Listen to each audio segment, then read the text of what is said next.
Fantastic. This is GT racing right now. He's got traction, he's going the outside of both of them. Maloney! Oh, he's taken Anderson. Anderson's up to him. Oh my God! Big crash. Oh my goodness, half the field's going to get rolled. Second very close. These guys are want to make their way through the field very quickly. Oh, there we go. Oh no! That's massive! This is it! This is over! I can't believe this! Oh my God! God, what?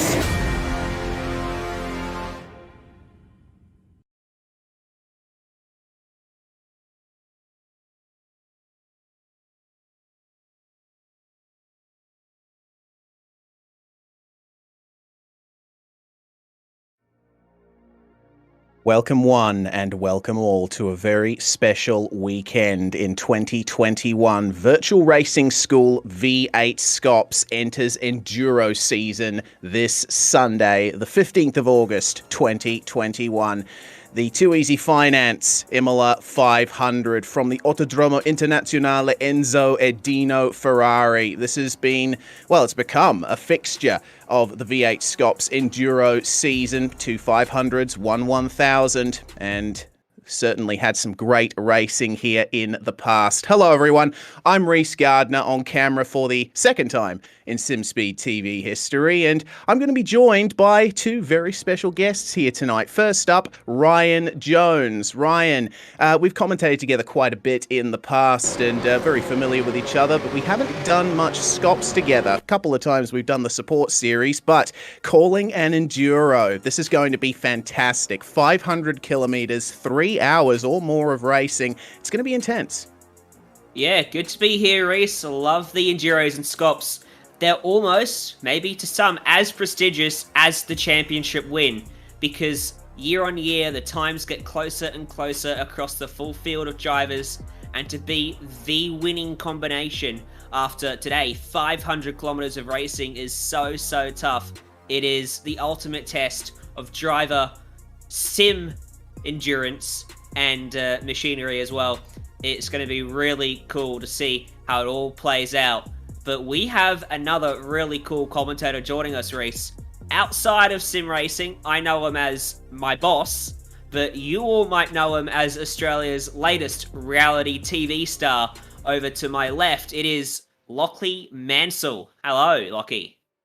Good afternoon, Ryan. Good afternoon, Reese. Great to be back with you on SimSpeed TV. It's been a while since I've been in the commentary box for a sim racing event, but I love endurance racing, and once again, the lockdowns, the COVID outbreaks might be continuing, but sim racing is something that keeps us entertained and keeps us smiling, so can't wait for what should be an epic 500k enduro around the coveted Imola circuit this afternoon. Indeed, Lockie's got an eye in on the strategy here today, and he's working out all the fuel numbers, all the pit stop numbers, and he'll be bringing us updates on that throughout the race. In terms of strategy, obviously it's going to be incredibly important because, 500Ks and minimum and maximum driver time in terms of lap count. It's certainly going to shake things up, Lockie. We've actually heard that the specific minimum driver time in terms of laps is a little bit more than a little bit less, sorry, than a complete tank in a car. So when to swap drivers, that's going to be one of the big things that drivers will be considering today. Indeed it is. So I actually did a few notes on the strategy just in preparation for this race, and one of the big rule changes for 2021 compared to last year was that there's no longer a minimum number of compulsory pit stops. In last year's race, every car in the field had to make 4 compulsory pit stops. That regulation has now been abolished, and based on the fuel range of, we're estimating around 28 laps that you're going to be able to go on a tank of fuel, you should be able to complete the race in 3 pit stops. However, 34 laps is the minimum number of laps that needs to be completed by each of the 2 drivers, and that's obviously a bit longer than the number of laps that you can get out of a tank of fuel. So there's going to be some interesting strategic permutations and combinations, particularly in the case of the cars in this race where one driver might be a bit slower than the other one, as to how you try and get their minimum number of laps out of the way without creating a situation where you have to make more pit stops than you need to. Yeah, that's going to be a difficult thing for the drivers to work out here tonight, especially considering that Imola's pit lane is so long and you've got that very long start-finish stretch on which you lose a ton of time. Ryan, let's take a look briefly here at the Autodromo Internazionale Enzo Edino Ferrari. It's been around since the 1960s and it's been through a lot of layout changes in that time, particularly in 1995 after the unfortunate passings of Ayrton Senna and Roland Ratzenberger at the 1994 San Marino Grand Prix, but it's remained a classic racing venue, very highly respected amongst drivers and spectators all over the world. Yeah, it's a fantastic place to go racing. It suits these touring cars quite well as well, because you've got these curves that you can glide over and bounce up and over. You get up on 2 wheels. It's quite a nice flowing track, and saying that, it's got 3 chicanes, so it depends on how you look at it, but you can flow through those chicanes if you get them right, but you get them wrong, and it's going to set you on the back foot and you're going to have to defend. There's big overtaking opportunities at the end of that main straight that has 2 kinks in it, or 2 turns, turns 19 and turn 1. Down at Tamburello you can make an overtaking opportunity, down towards turn 17 as well, that downhill braking zone. A place where you can certainly overtake. It's a great place for racing, an iconic track for racing, and a place where we love to go in the V8SCOPS calendar. Absolutely. A lot of drivers out there at the moment just trying their best to set some good times here in the practice session, but we've got an incredible field of drivers and cars here tonight, guys, and before the race we've all been asked to submit our picks for who's going to do what, who's going to have the most potential success in this race. And I think we should probably talk about our pick for pole position first, because it's a full field shootout, which means that every single car in the field is going to get 1 solo lap, and we're going through the field one by one. It's going to be a fantastic way to bring in this event and see who's competing. But in terms of the 1-lap pace, I think we have all picked the Altus Esports duo of Jordan Caruso and Cooper Webster. In terms of 1-lap pace, Ryan, those guys have been very difficult to beat in the last few rounds. Yep, they're just well, they're just the quickest drivers, aren't they, out there over one lap? I mean, he can't explain much more than that as to why we've picked them for our pole position pick. All three of us have had the same train of thought there, but there are 44 other combinations that want to take pole position away from them. Being a 500-kilometer race, qualifying is not the be-all and end-all, and far from that, it probably will have nothing to do with how they finish the race as well. So it's a good start, but by the end of the day, it might not mean much. Indeed, Lockie, Jordan and Cooper, of course, driving for Altus Esports, and something that myself and regular series commentator Jake Sperry have observed over the past set of rounds this year is that the Altus cars tend to be faster at the start of the stint, but once they get more towards the end of their stint, the tyres tend to drop off a little faster than the Trans-Tasman racing cars. So that's something that's going to be at the forefront of their minds today. They might have the one-lap pace, but if they get pole, they're going to have to think about tyre conservation. Yeah, but in saying that, I think you'd have to say that both Cooper Webster and Jordan Caruso are in a pretty rich vein of form at the moment. And if you have a look at their results from the previous round at Belle Isle, where we saw Jordan Caruso getting the win in what was a somewhat controversial race with a few incidents and a few penalties, you would have to say that they're two of the form drivers in the field at the moment. I mean, Cooper Webster ultimately didn't get a result because he got caught up in a late race incident, but he was still right in the mix for a top 2 or top 3 finish as well. So I think that whether it's one lap pace or speed over a race distance, both those Altus Esports drivers are in very, very good form at the moment. And regardless of which one of them gets the given the duty of qualifying the car in the single lap full field shootout that we're about to see, I think that car is going to be pretty hard to go past for pole position. Yeah, indeed. Well, let's think about who we've called for the win. Of course, it's very difficult to call a winner this early on before an endurance race has even started, and there's going to be so much happening over the course of this race that it's unlikely that that all of us will be correct, or even one of us will be correct. But we'll think about who we've picked for our winning team tonight. I've decided to go for the Trans-Tasman Racing number 1. That's driven by Madison Down and Joshua Anderson. Madison, of course, is the reigning champion, and Joshua Anderson has had a great upturn of form recently as well, taking a couple of wins on the trot this season. Trans-Tasman looking very strong. They've got the likes of Ethan Warren with them as well in another car. But yeah, that's my pick. Ryan, what's yours? Richard Hampstead and Jake Maloney. I mean, they're so good as a pairing in the endurance season. It doesn't matter how well or how sort of unlucky they've been in the previous stage of the year. They come together for the endurance races and they absolutely fire on all cylinders. We've seen this over the past couple of seasons. They've been phenomenal. They've taken wins. They've taken the Enduro Cup. You cannot go past them. Yeah, I'd say that's a fairly solid pick there, because Hampstead and Maloney are combined the most experienced driver pairing in V8SCOPS. Lockie, well, who's your pick for the top step on the podium tonight? Yeah, so unlike you guys, I didn't tip one of the Trans-Tasman cars. I've actually gone the entry of Anton De Pasquale and Brody Kostecki, a couple of very, very well-credentialed real-life racing drivers from the Repco Supercars Championship. Of course, it's on an extended break at the moment, so we're seeing a lot of those drivers gravitate towards sim racing, a bit like we saw last year. And both Anton and Brody, they're obviously very good real-life drivers, but they're very good sim racers as well. So I think their combined experience is going to see them feature right at the front of the field, and they're my tip for the race victory. Right, oh, we do have a couple of real-life teams making their way into this event. It'll be interesting to see how they end up stacking up versus the best sim drivers on the iRacing platform here in Australia and New Zealand.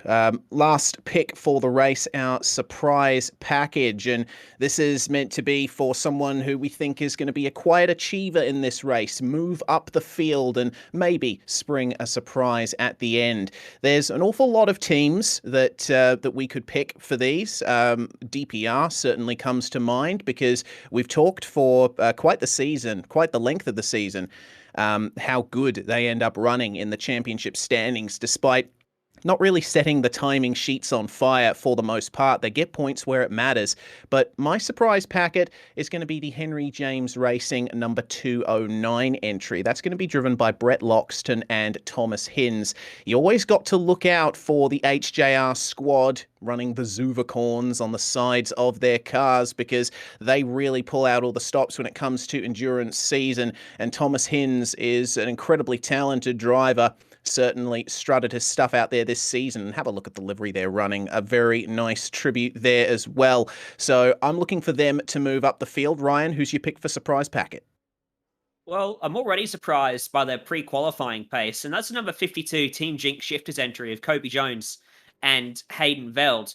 Hayden's actually joining us on Zoom so we can see his reactions throughout the evening. One of a number of drivers joining us on our Zoom wall throughout today, actually, not the evening as we normally are in V8SCOPS. But yeah, they were 14th in pre-qualifying, which surprised me in itself. And judging by practice pace here, they're fast again on race day. I think they're going to surprise everyone and pull together a solid top 10 result, which, if achieved, will certainly be a best ever result for, I think, both of them. Certainly Hayden in V8SCOPS, in their V8SCOPS careers. And what about you, Lockie? Who are you looking to spring a surprise today?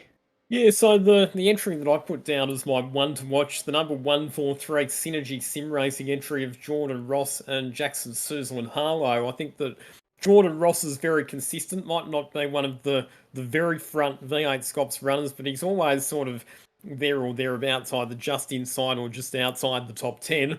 And then Jackson Suzel and Harlow, he's been one of the top sim racers in Australia for the last 18 months or so. So if they can do what you need to do, I always say in endurance racing, to borrow the Neil Crompton line, if they can buy a ticket to that last 20 laps and they've got Jackson Suzel and Harlow in the car and in a decent position, there's no reason that he can't sprint hard and be up there fighting for a podium at the end.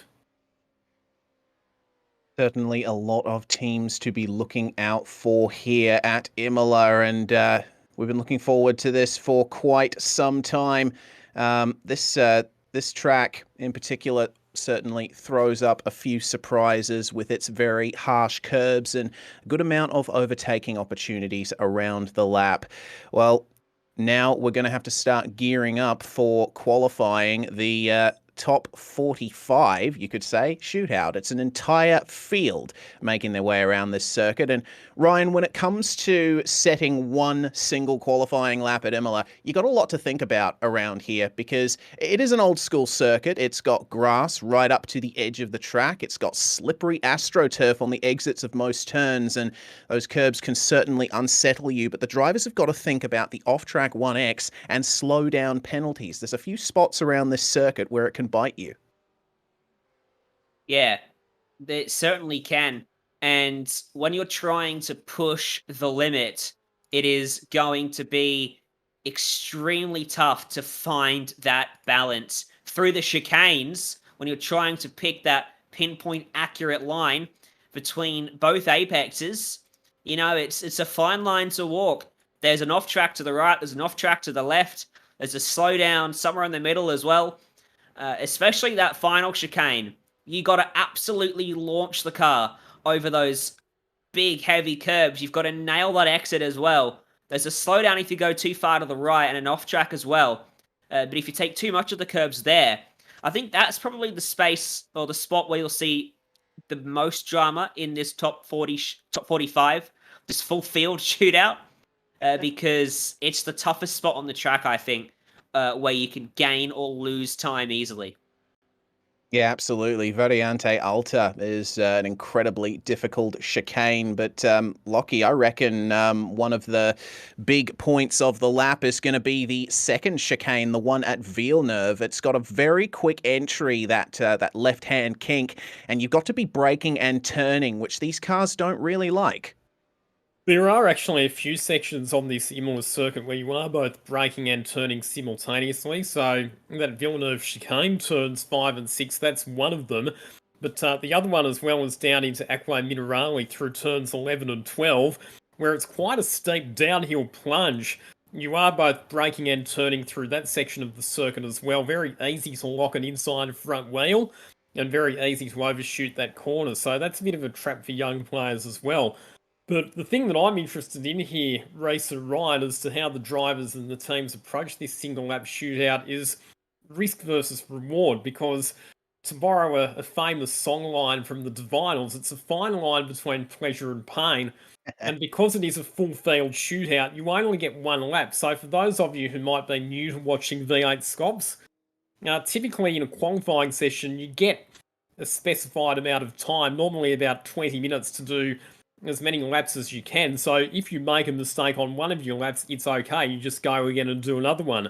You don't have that luxury with a shootout. If you get it wrong, particularly if you cut a chicane and your lap time is disallowed, you're going to be starting right down the back of the grid. So risk versus reward, and I wouldn't be surprised if we see maybe one or two of the top teams get their shootout lap wrong and end up starting well back on the grid from where we would have expected. Yeah, the pressure's incredibly high coming into this qualifying session, and many of these drivers have very steely determination, and they can certainly face off against the best, but when it's only themselves and the track, you might see something like that happen. One of the Commodores demonstrating the braking and turning at Acqua Minerale, as Mr. Mansell pointed out. Well, practice is over. The timer hits 0, and we can finally go through into this full field shootout session. We got Barney Cam active. He's given his upper arm really good workout, waving the checkered flag at the end of the session. But now it is time, in reverse pre-qualifying order, to see the drivers make their way out on track. And in terms of the teams, which driver are they going to select to send their car out on that qualifying lap? Just a few more seconds and we should see the first of our drivers make their way out onto the circuit. Already got a few cars active in the pits, but I'm excited for this. There's all that lead up to the green flag of a qualifying lap, and much like Bathurst, where we'll have a top 10 shootout or top 15 depending on how the rules are defined, certainly it's a great experience having that one lap to set your time for the grid. So once again, we should keep an eye out for mistakes through every chicane around here. On the run up to Tosa, it could be easy to spin up the wheels, perhaps get the rear end a bit loose on entry. Got to keep an eye out for Piratella as well, Ryan, the fast left-hander before they get to Acqua Minerale. The AstroTurf is incredibly slippery on the outside of that corner, so you don't want to go too far beyond the curb. No, but the more you do use it, it's the sort of early you can get on the throttle. So it's one of those risk versus reward areas again. Whole place is risk versus reward, isn't it? Well, that's sort of what motor racing's about. But it's an area, or it's a track where you can really gain a lot by just hanging it all out on the line. And this is what the shootouts are all about. And I love doing a full field shootout, giving everyone their time in the spotlight, giving them all a time to shine here in V8SCOPS. We've got no split 2. It's all about the big endurance event. And we are getting set to send them all out in just a little bit. They're just going through the pre-quali drivers briefing at the moment. Mike Korolev handing them all the notes and letting them all know how it's going to run in the sim. What do you think? We've got 45 drivers setting a time, Reese. How many of them do you think fail to register a time? Oh, I I would say that it'd be in single digits for sure, because, you know, these drivers have put in an awful lot of effort throughout pre-qualifying and through practice for the event, getting their line in for how hard to push. But yeah, I'd say probably about 2 or 3 at the very least might end up not setting a qualifying time, and if one of those teams are one of the ones that set themselves up the top of pre-qualifying, that's certainly going to cause some drama. But it seems that we have the first car coming out of the pits for the full field shootout. Cameron Veacock is going to pilot the United SimSports machine, the number 87. He's driving with Stephen Varga today. These guys were last in pre-qualifying, a second off the top time that was set by the Altus Esports 088 of James Scott and Sam Blacklock. Say that again. Last in qualifying. Last in pre-qualifying. And 1 second off. Yeah. How insane is that? The time's incredibly close in pre-qualifying. That's 45 drivers covered by a second. Shows you how competitive this championship is.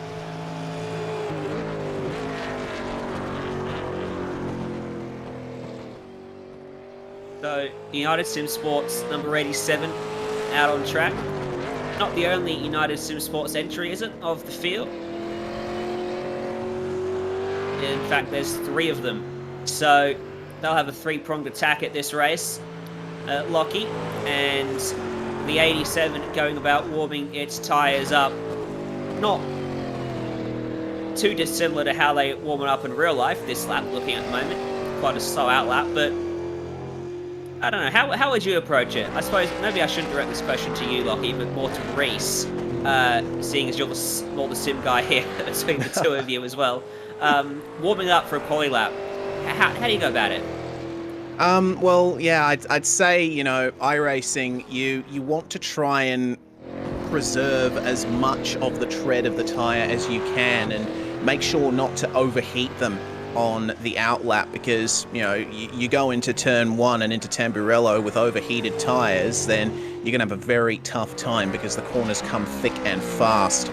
Let's see then how Cameron Veacock decides to do the lead up to this qualifying lap through the final Ravazza turn and just running a little bit over the AstroTurf as he sets up for his lap. So here we go. Full field shootout is green, and Cameron Veacock, he would have prepared there, keeping the tyre temperatures down. Now is the time to try and extract the most out of them through turn 1 and down to Tamburello. He goes, just kissing the grass on the outside as he turns in, uses the speed bumps to try and shorten his run through the corner, using all of the curb and then some on the exit of the first chicane here, and then down to Villeneuve, that I talked about with Lockie earlier, all the way over the speed bumps there. That car is looking incredibly stable across these curbs. Then down to Tosa, widening out the entry as much as he can, but bring it in tight for the exit. And hard on the throttle on the run down to Piratella. This turn here is basically part of the straightaway. Just an ease to driver's right, and then down into Piratella, just hits the curb and doesn't use too much of the AstroTurf there on the exit. But Ryan, now he comes to Aqua Minerale, which is where the lap could be made or broken.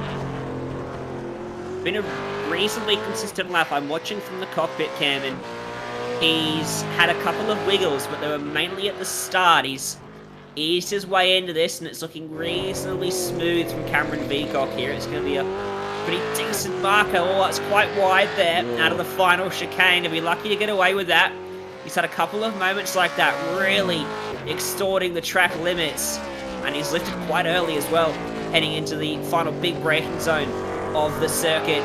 And now exit out of turn 18, crucial, the last real turn on the circuit. Turn 19's a kink to the right here. You'll want to hug this as much as you can, take the shortest route to the start-finish line. And our first time of qualifying is a 1:44.355, eclipsing his outlap, of course. So that's our first time of qualifying today. It does count. First one on the board, Lockie. How's that stack up to pre-quali? Good question. I'll need to go back and actually bring up the pre-qualifying times. I should have thought to do that earlier, but Looks like he's a couple of seconds off what he did in pre-qualifying, but the track I would think is hotter. there's a couple of factors there. Typically, in pre-qualifying, again, you get more than one lap, so you get more time to bring the tyre up to optimum pressures and temperatures. And number two, it's just not as much pressure in pre-qualifying where you've got as many laps as you want, pretty much. So I think we can expect that in the majority of cases, the laps that we see in this shootout will probably be a bit slower than what we saw in pre-qualifying. But a bit of a rebuilding phase, isn't it, for the United SimSports team, because two of their front-running drivers from the last couple of seasons in Forza Nel Navi and Harley Haver are not competing in V8SCOPS this year. So unlike previous seasons, it's not one of the teams that we've been seeing right at the sharp end of the field. Yeah, indeed, and they've also lost Jared Philsell for this round as well, because he accrued a lot of penalty points last round at Belle Isle. But for the time being, we focus on the Taipan Esports 1 machine. It's driven by Hayden Harrison, and he's sharing the car with Troy Maguire today. And that's 096, looking very spick and span out there today. Quite the striking livery on that Commodore, and it seems like a pretty clean lap so far here from Hayden. You know, he's not pushing a huge amount, but he's just taking enough out of the car to make sure that this is a consistent time, and try not to use too much curve through Acqua Minerale. You don't want to get unsettled, but here at Variante Alta on board with Hayden, you'll see just how much curve these drivers use. He's vaulting all the way across them there. Try and shorten the run through the corner. A bit of oversteer on exit will harm his run down to Ravazza. Yeah, that'll hurt. That's one of the places where you don't want to get a bucket of wheel spin like he did. Really push the braking zone a bit to try and claw some of that time back. Nice and smooth, no hint of a lock-up. Maybe a hint wide at the apex of the final corner, but gets through there with no obvious mistakes. And how is this going to stack up for Harrison? The Taipan Esports 1 car goes to the top, eclipses the United SimSports marker, the 144. And again, that's a couple of seconds slower than the time that they achieved in pre-qualifying, which was a 142.3. So that pretty much underlines the comment that Reese made before about the fact that the times that we see in this shootout are probably not going to be quite as quick as what we saw in pre-qualifying earlier on. Well, we're going to wait and see what the next car out on track is going to be. It is Mark Newton in the 099 here for Middle Finger Racing. He's driving with Daniel Stevens today, and MFR, you can always count on them to have striking liveries. Ryan, we're very familiar with the look of these guys in the International Division of the Majors Series, and they're certainly pulling out all the visual stops for V8SCOPS as well, with Mark Newton making his way into Tamburello now, and it's looking like a nice clean run through the turn. He got a little bit of oversteer on the exit of turn 3, but he transitioned it nicely to flip the car back through turn 4. Remember, of course, turn 1 is just a small kink back after the start line, so all the corners are offset a little bit as he heads into the hairpin now. Exit here is another crucial one. You want to get right, but you can easily get wheel spin because of how slow the car is there, trying to apply all that torque through the rear wheels. Up across the hill, picking your brake mark up. This is one of the corners where you highlighted, Reese, running wide can be really troublesome. But Newton keeps the car shallow enough, and he's setting up for a pretty nice lap here, I think. Yeah, I'd say so too. He's kept it nice and clean, not using too much curb on the inside of Acqua Minerale and keeping it stable across the curb on the exit. How does he do at Variante Alta? This is where Hayden Harrison had his big oversteer moment. How clean is Mark Newton going to be on the exit? Oh, it didn't quite hook up the turn in for the left-hander there. It was a bit too much airtime on the right-hand side of the car for that to happen, so that's probably cost him a tenth or two. Let's see how he does down to Ravazza then, using all the curb on the entry, just trying to widen out the line through this double left-hander to end the lap, and out off the exit, no oversteer, or not much anyway, across the AstroTurf and running all the way to the wall, trying to shorten the run to the line as much as possible. 144.1 to beat, and it's a 143.8 that's going to be the time there for Mark Newton. That's pretty good, Lockie. So status quo then so far. The three cars that have participated so far in this single lap shootout have all stayed in the order that they were in pre-qualifying. So the next car that we're looking for is car number 63, Blake Warboys and Ash Barella. in Mustang. Beautiful livery on the WK&P SimSports machine, and it's Blake Warboys who has been charged with the duties of driving that car for this shootout lap.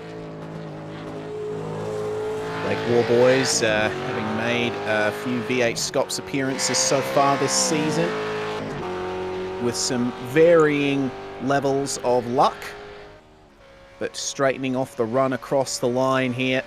WK&P SimSports car looking very striking out there with that green, black and white job.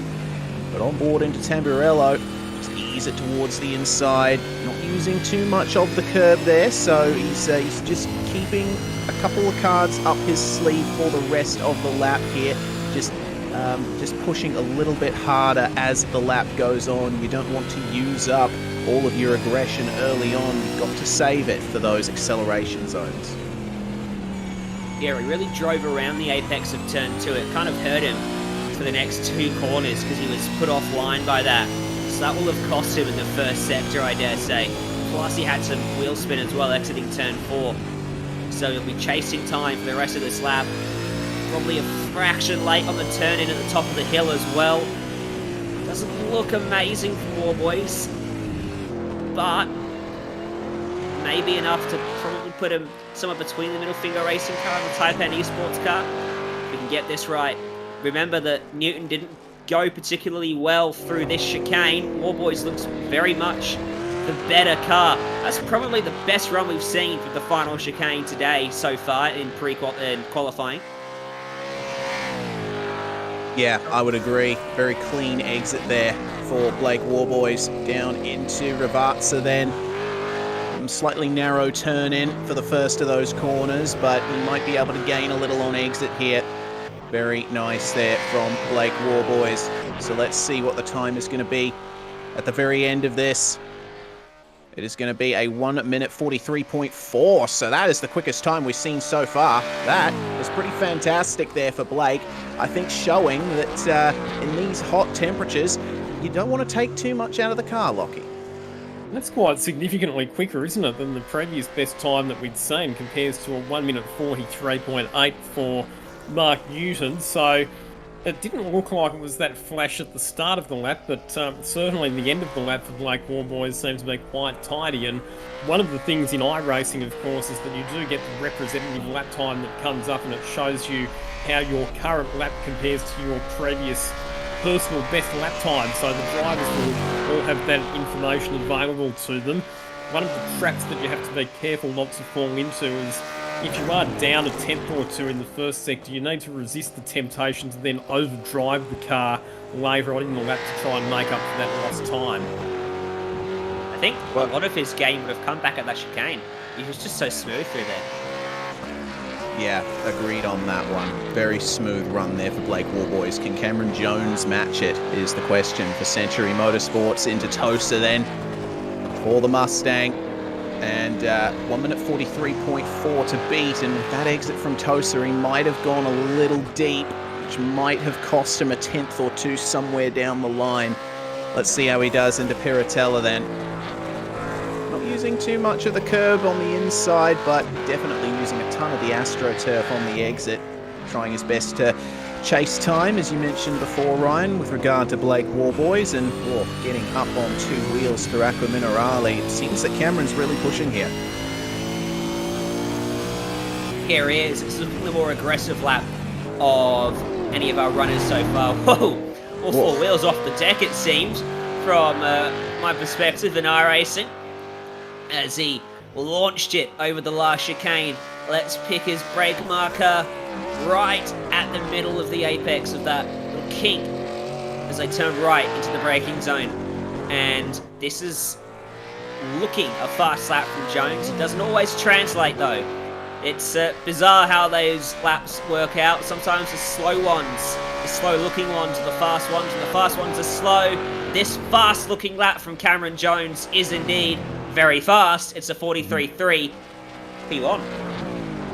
Very nice job there, and I think part of that would have had something to do with the cloud that came over the top of the circuit. Lockie, if a cloud comes over the track, then obviously that means less UV and a little more grip available to the drivers, so maybe that played a part in Cameron Jones's time there. Would have definitely helped, particularly if the temperature just dropped for those couple of critical minutes while he was on track for that particular lap, but he was still about a second away from the time that he achieved in pre-qualifying. As we have a look at the next car out in this shootout, the number 027 United Synergy Sim Racing machine with Christian Smart on board for this shootout lap.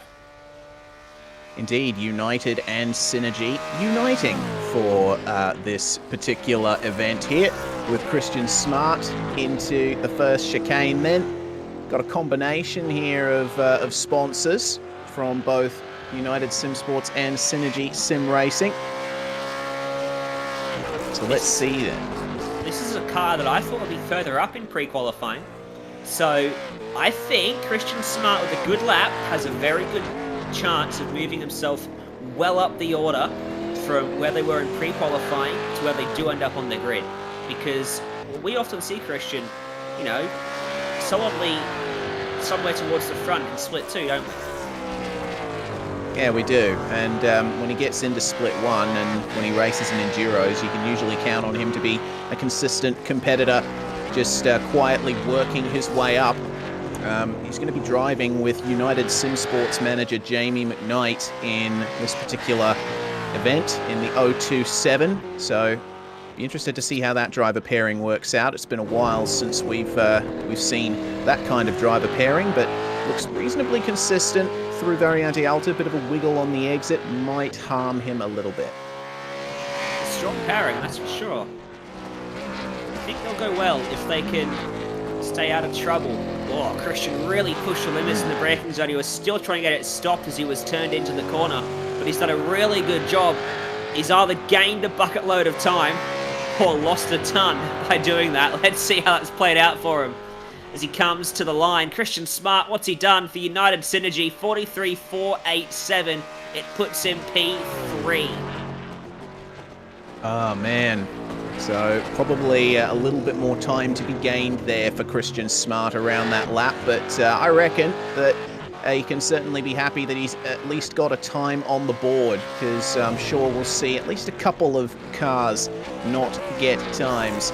Time for the first of our Trans-Tasman racing cars, meanwhile. Aaron Borg, who is driving with Troy Cox, one of the veterans of Trans-Tasman Racing, who's been around since pretty much the team was formed in the late 2000s, early 2010s. So see how Aaron does here across the line to begin his qualifying lap. And these guys are running in reverse pre-qualifying order, so you would expect Aaron to run a time quicker than what we've seen so far, but the sun is blazing out there on the circuit, and I reckon it's going to be difficult for him to gain those extra couple of tenths, but he's got a good ballpark to set the 1 minute 43.386 set by Century Motorsports 393, and looking nice and stable across the exit of the Villeneuve chicane. And Aaron Borg, a driver with a lot of real-world racing experience and accomplishments. Toyota 86 Series champion in 2019 and currently races in the V8 Super Ute Series and has been a front runner in the first round of that series as well. Putting that experience to good use as he uses all the AstroTurf on the exit of Piratella. Down to Aqua Minerale, nice and smooth on the braking and on the downshifts. The car is not complaining at all. At number 27 looking lovely and stable across the rise as he comes up to Variante Alta. On the brakes nice and hard, the splitter scraping the ground. Reasonable curb usage there. Maybe had to hesitate getting on the throttle slightly, but it looked like a nice clean run so far. So down into Ravazza, straighten up the braking zone. Lovely smooth turn in, and maybe not going all the way to the edge of the AstroTurf there, but he's worked himself out nicely through the last sector of the lap. 1 minute 43.386 is the time to beat. What will Aaron Borg run as he crosses the line? It's going to be a 1:43.932. So Unfortunately, that puts him down into P5 for the time being, but still, nice consistent lap, and again, at least they got a time on the board, Ryan. I think one of the factors is the track temp is fluctuating up and down. It went down by a couple of degrees for some of those laps for Jones, Warboys, Smart, but Aaron Borg just got hit with a track temp that was more akin to what we saw for the very first lap of the session.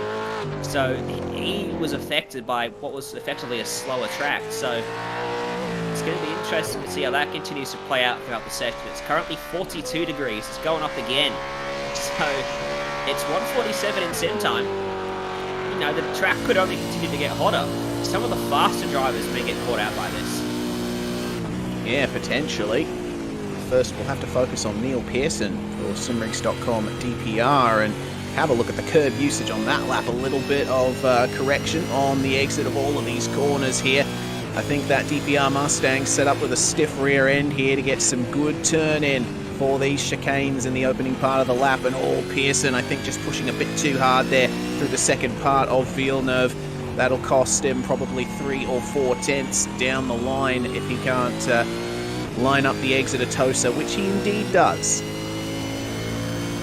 So let's see what the track temperature is like for this lap. It's currently 42 degrees Celsius, so it remains to be seen how much pace Neil Pearson's going to be able to extract out of this white Mustang.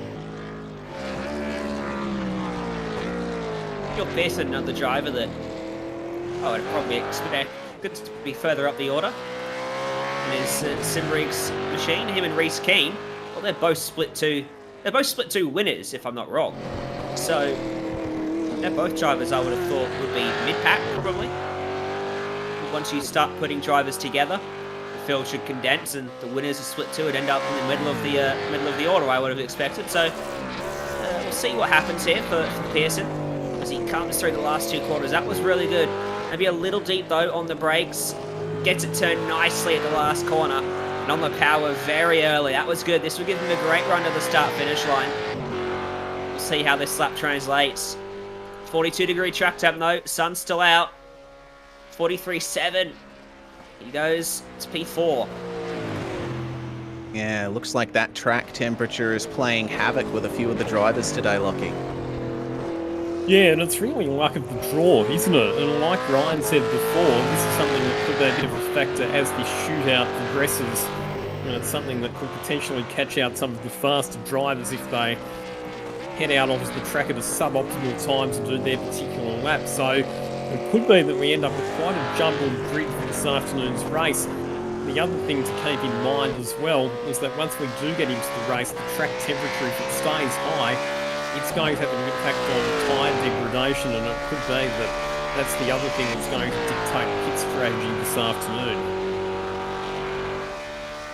An awful lot to think about here for the drivers, considering how the temperature's been fluctuating as Justin Wallace brings the analytical Race on Oz eSports car into Tamburello. Maybe a little unsettled there on the transition to the left-hander. But this guy here, Justin Wallace, driving with Tyler Blackburn for the Enduros, and the Race on Oz drivers, you'd say they're solid midfield drivers on their good days, and certainly you look out for them in the Enduros, because really it's more about just keeping the car on track in the endurance races and making sure that you stay out of trouble. That's the main thing. Yeah, I'd say the Enduro is where the Ruse guys come alive, that's for sure. Hey Lockie, he's got a bit loose there. Where do these... What livery does this car sort of remind you of? It reminds me a bit of the old team Vodafone 888 supercar from back when 888 Motorsport first changed from Ford to Holden back at the start of 2010. And they went with the chrome livery. Yeah, there's a lot of nostalgia there for many of us, both in the audience and in the comms box, and there's a few real-life tribute liveries that we're seeing here today, which is awesome to see. So Justin Wallace bringing it out, and it looked like a pretty smooth end to the lap there. He wasn't going crazy on the throttle. Let's see what the time ends up being, a 44.082. So that's going to put himself in 7th place, just behind the Trans-Tasman number 27. So again, oh yeah. 43. Only a degree, but if I was Justin, I'd be using it as an excuse, because he'd be disappointed with that lap. It's like Cameron Jones and Blake Warboys, they've both made quite a decent net gain so far, haven't they, based on their qualifying position. And a lot of that, you would have to say, is due to the track temperature and the fact that they seem to come out at pretty much the optimum time in terms of there being cloud cover and the track temperature not being too high. So Jones and Warboys both making up multiple positions from where they came into this session.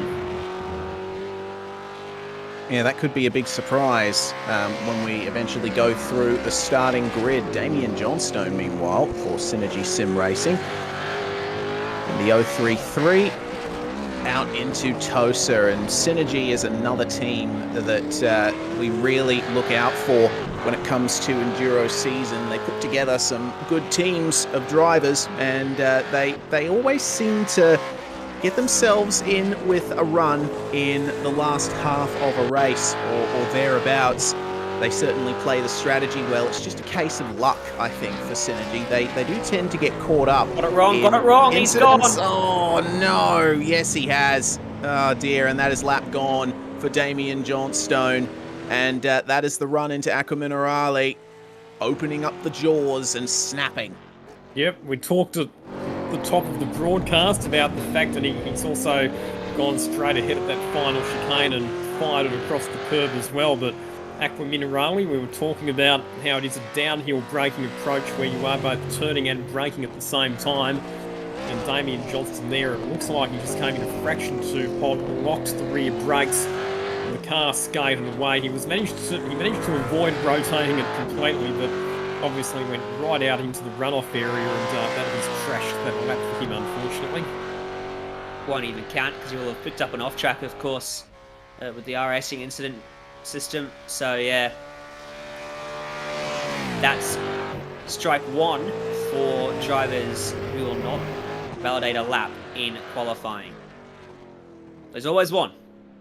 How many more will there be? As the track continues to rise in temp, or if it does continue to rise, but it's just dropped a degree again, it will get slippery as well. Yeah, it absolutely will. And I think Synergy's going to be disappointed with how that's worked out. That's going to be at least a back of the grid start for them. And Benjamin Smith in the other race on Oz Esports machine getting a very squirrely exit from Rivatsa to start off his lap. Hopefully that doesn't affect his momentum down the straight too much. Andrew Mogridge is the driver he's going to be sharing this car with today. Well, Damien Johnston, he will be starting in position 45, won't he? Because even if there's other drivers who cop off-track penalties and have their laps disallowed, they will start ahead of Damien Johnston by virtue of the fact that they were faster in pre-qualifying. So, unfortunately, Damien Johnston is going to be stone knuckles last on the grid. Maybe. It'll be set via qualifying, and he did register an outlap qualifying time, and the race will be in the same server as actually, yeah, that's a fair point. So does that mean then that you have to push really hard on your outer lap so that in case you do have your hot lap disallowed, that you can still get a time that way? Some drivers aren't even given that opportunity because their pit box is before the start-finish line, so they're not even allowed to register an outlap time. It's just luck of the draw there. So yeah, he may gain a spot or two, but he'll be right from the back of the grid. Benjamin Smith, though, second of the Ruse cars, really pushing on his lap. He used all of the curbs at all of the chicanes so far, and he'll have been lucky enough to pick up an off-track, and he's maximising his braking performance. Rear end wants to get away from him, but he's an experienced campaigner, is old Benjamin Smith. And as he again gets a bit loose coming onto the main straight, he'll be hoping he's not throwing away too much time. How is this lap going to compare to Justin Wallace in the other Ruse car? Well, he's quicker than him, and they are together on the grid at the moment. 7th and 8th, the 44.019 for the Analytical Racing Oz eSports car 009. And it looks like just over 600ths of a second between them there. So at the very least, Race on Oz, they've got a consistent setup across their cars here. Time for the first appearance, meanwhile, of Pursuit Sim Racing with the team manager, Michael Taliancic, here at the wheel of the 777. Tally usually running a bright green machine, but you see a bit less of his signature green colour here. Have a look at the purple of Bailey Frid that he is going to be sharing the car with this Enduro season. Nice combination of colours there. Certainly very striking at the very least as Tally starts his lap. And Tally's one of the competitors in Enduros that you can always count to be there at the end as long as he avoids trouble early on. And this lap is going to be the first part of what will hopefully be a profitable night for Pursuit. A bit of a race shuffling for the driver lineup with the Pursuit Sim Racing team compared to what we saw last year, because Michael Taliancic drove alongside Andrew Gilliam. They actually finished on the podium at the Bathurst 1000, if you remember, but they've changed things up a bit. Like you said, Taliancic with Bailey Frid and Andrew Gilliam, who we'll be seeing a bit later on in the shootout. He now has Griffin Gardner as his co-driver. That's going to be a strong pairing there at Pursuit. Both of those guys incredibly quick. So let's see how this sets the pace for the Pursuit cars down into Aqua Minerale. And Tally just staying off the curbs there. Not pushing too hard, not taking too much out of the track or the car. Keeping those tyres in spick and span shape for the end of the lap and that final push on the accelerator out of Ravazza. He's kept it on the track through Variante Alta, but not quite able to keep it as smooth as we've seen some other drivers doing so far in this session. So into Ravazza then. Slight hesitation getting on the throttle initially, but pounding it out away past the pit entry and towards the line. So can Tally match a 43.3? Across the line comes Michael, and it's going to be a 143.449. That's 2 thousandths off the WKNP Sim Sports number 63. Goodness me, these times are looking close.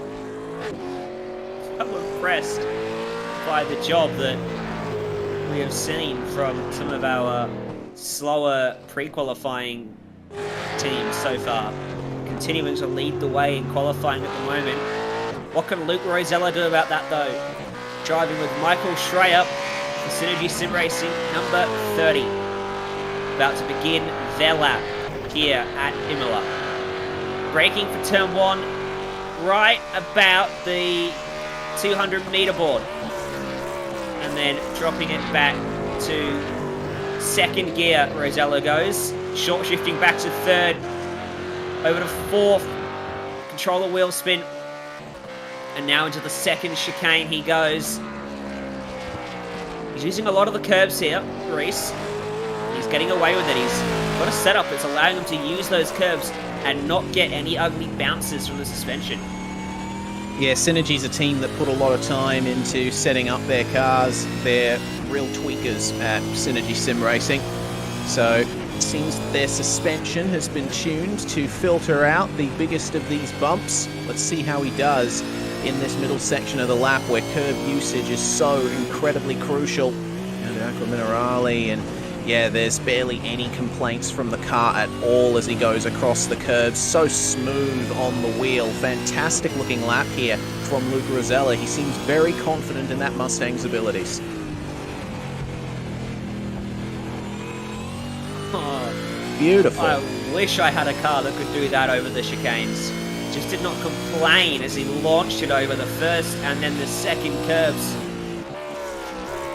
And then gently trod on the throttle through the braking zone. Oh, a little bit of an oversteer moment as he tried to turn it in, but he corrected it nicely. This looks really good from Rosella. Track temp's down to 41 degrees again. This might be good enough to go to the top. Let's see how it stacks up on the timing sheets. 43.294, there you go. New leader in qualifying. Great stuff there from Luke Rosella, and I think a combination of what seems to be a very well set up car and slightly falling track temperature is what helped make that come together for him, Lockie. That was a really good lap.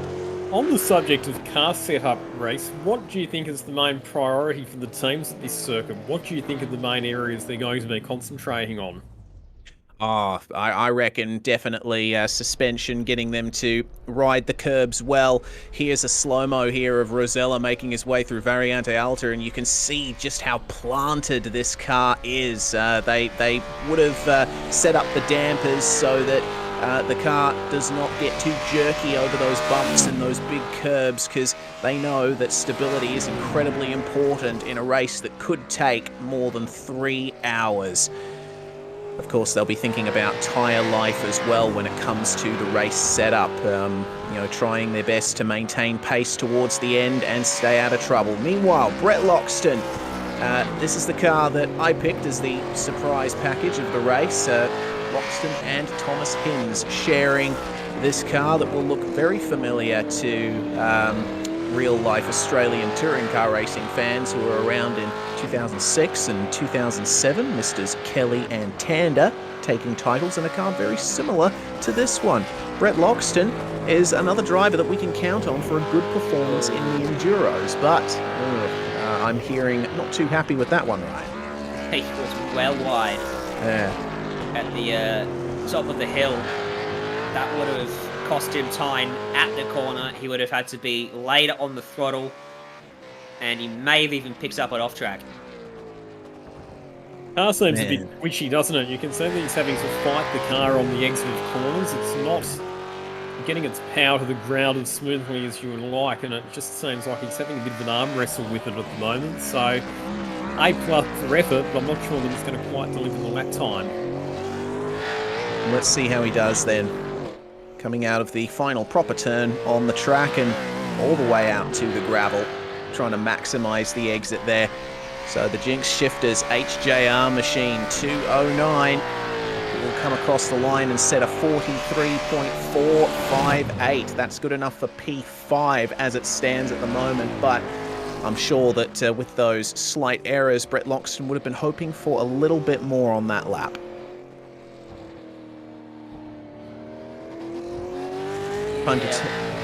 Sorry, it was up at Piratella that he was well wide, turn 9. Well, it's time to turn our attention to the Exto Gaming boys. Bradley Ratu and Corey Preston sharing the number 98 as they have for so long in V8SCOPS Enduros. Let's see how Ratu can stack up against the times that we've seen so far. The number 30 on top with a 43.294, and that will be the time that Ratu is aiming for. The track temperature back up to 43 degrees, so it's going to be difficult here for Ratu to extract as much out of this car as he wants, but down to Tamburello, had a couple of goes at the wheel coming into the first chicane here. It looks like a reasonably smooth exit. Doesn't get too squirrely off the run, off the corner, down into Villeneuve then. A bit less conservative on the curb usage there through the second part of the chicane there. I think that's the narrowest I've seen anyone go through the right-hander at Villeneuve, and it looks like a nice smooth exit from Tosa as well. Yeah, good lap so far, and all the EXG gaming crew, you just wish them a bit of a change of luck compared to last year, because if you remember in the 3 V8SCOPS endurance races last season, they had an absolute shocker and were early retirements, and I think 2 out of 3 of them. So hopefully, fingers crossed for them, they can have a nice clean run today, and part of that will obviously be assisted if they can have a decent qualifying performance. Well, it's seeming pretty decent so far around this lap. That car's looking nice and stable across the curbs at Variante Alta. Ratu taking as much as he needs out of those rear tyres on the exit.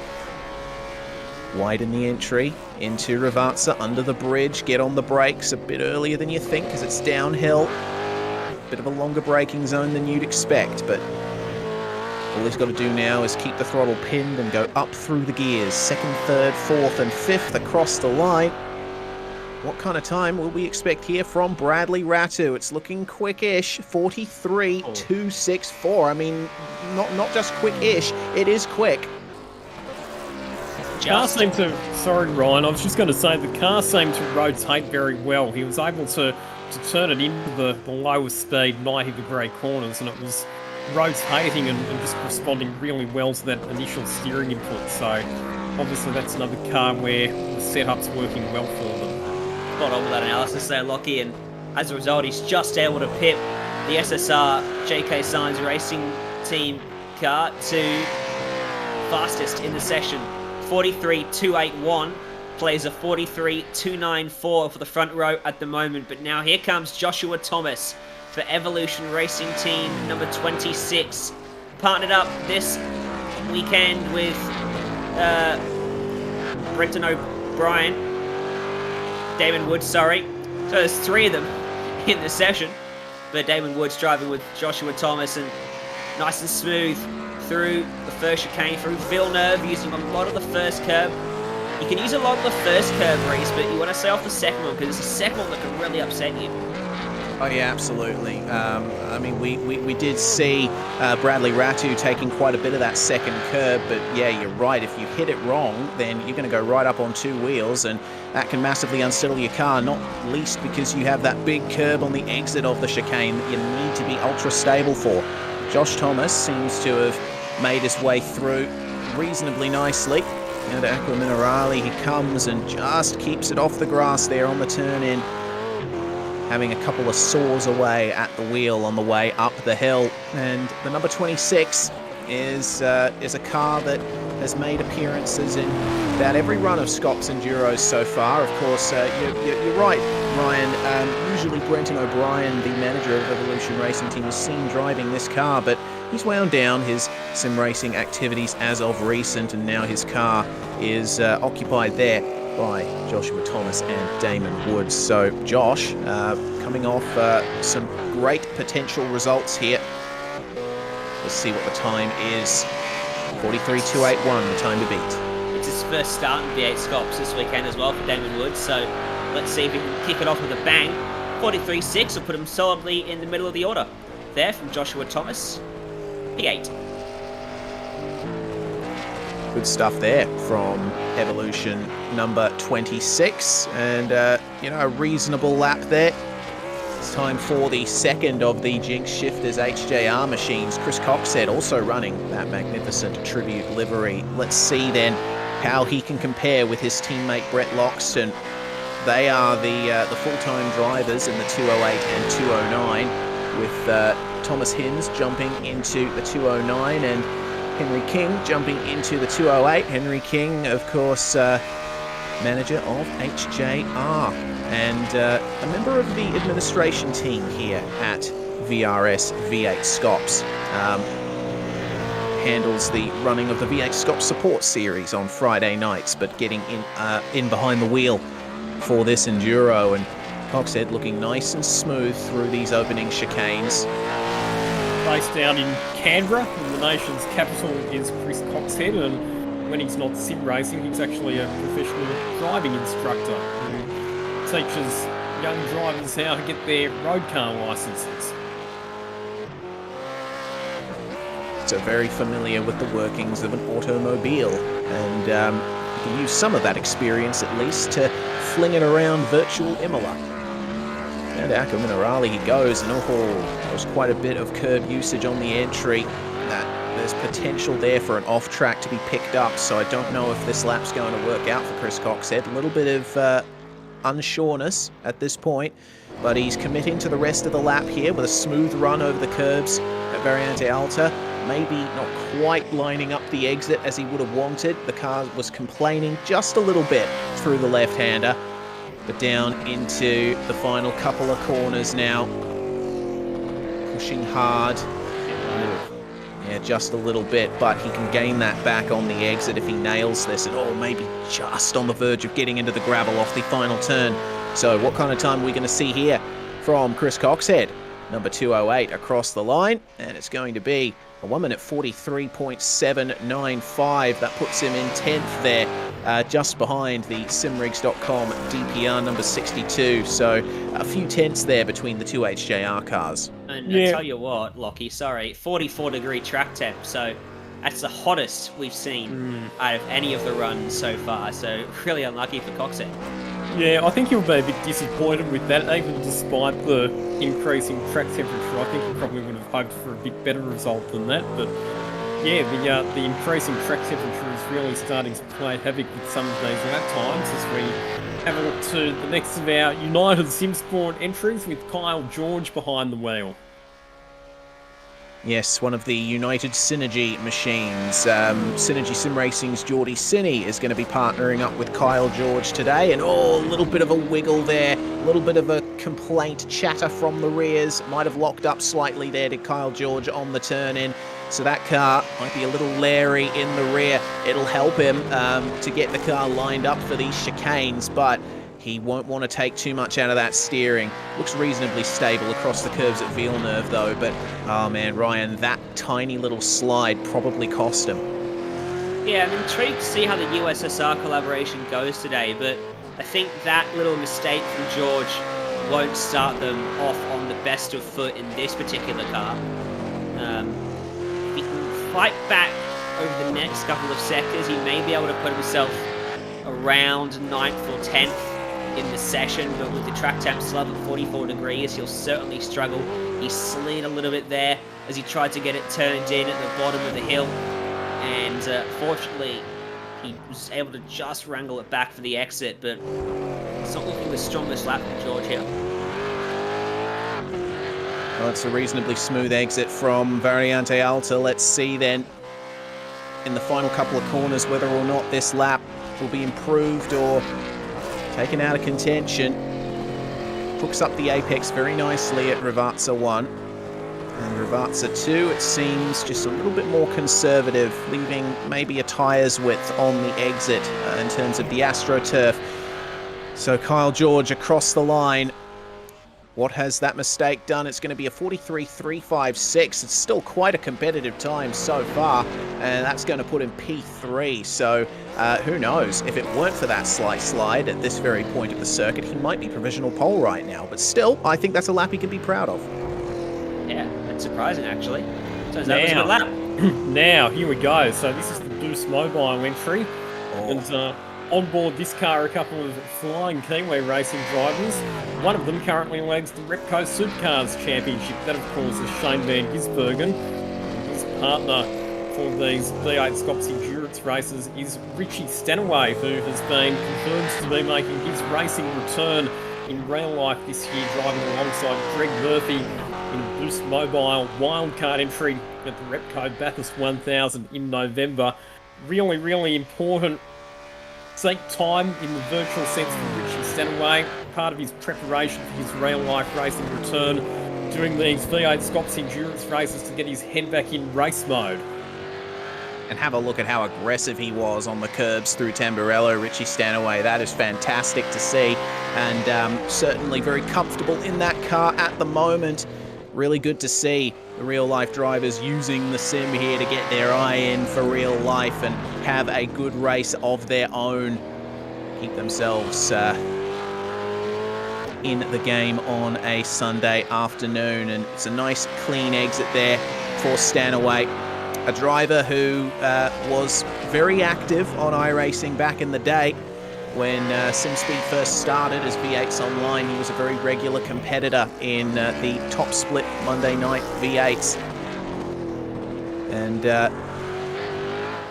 he used to race in the iRacing World Championships as well. So he's certainly got a lot of experience here on the sim. And he's certainly putting that to good use through Variante Alta. Barely any complaints from either end of the car there, Ryan.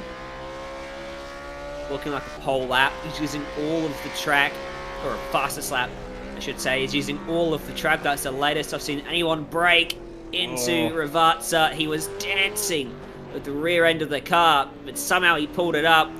Didn't even look like he was going to run wide. Beautifully hit the apex of the final corner, and well, Richie Stanaway has driven a really good lap to the eye and to the timing sheets. He has as well. A 43.093. To the top goes Boost Mobile racing car. Excellent time there. That is 2/10 just about taken out of the Extra Gaming number 98. So Richie and Shane, they're going to be looking forward to this race with maybe a little bit of trepidation. We still have yet to see just how far up the field they're going to be. We move on to the next big sim team, the DPR squad, sponsored by simrigs.com. Robin Kirk, one of the drivers who is there or thereabouts in the midfield on a good day. He's driving with Daniel Misdale in that pure white Mustang. Let's see then, across the line to start this lap. How does Robin Kirk set himself up for Tamburello? Braking just past the pit exit line and smooth over the curbs. Isn't quite as aggressive as Stanaway was over the second curb at Tamburello, but a nice clean exit there. What about Villeneuve?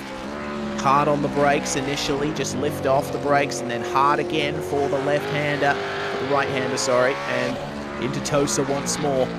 You can brake a lot later into Tosa than you initially think, and it seems that Robin has carried a good amount of momentum through the hairpin, using a lot of curb on the exit, but I think there might be traces of him going a bit too deep into that corner, Ryan. He had a second dab at the brakes as he went through Tosa. He came off them and then had to have another go at them, so may have just got it slightly wrong. May have also just done it to help us turn in a bit. But a rearward bias may have helped the front end turn in a bit more, as he uses the curbs to help the car turn there. Oh, yeah. Getting creative on the lap as Robin Kirk. How's he get through the chicane? Let's see. On the brakes at the 100-metre board. Throw it over the first part of the curve now. He got that wrong. Did not settle the way he wanted to, and he had to slow the car down more than he wanted to as well in order to get it turned back to the left. And that'll hurt his run down towards Rivarta on the brakes quite early. Bit of shade over the racetrack now as well at this end of the circuit, which will help him and the next few runners. Yeah, certainly will. Slight complaint from the rear on the throttle over the AstroTurf as Kirk comes up to the line now. How close is he going to be to the Boost Mobile car? 43.82 is the time there for Robin Kirk. That's going to be P13 in the standings so far. So at the very least, they have a time on the board and they know that they've got a car that can certainly make its way around the track, but they might have to work a little bit on curb usage in the middle part of the lap. Time then for another real-life driver pairing here. We've got James Golding in the car for Lobs Esports, and he's going to be driving with Brad Newman. Lockie, what are these guys going to be looking for today? Well, James Golding, another drive where it's important for him to be getting track time in the virtual world while real life racing's on hold. He's been racing in the S5000 series in the last couple of seasons, James Golding, but we have seen so far that the couple of real life racing drivers who've run have had mixed results. Aaron Borg ending up a bit further down the order than where we would have expected, but Richie Stanaway doing a really, really good job in the Boost Mobile entry. James Golding, we always know that he's at 100%. He is one of the great characters of the sport in both the real and virtual worlds. It's looking like a nice lap from him so far. He seems to have absolutely nailed Tamburello and Villeneuve, and a nice smooth exit from Tosa as well. But this part of the lap he's coming up to now, where the corners come thick and fast, is going to be crunch time for James Golding. He seems to have gotten a good exit there from Piratella, not using too much of the AstroTurf, keeping it on the tarmac for the most part. No mistakes coming into Aqua Minerale. This is looking like a fantastic lap so far, Ryan. What was it, about 3 cars ago that we had the hottest track temp of the session? Well, James Golding's got a 39-degree track temp. Oh. So almost the coldest of the session. He'll be really thankful for his timing for this run, as he just needs to put in a solid lap and he should go right towards the front. And I think he's got every chance of matching at least Stanaway's time. Hits the apex beautifully of turn 18. Cut 19 as shallow as you can. He lets the car drift out wide a little bit, just keeping it as straight as possible on a 43.209, so he goes to P2 there. James Golding and Lobs Esports make it an all real-world front row. Stanaway and Golding put themselves to the front of this sim race. Let's take a brief look here. Look at the side-by-side. That is the difference in track lighting between the sun being out and a cloud coming over the circuit. It's incredible how much of a difference it makes visually, but also temperature-wise, which was highlighted by that 39-degree track temperature. James Golding wasn't quite able to take full advantage of the cooler track there, but still putting in a nice time, and the car was looking incredibly stable as across the line now comes the next car to start a hot lap. Kurt Stenberg and Lee Ellis, another veteran pairing of drivers in this series for Trans-Tasman Racing. Stenny in the number 18 sharing that with Lee Ellis, and Stenny's been very excited about these rounds in the middle of the season. He does enjoy having a good run around these tracks, does Kurt Stenberg. It seems like a little conservative with curb usage in the Villeneuve chicane, but you see the picture of concentration that is the Perth boy, Kurt Stenberg. He does like to lean forward in his seat when he races, which some might say is a bit of an unnatural driving position, but hey, I've seen him do it in person, and it certainly works for him. In terms of race starts in V8SCOPS, this is the most capped combination. They've got a combined 245 race starts between them, Kurt Stenberg and his co-driver Lee Ellis, so nothing lacking in experience for this combination. Yeah, Kurt Stenberg was there at the very first V8SCOPS race back in 2014. If there's anyone who's a veteran of this series, Stenny is certainly one to put on that list, and looked like a nice clean run through the Variante Alta once again. It's very important to nail that corner because it can define your lap. Out over the AstroTurf and the green concrete he comes. What kind of time are we going to see from Kurt Stenberg here? And on the comms with the team already, talking about how he thought the lap went. We're going to find out how it went right now. 1 minute 43.401. That is going to be P7 for the Trans-Tasman pairing. Bad effort.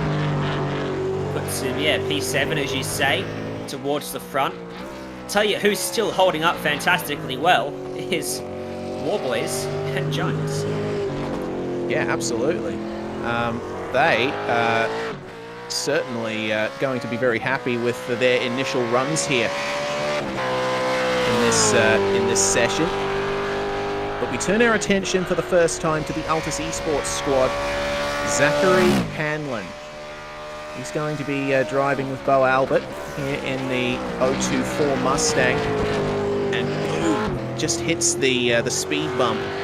Maybe at just the wrong time for maximum stability, but he manages to keep good momentum up off the exit of the corner.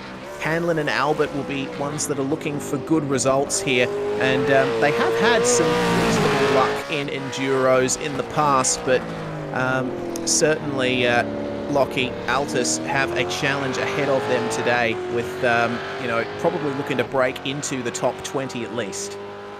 Well, across all of the entries that they've got in this endurance race, they've got an extremely talented roster of drivers, but this is probably not one of the cars that you would necessarily expect to be contending for outright honours. But in saying that, a couple of very experienced sim racers, and Bo Albert, we know his dulcet tones from the work that he does in commentary, but he's also had a lot of success in the off-road racing scene on iRacing. But back on tarmac today, Bo Albert.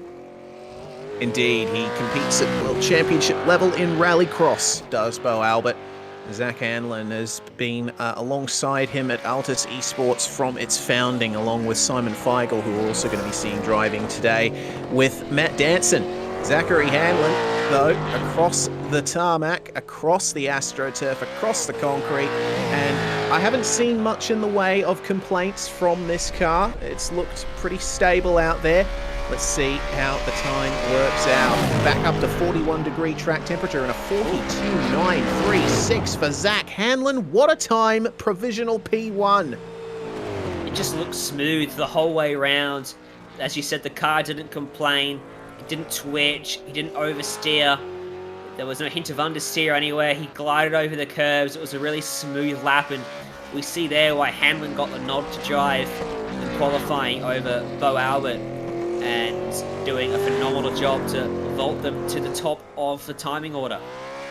So 23 cars down, 22 cars to go. We have reached the halfway point of this shootout.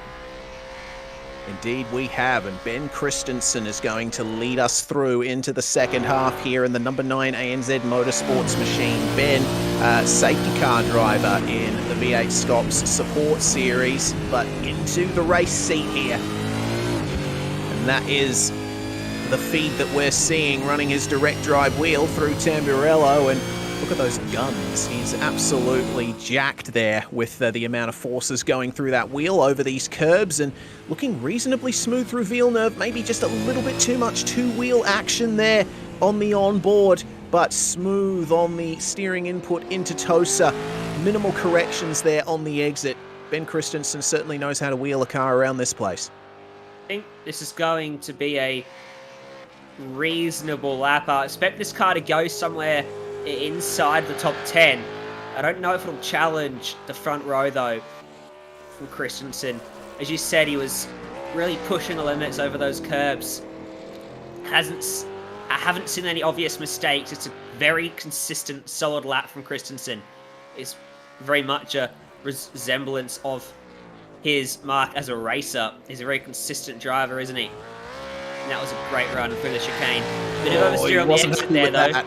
Yeah, that wasn't a great exit, so that'll hurt him. That'll cost him a couple of tenths, and certainly if he was going to challenge the front row, he won't anymore, because you need a perfect lap to challenge that.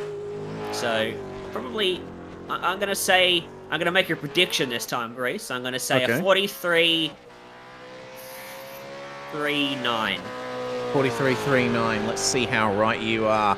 Across the line, Christensen will come, and it is a 1 minute 43.72. I gave him too much credit. And you see how unhappy Ben Christensen is with that lap. There are a few occasions there where he could have afforded to take many tenths out of that time, but that little oversteer moment at Variante Alta, probably the biggest factor there. So hopefully for Ben, he'll have a bit better luck when they get off to the race start. But now we throw over to Premier Racing Team. Rick Kuznetsov and Sebastian Tissier are driving together here in the purple number 08 machine. And Kuznetsov has been given the honours here in the shootout qualifying session. We saw Kuznetsov in Split 2 at Alton Park. Certainly getting himself involved in the action. Let's see how well he does here around Imola, as it seems that run through Tamburello was pretty clean. Certainly was. He had a second dip at the brakes to get himself slowed up and rotated for turn 2. Turn 1, depending on how you want to really look at it. But nice and smooth on the brakes there for Tosa.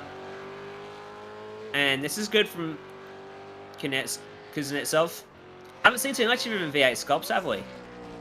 No, I think he's only really started racing in the series regularly this season. So definitely one of the many new faces we must contend with every single year in this series.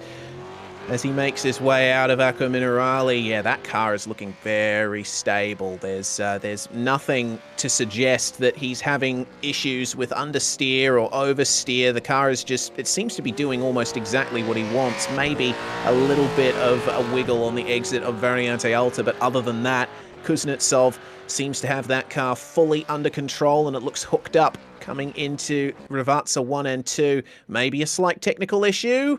Hopefully he comes back. Oh dear, that might be lap over. No, oh, he just comes back. So slight technical problems there for Rick Kuznetsov. Let's see if the time ends up counting. Across the line he comes, and it is going to be No time. Kuznetsov at the very last moment having a technical issue that robs the lap time. Oh, what a shame, and how frustrating is that to be having a technical issue at the critical time. The other interesting factor with that car is that Kuznetsov co-driver Sebastian Tixia, he's the only non-Australian and New Zealand driver in the field. He's based up in Singapore, so could be maybe a bit of a netcode issue or some other problem with that car that has robbed them of a lap time. So we turn our attention to car number 95, another one of the Synergy sim racing machines driven by another driver with some real-life racing experience, Glenn Postlethwaite from Euroa in Victoria. We see him racing in the Thunder Sports category in a V8 Commodore in real life. He's behind the wheel of Synergy sim racing V8 ZB Commodore in the V8SCOPS series. And Damien Mulqueen will be joining him for this endurance race. Another one of the drivers with a lot of experience in V8SCOPS racing. He's in the top 10 drivers in terms of number of race starts within this series. So 81 race starts his credit. Sorry, he's actually 18th on the list of all-time most capped drivers, but certainly very, very experienced is Glenn Postlethwaite. Absolutely. Usually working closely with Brenton Hobson is Glenn Postlethwaite, but driving with Damon Mulqueen this year, that's a pairing I'm interested to see what they can do here in the number 95, as there's a slight little problem under acceleration out of Aqua Minerale. I mean, you do have to get on the throttle early and get the car rotated nicely out of that corner. Oh, you had to have a couple of goes at Variante Alta there. Maybe the car not quite to his liking here in the second part of the lap, and he might have just avoided the off-track on the exit there. Let's see if he ends up committing to the rest of this lap. It looked pretty strong in the first half for Glenn Postlethwaite, but when he came up to that middle sector, it started falling apart for him a little bit. Let's see then what the time will be across the line out of the final corner. Running all the way to the wall on the run up to the line. It's what you have to do if you want to get those extra couple of thousandths, and it's going to be a 1 minute 43.499 for him. That's going to be 13th, lucky 13th so far for the number 95. Yeah, probably a little bit disappointing there for Postlethwaite. Not what he will have wanted. Dylan Rudd up next, driving with Aaron Dodd in the 990, 95 SimSport car. The Racecraft sponsored machine. Adorned with sponsors is this car. Across the back and the front. As he begins his lap. Track temp update. It's back down to 39. It went up, it went down. It's fascinating how this track temp is fluctuating. I haven't seen a track temp do it so much throughout a session, really. Normally it sort of goes up or it goes down, but this track is not playing ball. Dylan Rudd, he's blessed with a cool track for his lap. Let's see what he can do with it. Really maximising the curb usage through the first couple of chicanes, Lockie. So if you've just joined us here on the SimSpeed TV network, you are watching the full field shootout for round number 10 of the V8SCOPS, the V8 Supercars Online Premier Series here at Imola. It's a 500k endurance race coming your way this afternoon. It's Reece Gardner, Ryan Jones and Lachlan Mansell behind the microphones for you. And the reason we run this full field shootout for this particular round is it gives everybody in the field the opportunity to have their time in the spotlight and a full lap of the Imola circuit all to themselves. And at the moment, it's Zach Hanlon, the Altus Esports team, who is fastest ahead of Richie Stanaway, James Golding, Brad Rattu and Luke Rosella. They're the top 5 drivers based on the times that have been recorded so far, but we've still got more than 20 drivers left to go to complete this session. Dylan Rudd into the last 2 turns now, and this has looked like a strong lap here, but he misses the apex a little bit in Ravazza 2. That's compromised his run onto the start-finish straight. That's the most important acceleration zone of the lap, just about. Let's see if he can preserve a lap time from this. 1 minute 43.243. That is going to be position number 4 so far for Rudd and Dodd. And, God, you can't help but think it might have been a 10th or 2 more if he'd managed to stick it on the apex of Ravazza 2, Ryan. Was a surprisingly strong lap from Dylan Rudd. Really impressive from these guys. That's a really good effort. Only half a tenth away from what James Golding was able to do. And I'm sure Rudd will be mighty happy with that effort. So, yeah, I think that's caught us all a little bit by surprise.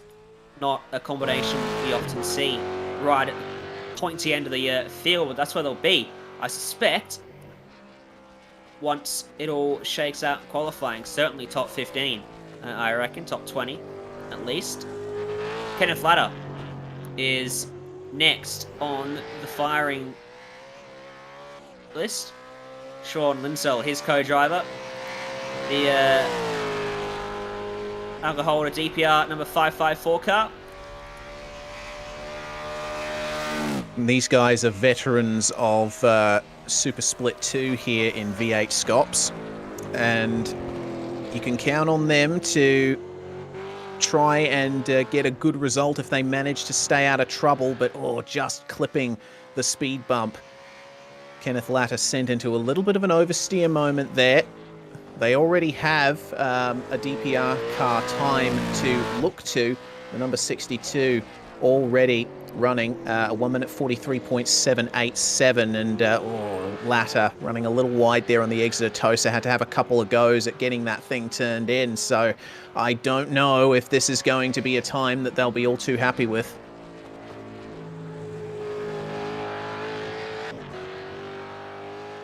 That said, Kenneth Latta pushing on in the 554.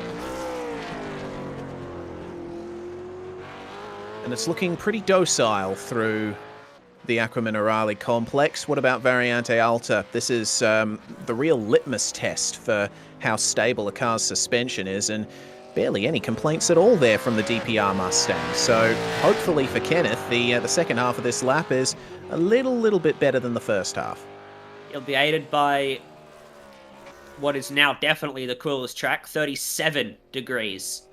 So there you go. It's about 6 degrees, 7 degrees cooler than what we saw for some of the drivers. That will make a huge difference to lap times. Certainly will. What time is it going to be for Latta? It's going to be a 143.434. That is P10 for Mr. Latta. And, wow, that lower track temperature certainly paying dividends for him despite those slight errors. Yeah, you slightly mess up your lap, and if you're aided by a slightly cooler track, you can still put in a pretty decent effort. Certainly a decent effort there. This is one of the cars that we've been looking forward to seeing. Simon Feigl, the manager of Logitech G Alders Esports, driving with Oval Ace Matt Danson. Danson, of course, recently joining the Altus Esports outfit and mostly active on the stock car racing side of things, but he's making an appearance in the Enduros this time. We won't see him until the race, but Simon Feigl, one of the guys that has been around V8SCOPS for as long as most can remember. Originally a part of Evolution Racing Team, he was one of the guys that spearheaded the run to form Altus Esports from a group of ERT drivers, and using the curbs magnificently there in Tamburello, just widening up the exit of the left-hander, and it looks like looking like a nice strong run down the straight here for Simon. He's been one of the big advocates of the Australian sim racing scene, hasn't he, Simon Feigl? Just the professionalism and the way that he goes about running his Altus Esports team, along with the effort that he puts into organising a lot of the sim racing competitions. He was instrumental in a lot of the back-end technological activities last year when Supercars ran their All-Stars E-Series during the first COVID lockdown that we had. He's a man, Simon Feigl, that the sim racing community owes a lot to for how he's got this sport, the virtual sport, onto the map. He's Absolutely. had a big slide, though, exiting Tosa, and another one coming out of Rivazzo. He's struggling a bit for some rear-end stability, getting onto the throttle as he gets all four off the deck again. Not the first car to do that through the final chicane. Driving with Matt Danson, I thought Feigl and Danson would probably be where Hanlon and Albert ended up in pre-qualifying, and Hanlon and Albert would be where Feigl and Danson ended up in pre-qualifying. So I'm a bit surprised by their pace they've had so far leading into the Imola 500. Let's see if they can continue that form here in qualifying. As I've said, a couple of mistakes so far on this lap from Feigl. How does the timing sheets Oh, hello. show up? Hello. Wow! Darling. 1 I minute thought- 42.4. Hey, whiz. Half a second quicker than everybody else, if you don't mind. I didn't even register. I thought it was a 43.4, so I was just going to say, you know, top 10, but yeah, it was that much quicker. Oof. Oh, man. Oh, goodness me. Feigl Well, pulling out all the stops there. Fantastic lap. That's why the rear end was complaining coming out of the slower corners, because he was trying to get on that throttle so early. Obviously, it was working for him. Absolutely it did. Well, will Blake Purdy have the same confidence here? Purdy, one of the star drivers for Pursuit Sim Racing this season, had a fantastic finish at Montreal, and again, a round ago at Belle Isle, getting onto the podium, did Blake. And he's shown some great potential this season. You know, one of those drivers who, if others fall down around him, he's right there to pick up the pieces and get some magnificent points and a bit of glory for his team. And this is another one of those opportunities here as he makes his way through Tosa, nice and smooth on the exit in at the number 35. This guy's going to be driving with Job Stewart, another driver that has been coming in leaps and bounds this season. One of the drivers that myself and Jake Sperry, or two of the drivers that myself and Jake Sperry highlight just about every SCOPS broadcast is Job Stewart and Blake Purdy. Always keep a lookout for them and what they can do in the midst of this incredibly competitive field. Another clean exit from Acqua Minerale. Seems that a lot of these drivers are very comfortable in their cars now in this midpoint of the session as the track continues to fall in temperature. It remains at 37 degrees despite the fact that the sun is out, and Purdy was pushing very hard through that turn. He might have been on the verge of getting an off track, but I think he might have gotten away with it because he is committing well and truly to the end of this lap. Look at how much Kirby uses on the inside there of Ravazza 1 and just kissing it at Ravazza 2. All right, run to the line then. He has done everything that he needs to do. All he's got to worry about is the upshifts now. 42.4 time to beat. Is it going to be a 42.5? Look at how close it is here up at the top. That is 5 thousandths of a second difference between provisional pole and second.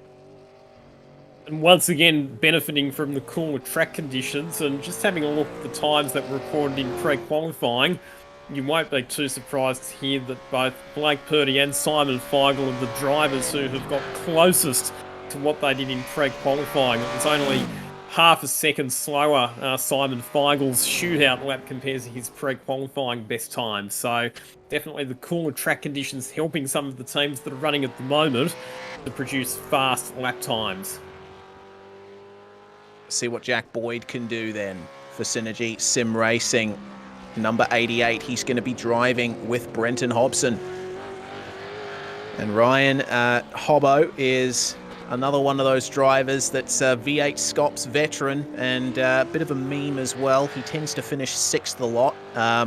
He'll be hoping for a slightly better result than that with Jack Boyd behind the wheel with him today. Well, if he manages that in qualifying, I think we'll all be happy. Yes.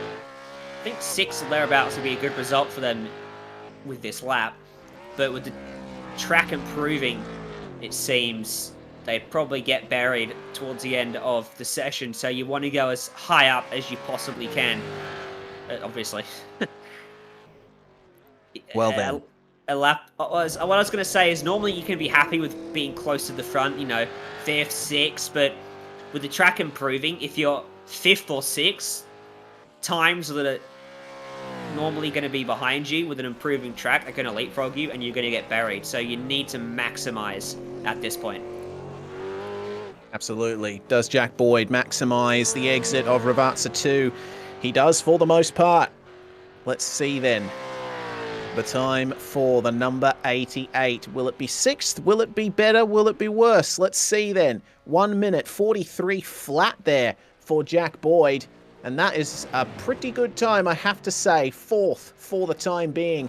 Puts him ahead of the Boost Mobile and Lobs Esports entries. So we're really starting to see the times ramp up now. track temp actually going up 2 degrees there. So, is the dynamic track swinging the other way again? Like I said earlier, I've never seen a track do this.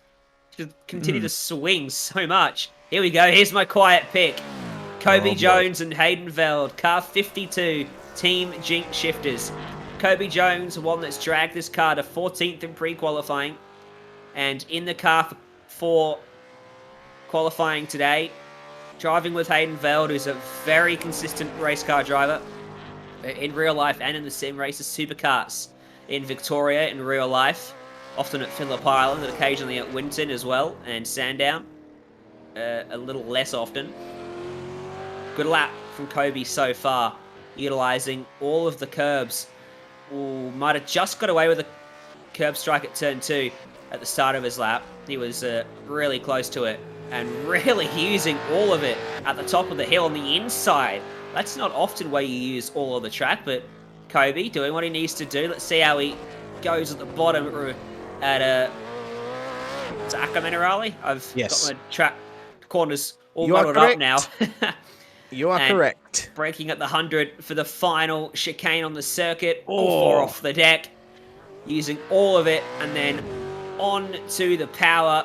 No wheel spin whatsoever, so it's looking an aggressive lap from Kobe Jones, which is what you'd expect from that man for sure. And onto the brakes. Hits the apex beautifully. Apex here is crucial as well, as always. Nails it, but a bit of oversteer is going to hurt him. So how's this lap going to shake out for the Team Jink Shifters car? Track temp still 39 degrees, hugging the wall all the way to the line. 43.030 puts in P5. And Hayden Veld there in the bottom right, obviously quite happy with the performance that Kobe Jones put in there. And I'm amazed that there wasn't an off track at Variante Alta there, because Kobe took a lot out of the right-hander. I thought he, it might have been just a case of millimeters between them. So they'll certainly be happy with that one.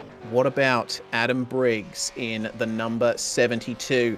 Phoenix Smokers DPR. Bit of a different livery that we're seeing on a DPR machine for now. They started out black, then they turned white. Now they are grey and orange with that new sponsorship there from Phoenix Smokers. Into the first chicane for Briggsy, who is often a top 10 contender in the championship. He doesn't always finish in the top 10, but he picks up points where people make mistakes.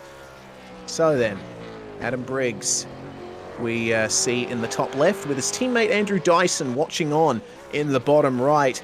And hopefully we'll be able to get some kind of reaction from them when Adam Briggs comes across the line. But these two certainly know each other very well. They've driven together before. They've been teammates for a few years now at DPR. And it seems that that's one of those stable outfits that you expect to just keep coming on strong, as Briggs might have just missed the apex of Piratella just a little bit.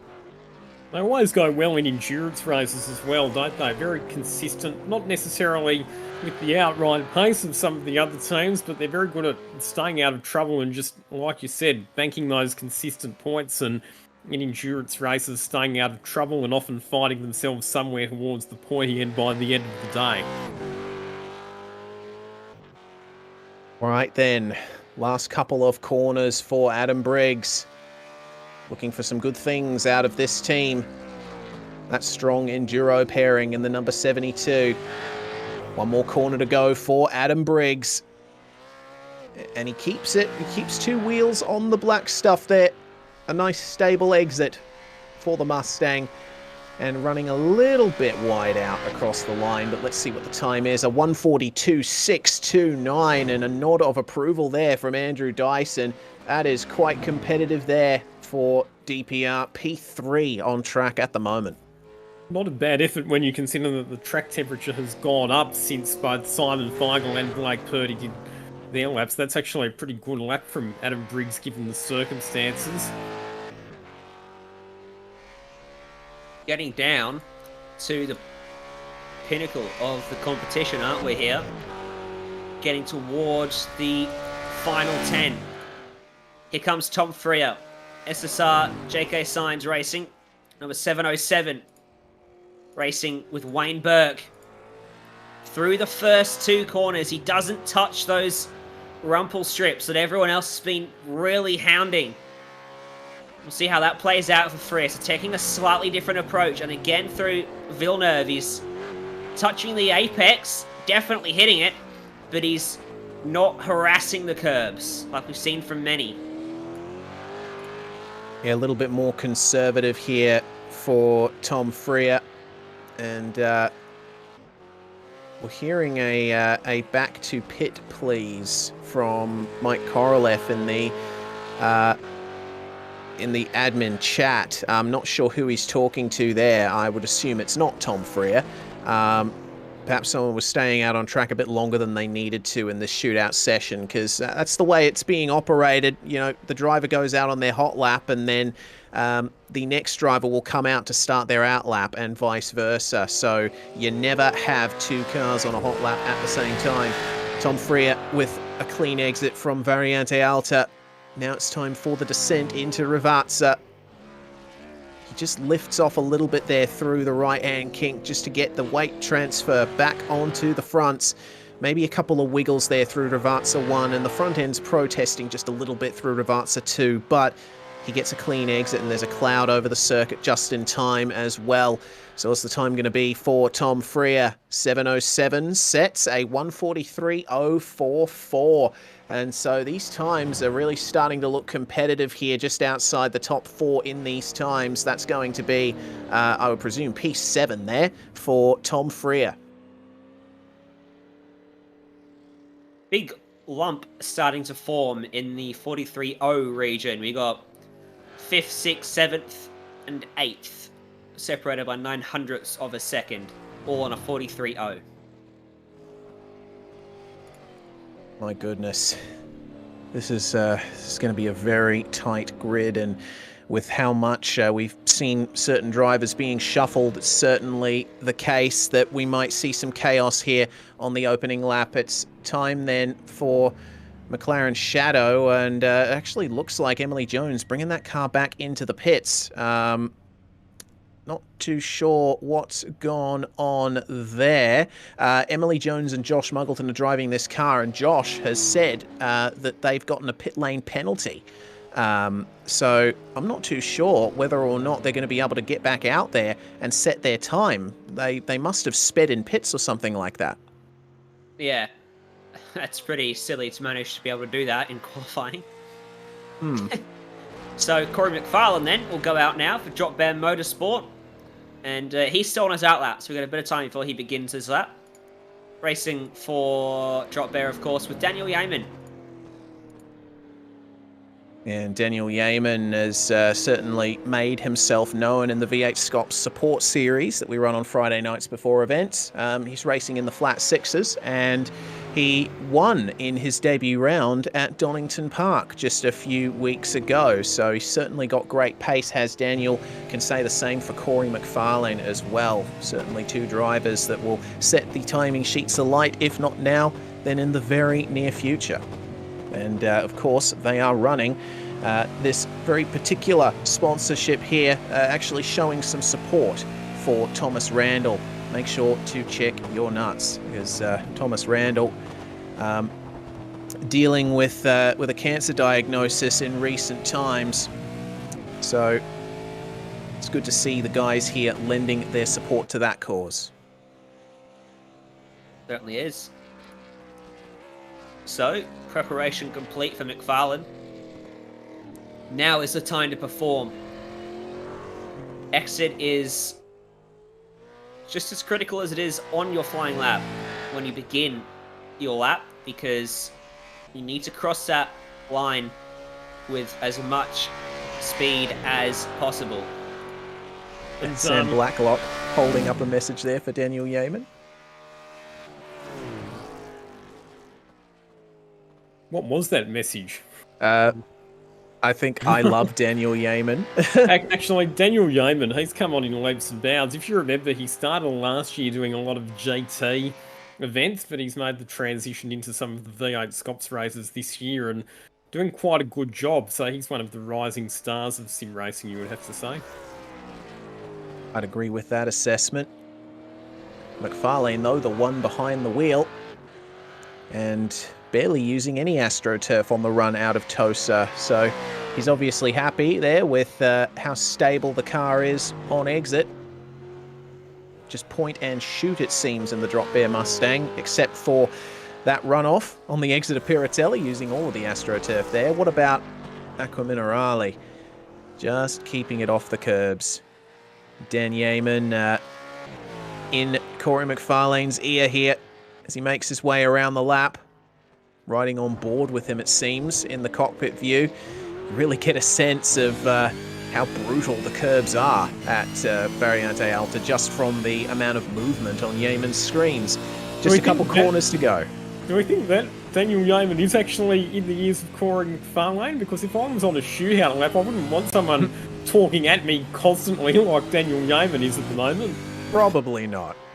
Probably not. He's streaming on Twitch at the moment, is Daniel Yeaman. So obviously, talking to the chat, McFarlane's going to come across the line here and set a 1:43.198. And that's going to be good enough for 9th place as things stand at the moment. So I think that they can be satisfied with that run. It was a reasonably competitive lap. Not many mistakes to be seen there, Ryan. Nice, consistent. It's exactly what you want from your qualifying driver. So big improvement for Simon Feigl. Remember, he came into this pre-qualifying session ranked 17th.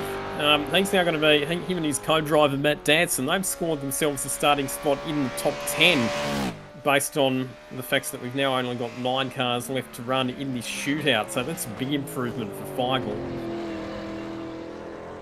Yeah, Huge certainly Matt Danson as well, who he touched on as well as an oval driver through and through. He's the highest I-rated oval driver in the AusNZ region. But put him in one of these cars and he would feel a little bit out of his depth, but see him, he's coming on very strong in these machines lately. Indeed, and you'd expect a lot of the same from the likes of Andrew Gilliam here at Pursuit Sim Racing. Gilliam, already a proven race winner in V8SCOPS, taking his debut win last year at Mosport and keeping up with those strong results, and certainly someone to look out for in the Enduros. Gilliam is driving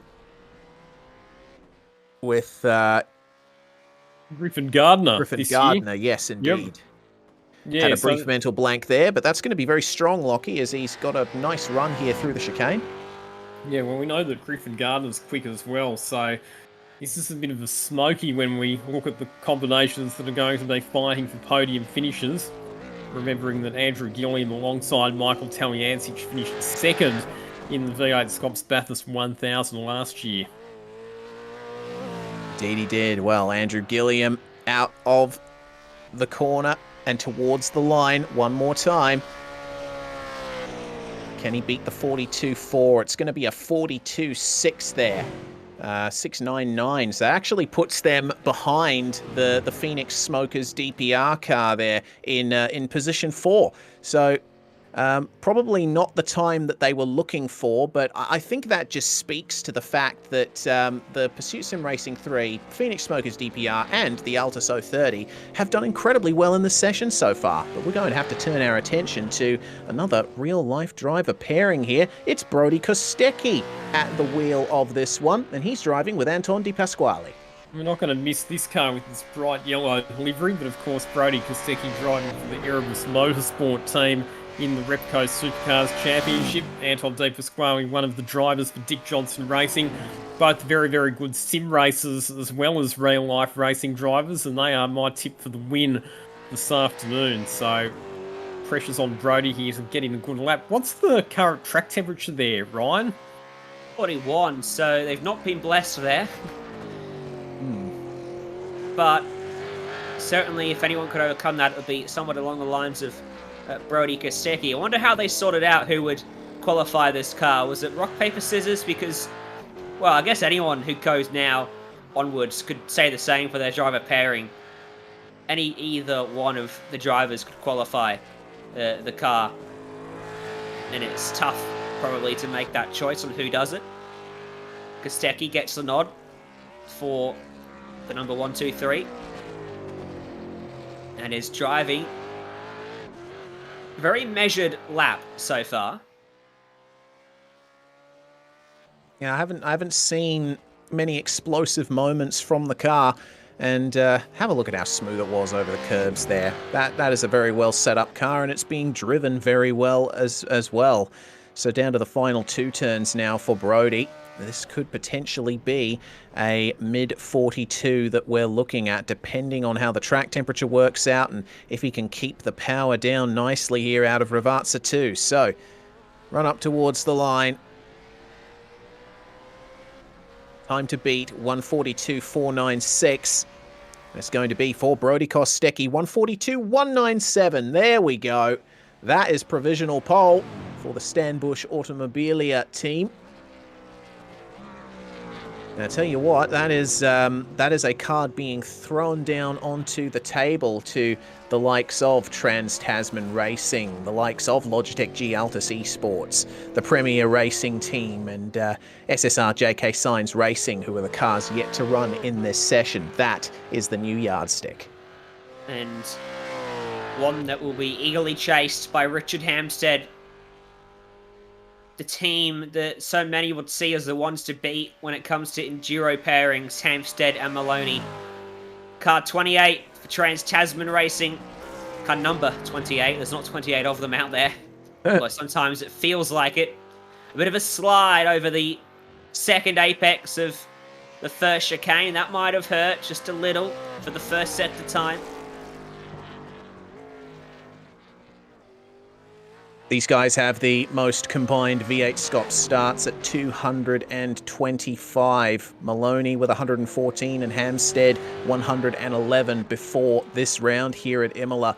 So there's a wealth of experience in this number 28 Mustang, and all of it is being put to use here by Richard Hampstead, who was the champion of our inaugural test season in 2014. He's been here from the very start, as have many of the drivers we see up the front of the field today. Really pushing the limits of the track as well, coming out of Aquaminarale. And oh, he got the line slightly wrong there. Caught the second curb awkwardly and it sent the car back to the right when he wanted to be going left. I delayed his throttle application. Really late on the brakes into Ravazza. Let's see how it all comes together for Hampstead. I've learnt one thing today. I'm no good at predicting lap times. So, I won't try. We'll just have a look at the timing board and see what pops up for car number 28. Is it anywhere near the front? It's not as close as he'd want to be. It's a 42.968, and that's going to put him in P7. Righto. Well, I think that their focus is going to be on race pace there for Hampstead and Maloney. They can both bring out a good one-lap time on a good day for both of them, but I think they're focusing a bit more on how they'll do in the race this time around. They can certainly make up positions. Corey Shepherd, meanwhile, in the Premier Racing Team 017. He's driving with Brian Borg, and Corey Shepherd, as he starts off his lap here, is one of those drivers that we feel is on the verge of something really special, because he's certainly strutting his stuff out there this season. He exploded onto the scene late last year, and he's been putting that Premier Racing Team car where we certainly wouldn't expect it. Yeah, and this is a team that, as you said, yeah, putting it right up there, right amongst the heavyweights, and looking to throw the cat amongst the pigeons and seeing if they could outperform them all here in qualifying. So Corey Shepherd wheeling his way out of Acro Minerale, taking a very similar line to Richard Hampstead, hugging the left side of the racetrack. But can he take a better line through the chicane? Yes, he can. And that's probably the spot where Hampstead lost the majority of his lap. So this could be a good one for Shepherd. Didn't see any obvious mistakes throughout the first part. Almost grabs the grass on the right as he dove onto the brake pedal. Very tricky to jump onto the brakes for Rivazzi as he tried to get the car turned at the same time and plunge downhill. So he'll cross the line, and Corey Shepherd will put the Premier Racing team right in the mix. A 42.875 P6. Man of the Up match there. man of the match so far for me though is still Simon Feigl.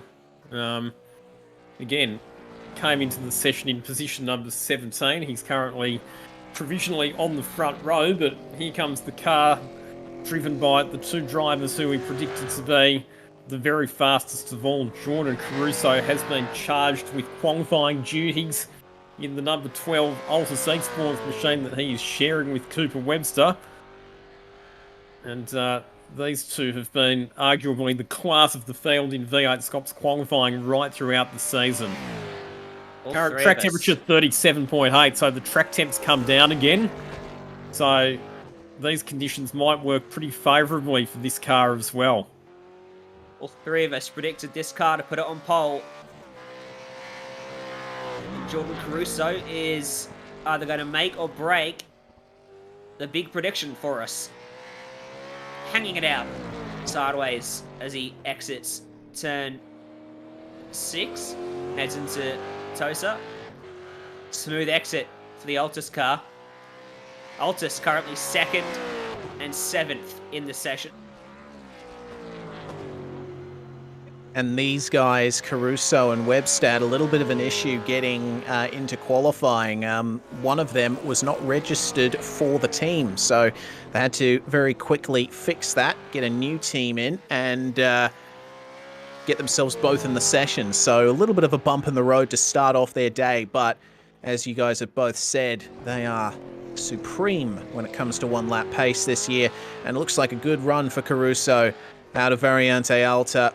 A little moment of rest then for Caruso, who's taken all of his debut victories so far in V8SCOPS this season.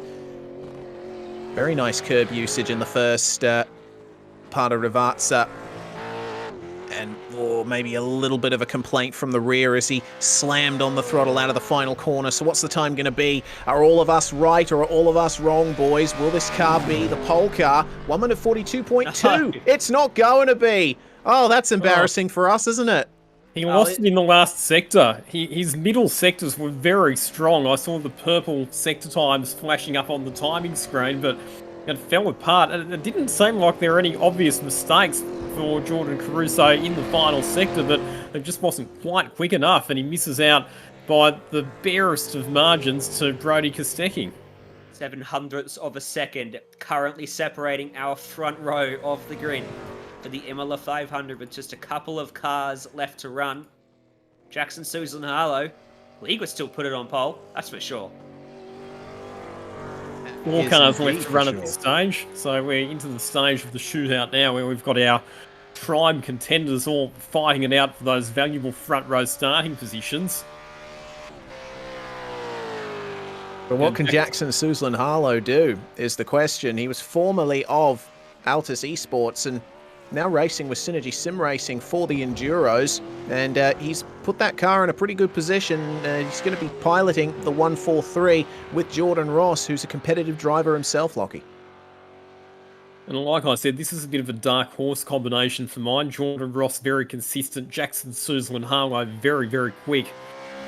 So they're a team that if they get their strategy right, should be right in the mix fighting for a podium finish or better come the end of the day. Current track temperature 36.1, so it's come down again. So I'll tell you what, these front runners, they're really getting the rub of the green when it comes to getting the best track conditions. You can see how overcast it is at the moment, and this might just work for the advantage of Jackson Suzlin Harlow as he plunges downhill into the braking zone of Aqua Minerale. And back up the hill again towards Variante Alta. How stable is the Synergy 143 over these curbs? Number 1, boom. Number 2, boom. And it just goes over it like it's nothing. Excellent exit there for Jackson Suzlin Harlow. So it's going to be a 42.197 that is the time to beat, set by Richie Stanaway.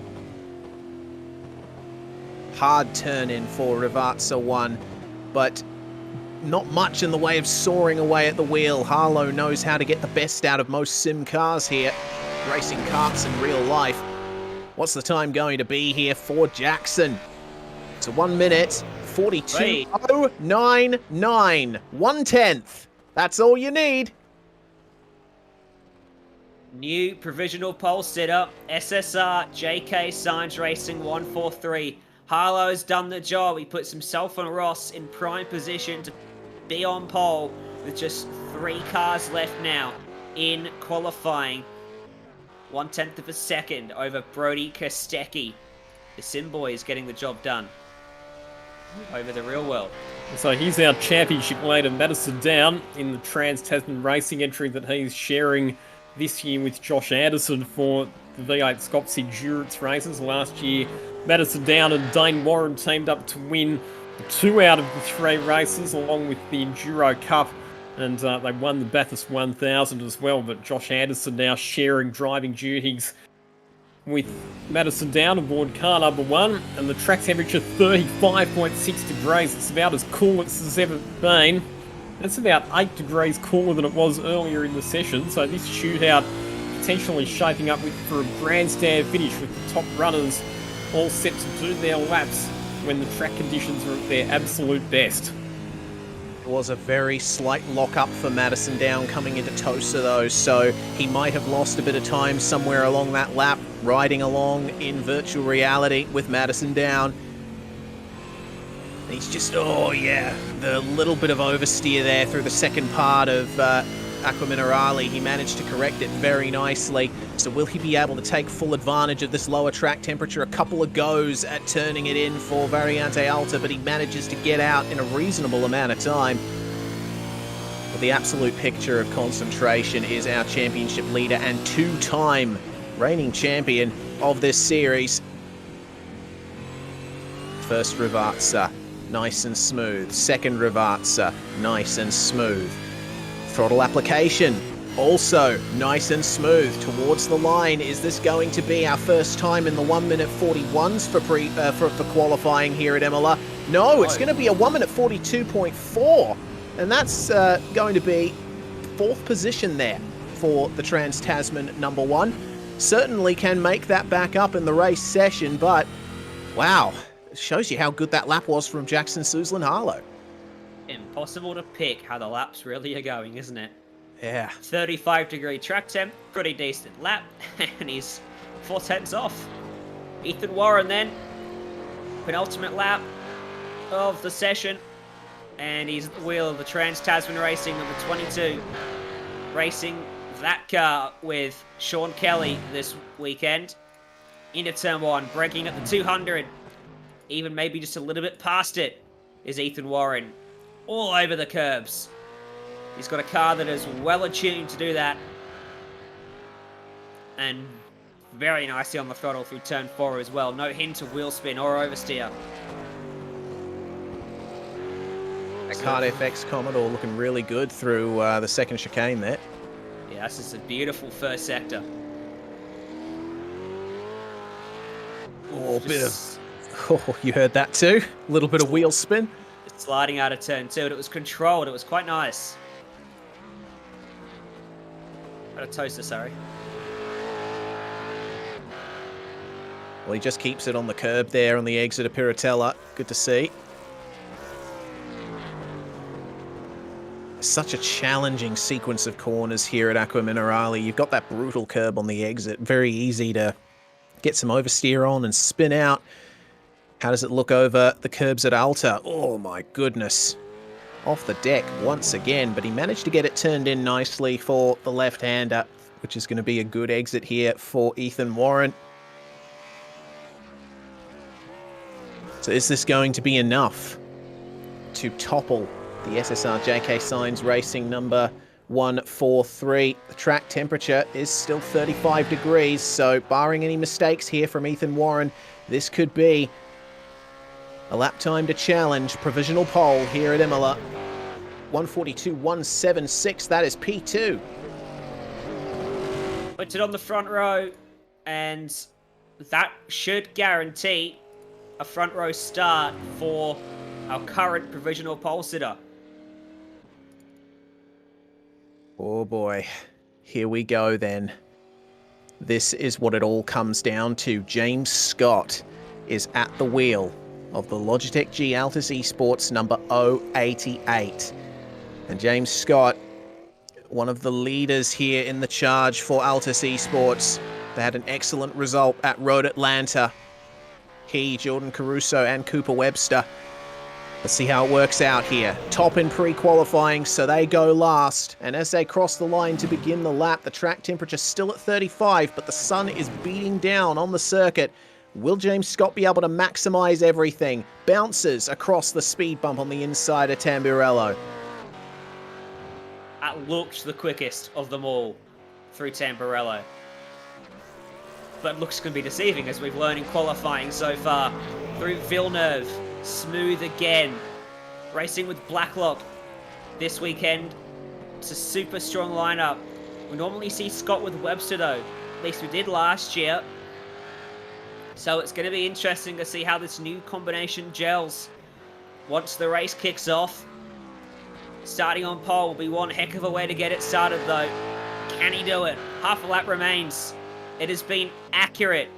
Smooth and steady so far. Into Aqua Minerale. Down, up and out of it now. Still not putting a foot wrong. Track temp is 36. It's right where he needs it.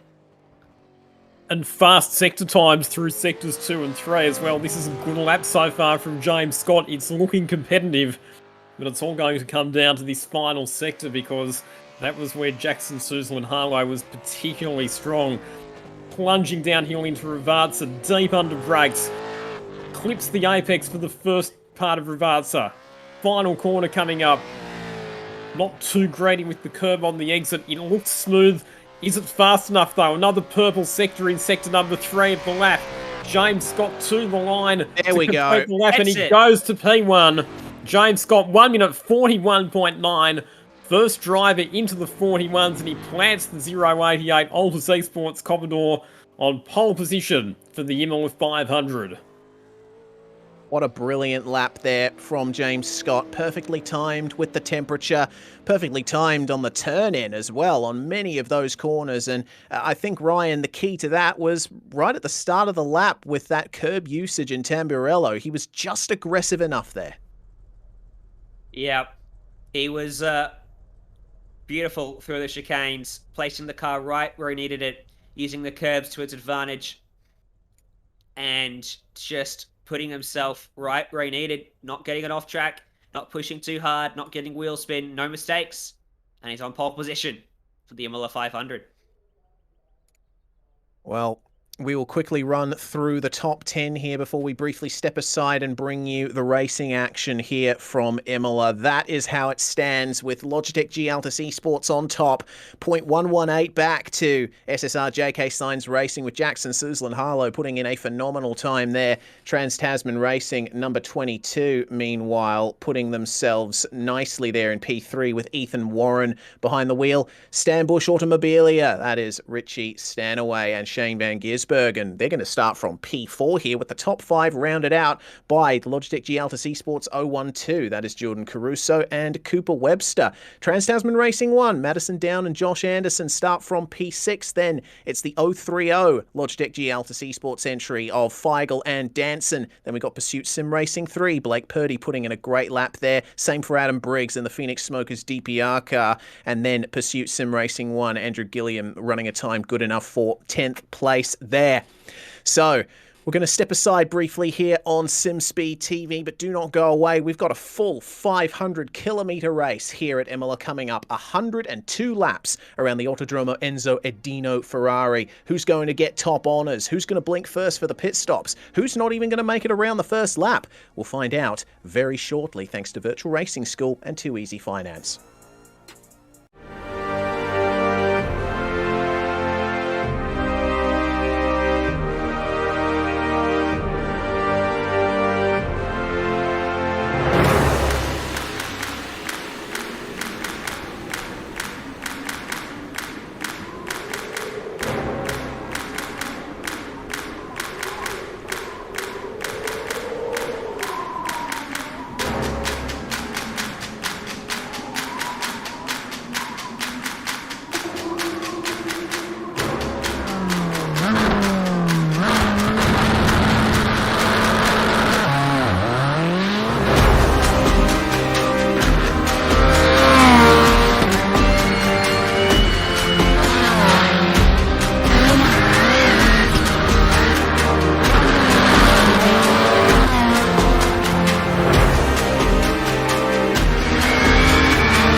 Sean here. iRacing, Climb to the Clouds, Mount Washington Hill Climb, available now. Check it out.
Yeah, so we're using the VRS Direct Force Pro this year.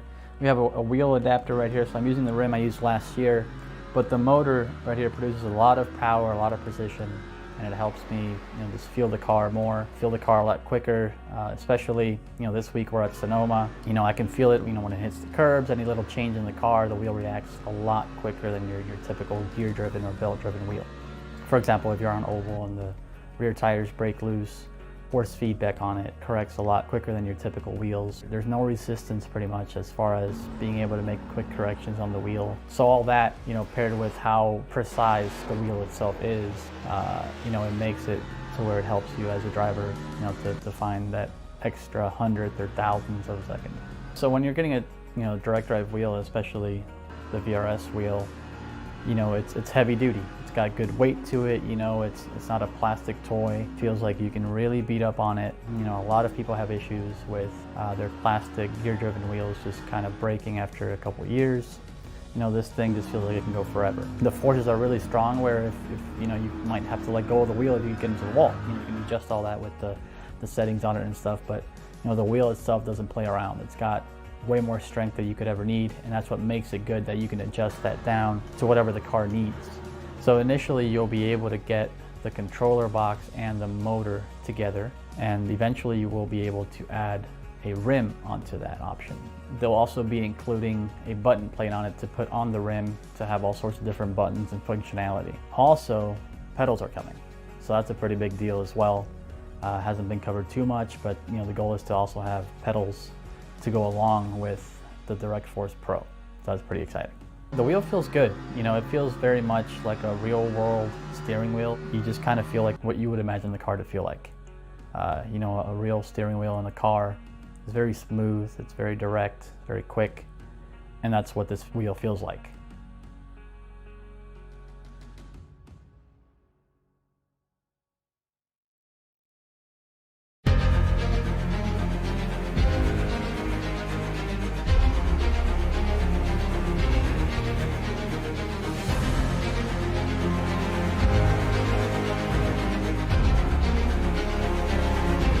Fantastic. This is GT racing right now. He's got traction, he's got rid of the outside of both of them! Maloney! Oh, he's taking Anderson. Anderson's up to Oh my god! Oh! Big crash! Oh my goodness, off the realize these guys are going to want to make their way through the field very quickly. Oh, there we go. Oh, no. That's massive. This is it. This is over. I can't believe this. Oh, my God. God, what?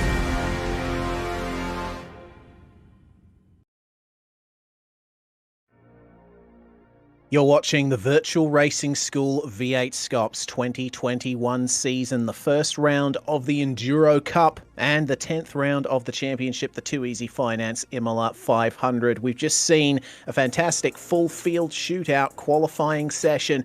I'm Rhys Gardner, in the box with me, Ryan Jones and Lockie Mansell, bringing you through this race here tonight.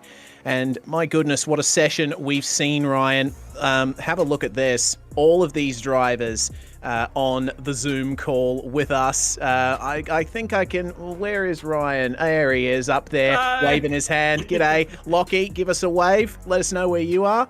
There he is. And what a fantastic session that was, guys. All of these drivers here all gearing up for this race start, but I think one of the big surprises of this session was that Logitech GL Esports 030 putting itself into P7 with a fantastic lap from Simon Feigl. Actually, all three of the Altus Esports cars did a really good job and ended up near the pointy end because not only Simon Feigl, but Zach Hanlon did a very good job as well and ended up just outside the top 10. And obviously the 088 car, a fantastic lap from James Scott to score outright pole position. So we always knew that having a full field single lap shootout was going to mix up the grid, and it certainly did that. We had a lot of drivers who improved quite significantly from where they ended up in pre-qualifying. Conversely, a few drivers went backwards as well, none more so than the Josh Muggleton and Emily Jones entry, which scored the penalty for a pit lane infringement and will start this afternoon's 500k race at the back of the grid. Indeed, and the same is true, actually not the same. We actually do have some breaking news that a car is out, and that's the 027, who unfortunately they've had an issue, which means the number 717, which is a reserve entry with Seb Flock at the wheel, is going to take to the grid. And here we go. We can go through the grid finally for this Imola 500. Pole position is going to be Logitech Gialtis Esports 088 with SSR JK Signs Racing on the front row with them. Traz Tasman Racing number 22 starting off P3, joined on the second row by Stan Bush Automobilia, Richie Stanaway and Shane Van Gisbergen at the wheel of that one. The 012 of Jordan Caruso and Cooper Webster starts fifth with Trans Tasman Racing 1. Madison Down and Josh Anderson in P6. Seventh, the Logitech GL Esports 030, that is Danson and Feigl. Then we got Pursuit Sim Racing 3, Phoenix Smokers DPR 72 and Pursuit Sim Racing 1 rounding out the top 10. Andrew Gilliam putting in that time. Ryan, 11th to 20th. Starting out of P11, Premier Racing Team 017, Logitech GL Esports 024 alongside them. Trans Tasman Racing number 28, that's Richard Hampstead, Jake Maloney, and SSR JK Signs Racing 88, that's Hobson and Postlethwaite. Jinx Shifters 52, Jones and Veld alongside SSR JK Signs Racing 707 are on row 8 ahead of Boost Mobile Racing, Stanaway and Van Gisbergen, and Jock Bear Motorsport and Cozy. And then James Golding and Brad Newman are on row 10 ahead of Dylan Rudd and Aaron Dobb. We've only got 30 seconds left, though, before the start of this race. We do indeed. We'll briefly show the rest of the field up here on the screen with only 20 seconds left before the race goes off. It's a big field of cars here. 45 machines making their way onto the starting grid here at Imola, but it's all going to come down to the line locker, that initial throttle application, the best run off the line on the run down to turn 1, and the Tamburello chicane here at Imola. You see the McLaren Shadow car there with no time. A little bit of a jump start there for the Boost Mobile Racing car as the revs rise here at Imola. We are green and away. A little bit of wheel spin for Sam Blacklock, but an incredible start from Cooper Webster in the Altus Esports 012. Already up into second place and pressuring Jordan Ross for the lead as they come into turn 1 for the first time. Joshua Anderson on the outside of Sam Blacklock into Tamburello. We got a car around already, and I think That is Sean Kelly there, the only car to go around in the first chicane here as they make their way around the lap, and Jordan Ross filtering there into P1, but he's got quite the train behind him, Ryan. That was a really good start from Jordan Ross and Cooper Webster. They were able to work their way around the outside at Tamburello. It was Sam Blacklock who just lit the rears up. Too eager on the castle, too early on the clutch, letting it out. And he falls back to third. He was able to hold off Anderson, though, who tried to go around the outside as well. Just ran him out of road. Kelly went around in the background as he saw, but everyone else is through the first couple of corners without poor start. too much drama. Poor start for Anton De Pasquale. He started on row number 2 of the grid, but has drifted back to 10th position, so not an ideal start for Anton. It seems that the Trans-Tasman Racing number 28 of Maloney and Hampstead has fallen down the order a bit as well. They're now down 5 positions, down 6 for Anton De Pasquale in the Stan Bush Automobilia car, but it is on for the lead as we come down to the end of the first of 102 laps here at Imola, and big pressure on the back of Jordan Ross from Cooper Webster. Big draft down the front stretch as we're already seeing a car in the pits. That's Andrew Dyson bringing the number 72 in, and I think that might be a jump start penalty because you wouldn't want to come in on lap 1 in an event like this, as down the outside into Tamburello goes Cooper Webster, just avoiding making contact with Jordan Ross, and into the lead now for Logitech G Altus Esports. 1 and 3 for the team. Bold stuff on lap number 1, going for a big braking move on the outside, but he managed to pull it off there, Cooper Webster. Lots of confidence on cold tyres and under brakes to take the lead at the end of lap number 1. And Blacklock wants to follow suit. Inside line for Toaster. He came from a little ways back. Not quite getting up there far enough to keep the overlap on the exit. Jordan Ross able to get the power down more earlier on the exit. But Blacklock looks like he wants to make it an Altus 1-2. Once more very early in this race. Ross just struggling a little bit, it seems, in the early phase of this one. Big queue of cars up at the front of this field as well. Look at that. Yeah, a bit of a cork in the bottle here is Jordan Ross as Cooper Webster starts scampering away from everyone up here. Who is that behind Ross? We got Blacklock, Anderson, Stewart, Shepherd, and Griffin Gardner at the back of this pack as well. Then we've got Bo Albert in the 024. With Anton De Pasquale trailing off the back of these guys before we got a huge pack of cars from about 10th place on back. Oh my goodness, the pressure is on there for Jordan Ross. It seems that Sam Blacklock, he thought about a move at Ravazza 1, but thought better of it. It's time for the draft once again, and think of the draft advantage that all of these guys are going to be getting behind. Certainly, there's an opportunity for some fuel saving already here, Lockie, with the big draft down the front stretch. You can afford to lift and coast massively into Tamburello. Yeah, it's actually one of the advantages of being in traffic early on in the race is that, if you are in the slipstream of other cars, it does allow you to do some fuel saving. We'll talk about fuel strategy and when we expect the pit stops to happen very, very shortly. We're expecting you wouldn't want to stop any earlier than about lap 18 for your first pit stop if you are planning a 3-stop strategy. Got our first penalty in, by the way, guys. Benjamin Smith, who is driving the 009, has been black flagged for contact on lap 1. I think that's got something to do with Sean Kelly getting spun around. Well, no, because Anton was actually the other party with Sean Kelly. Oh. That was deemed a racing incident. Okay, righto. So it's for a different incident, but something's happened down at Tosa here. Glenn Postlethwaite missing his rear wing and boot lid. We saw a couple of cars off on the outside there. I'm not sure who was involved in that, but it looked like a right mess down there, and that's one of the Synergy cars, Michael Schreier in the number 30.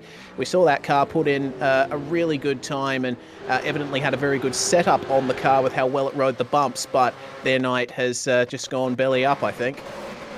So look at Matt Danson right now in P12. Remember, we talked about him being an oval expert, not being as comfortable in these cars. Oh no, number 1 making contact with number 143. That's backed them up here out of Ravazza 2. Look at the 017 here of Corey Shepherd. He's going to have a run up the inside of Madison Down. Sorry to talk over you there, Ryan, but things are absolutely going off here in the second place battle.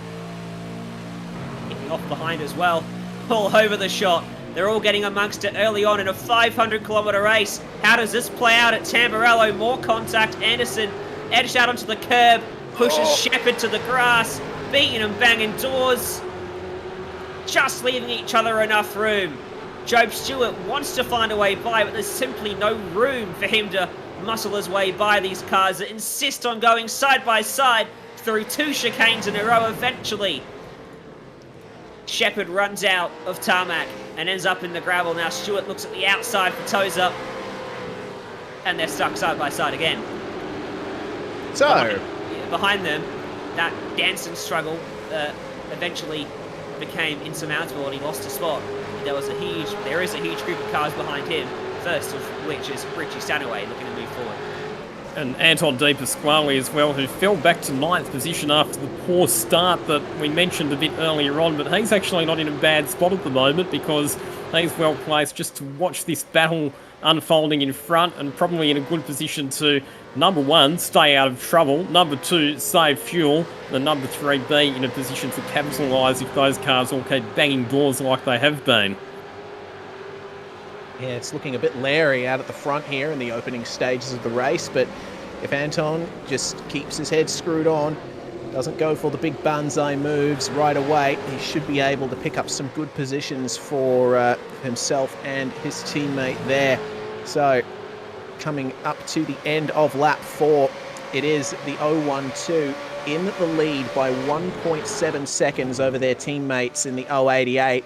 Then we got a big gap back to Jordan Ross there with all of that shuffling on the previous lap, putting everyone behind him down the order just a little bit. Anton's just got into the back of Bo Albert coming into Tamburello.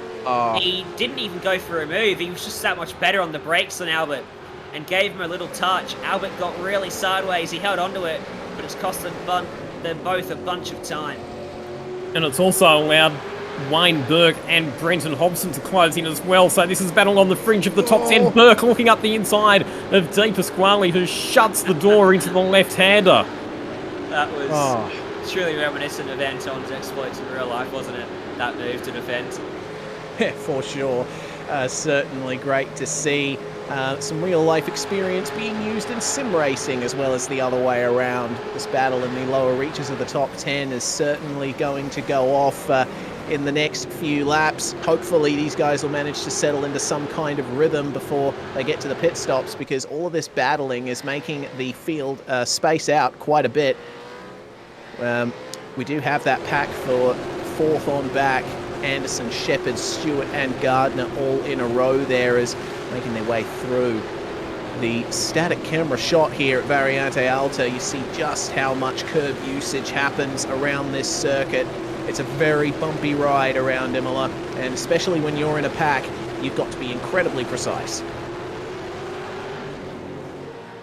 And it's so hard, isn't it? Especially when you're following closely behind another car, just to sight your braking markers and turn in points accurately to make sure that you don't overuse the curbs and cop a slowdown penalty. Riding on board with Matt Danson, his teammate Simon Feigl was one of the stars of the qualifying session that we saw earlier on, but he's going to lose a spot into turn number 1 as he gets relegated back a position aboard the 030 Altus Esports machine. We know that Matt Danson's a bit of a whiz in oval racing, but circuit racing, he has lost 9 positions since the start of this race. He's fallen back to position number 16. And when we start talking about strategies, there will be some cars that have got one driver who is noticeably weaker than the other one. So for those teams, it'll be about trying to get their stints out of the way early on in the race so that you can have your fast driver in the car for the run to the checkered flag.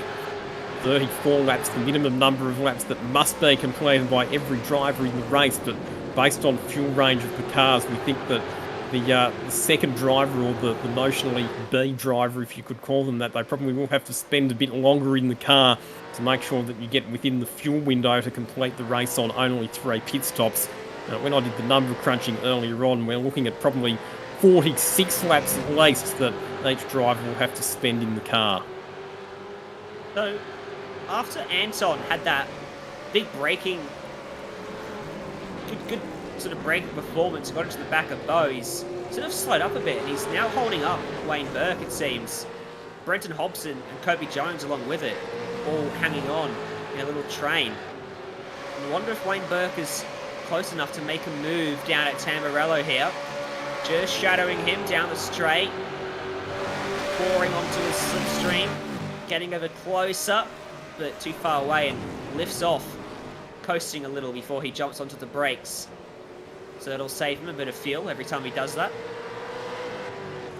Exactly what you need to do in these early stages. Try and extend out that first stint as much as you can, minimize the time you spend in the pits later on.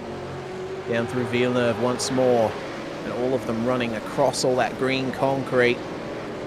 With these cars being the way they are, 650 horsepower, 1.5 tons in weight, and a lock differential, it's difficult to wheel these things around, as that's a potential move there for the 08 of Rick Kuznetsov, trying to make his way past the Race on Oz number 947 into Villeneuve, and that is one of the HJR machines going a bit wide in Tosa. So it's a pretty good exit, have to say. Yeah, Henry King managing to keep the Race on Oz machine behind, but for how long? Have a look at the run there into Piratella, a big lunge off the back of him from Tyler Blackburn there. That's a long line of cars here for basically 30th position on back. Oh no, Henry, yeah, that might be a slowdown there. He took a bit too much curb in the first part of Aqua Minerale, so that's allowed Blackburn and Kuznetsov on by. Same can be said for Reese King.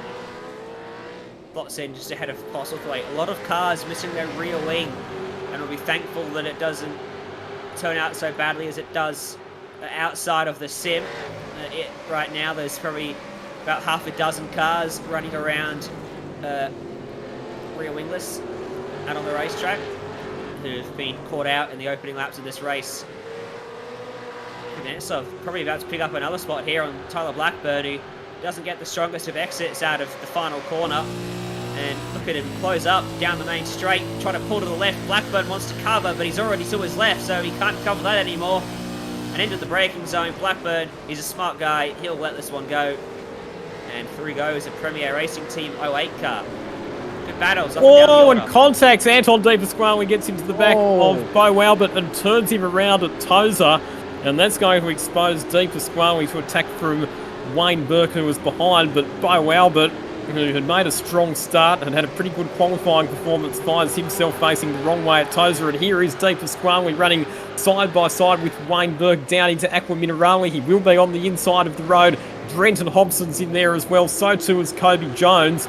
But it will be very interesting to go back and have a look at that incident, because if De Pasquale was deemed to be not far enough up the inside, there could well be a penalty coming the way of car 123. Bo will be absolutely fuming about that. He takes his racing very seriously when he puts hard work into it, and to be taken out is something he doesn't take lightly either. So there will be literal steam coming out of his ears at the moment, I believe. And I've had a look at the replay myself, and yeah, Anton went for a do. Here you go. Yeah. That's a slam dunk penalty, that one, you would have to say. Live pictures, though. Wayne Burke is going to try to get by Anton, who covers him to the last minute, and now swiping across his bumper, unsettling him to the braking zone. Burke is unhappy. Anton not making friends out there in V8SCOPS today. Oh, no, certainly not. And, yeah, I would agree, guys. That's a slam dunk penalty versus Bo Albert. He just went a bit too hard into the hairpin, but De Pasquale is pushing the limits now, trying to stop these guys getting by him. He doesn't have the benefit of the draft of Bo Albert anymore. Next car up the road is Griffin Gardner in the 201, and that's basically, what, 3-4 seconds I can see there, just by my eye. But it seems to me that De Pasquale has done enough to keep the 707 behind for the time being, but man, might be a little bit rattled after that, and certainly race control will be taking a look at that. And we are hearing that there is a penalty incoming for that car, which is not really a surprise for any of us. I think that's a fairly clear-cut decision for race control. Dylan Rudd has picked up a penalty as well. Did we mention that? That was for contact on a re-entry on lap 4. Indeed, was about to bring that up. So there's already been a few incidents in this race that plenty of drivers have not been happy with. We're not even 10 laps in yet, and we're already seeing some very unhappy drivers. We've got plenty of this race still to go. As Wayne Burke continuing to chase down Anton De Pasquale out of the second Ravazza turn. He's got his teammate for company behind, got Kobe Jones behind as well. Josh Anderson on the back of Jordan Ross for P3 up the inside, and Corey Shepherd wants in on this as well. Oh, this is going to be awkward. Ross didn't close the door, and Shepherd thought there was an opportunity there, but Ross turned in at the very last second, and Shepherd had to really jam on the brakes to back out of that and locked the inside front tyre. Good job not to make contact from those three. Yeah, good stuff there, but it does mean that the number one car, which Madison Down has yet to get into, currently in a podium position. Getting another penalty in from race control. Brody Kostecki has been, that's going to be Anton De Pasquale's car there, given a penalty for contact on lap 8. So that is the slam dunk penalty for the contact with Bo Albert we were talking about just a few minutes ago. They'll have to bring it into the pits in the next few laps. Yeah, no surprises there whatsoever, and you would have to say that that's a fairly accurate adjudication from race control, so they'll have to take it to or through Hang on. lane. There's 3 wide action coming out of Tosa. Whoa. Mark Newton. Kuznetsov is in the action again with Tyler Blackburn. Newton gets edged out wide at Piratella. Oh my goodness, this is fantastic. Up the inside into Acro Minerali for Mark Newton, and he manages to get the move done there on Blackburn. Good stuff from both of those guys to give each other racing room. This is excellent. They're racing like it's the last lap. I think I flicked it up on my sim about the same time that Jay happened to bring it up on the broadcast there, and it's still going on. Mark Newton's gotten out of shape coming out of the chicane. Tyler Blackburn now with the inside run for Ravazza. Phenomenal stuff for just inside the top 30. Reese Keane watching on, looking to pick up a piece. Glenn Postlethwaite is probably just sitting back here. I'd say he's got the pace on these guys, but he's very smart as Postlethwaite. Does have damage as well. That might be hurting him. Just wanting these guys to sort themselves out of it before he goes and gets involved. Tell you what, Mike Korolev and Simon Black in race control, they've had their work cut out for them. They've already investigated 7 incidents, and we're only 11 laps into this race. Welcome to SCOPS. Yeah, goodness me. Race control works very hard in this series with the very intense racing that happens a lot of the time in this series. Mark Newton, we're right on board with looking back here at Reese Keane, and seems no hint of a move from the DPR Mustang for the time being. They do have that little bit of damage on the front, which might result in a lack of straight line speed for them, a little bit of extra drag. So if they can stay in the draft of the MFR number 099, then that may pay dividends for them later on. He's just got to hope that Newton doesn't make another error on the exit of Variante Alta. Out in front, Cooper Webster leads the race by 3.8 seconds. He's just been steadily extending the margin over his Altus Esports teammate Sam Blacklock, who remains in second position. Josh Anderson in third spot at this stage in the first of the Trans-Tasman Racing machines, and under a bit of pressure from Jordan Ross, the driver who took the opening stint in the car that originally qualified on the front row of the grid. Then we go back to Corey Shepherd, Job Stewart, Griffin Gardner, Wayne Burke, Brenton Hobson and Kobe Jones rounding out the top 10 as Anton De Pasquale heads pit side to serve the drive-through penalty. The key thing here for Anton is that he needs to make sure that he doesn't, in trying to fight his way back from that penalty, cause more incidents and score more penalties, because that's the trap that you can fall into. Corey Shepherd's got quite some pace at the moment. He's really hounding the back of Jordan Ross and forcing him to defend at parts of the circuit, which is throwing them both up, allowing Job Stewart to sniff at the back of both of them. Yeah, this is pretty intense out here at the moment. They do still have Josh Anderson up ahead of them, but he hasn't quite been able to skip away from these guys. It's, oh my goodness, massively off the track, Job Stewart, and into the wall. And that was, I think, pretty easy to see the cause of that as the engine has popped. That is actually very weird. He just went straight off into the grass. He didn't try to catch it on turn, and he just drove straight off. So that might be a hardware issue. What a shame for one of the teams, Job Stewart and Blake Purdy, two young South Aussies who were running in the lead pack. What a shame for one of the entries that we expected to be a leading contender. And you're right there, it could have been a hardware issue because that Pursuit SimRacing Commodore never looks like making it through the right-hander there at Aquaminaroling. So slow on the circuit through Rivarza. There's not going to be a safety car with this incident. We're hoping, if Job can avoid all of this. Bo Albert making his way past with a bit of oversteer and straight into the pits for the number 35. We stay green here at Imola, but if there's a car ever stopped out onto the circuit, there's a good chance that the safety car will be deployed.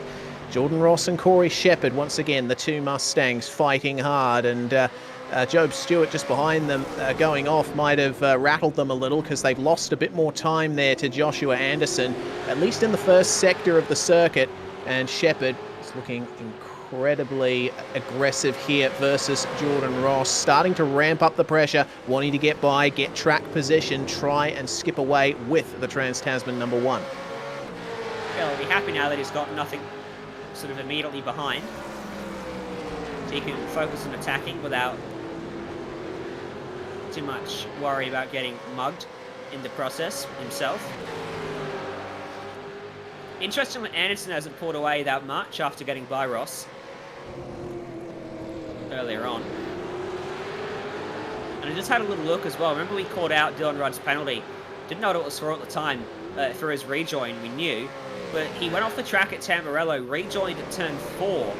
And as he did, he got a little bit loose on the grass and the car spat to the left and made contact with Lee Ellis in the Trans-Tasman racing machine. And as a result, Ellis got turned into the concrete and took him, well, not out of the race, but put him pretty much out of contention of a decent result. He's still running, but in 40th and 50 seconds away with big damage. So that's Ellis and Stenberg driving that car. They'll be really, really annoyed with that. Yeah, it's I think something that's been a trend with Ellis and Stenberg is just bad luck. You know, they're two very capable drivers and they can certainly bring it home, but it's incidents like that that they had very little, if nothing, to do with that put them out of contention in races like this. There's the onboard from Lee Ellis, and you know, they're continuing to press on. They want to get the finish, get those championship points in the bag, but we'll have to wait and see how it works out for them. As, oh no, that is a problem for Sean Kelly, who we saw spinning at turn 1 on lap 1. He's gone for another little adventure there out of Rivarza 1 and 2. I'm wondering if he ended up doing that by himself. Not been a great day for them so far. After the great qualifying performance from Ethan Warren earlier on, the race has been anything but satisfactory for that particular Trans-Tasman Racing Commodore. But one entry that is having a far better race so far, Josh Muggleson and Emily Jones. Remember, they got penalised in qualifying. They got relegated all the way back to 44th position on the grid. They've made their way up to 16th, so 28 spots already gained for Muggleson and Jones. They're doing everything right at the moment in that McLaren Shadow Commodore. See how far up the order they finish, because with the times that they're setting, the chaos that they have managed to avoid, Josh Muggleton and Emily Jones, two very experienced sim racers and real life as well for the both of them. Emily Jones is close enough for a move here, and he's gone for it up the inside of Tamburello. Oh. Pulled the dummy, switched to the inside lane. Ross sees him coming and just sidesteps him and lets him go. So Shepherd puts himself up into P4 for the Premier Racing Team 017 car. He was thinking about that for quite a few laps, was Corey Shepherd. Now let's see, now that he's been released, if he can catch up to the back of Mr. Anderson in the number 1 car.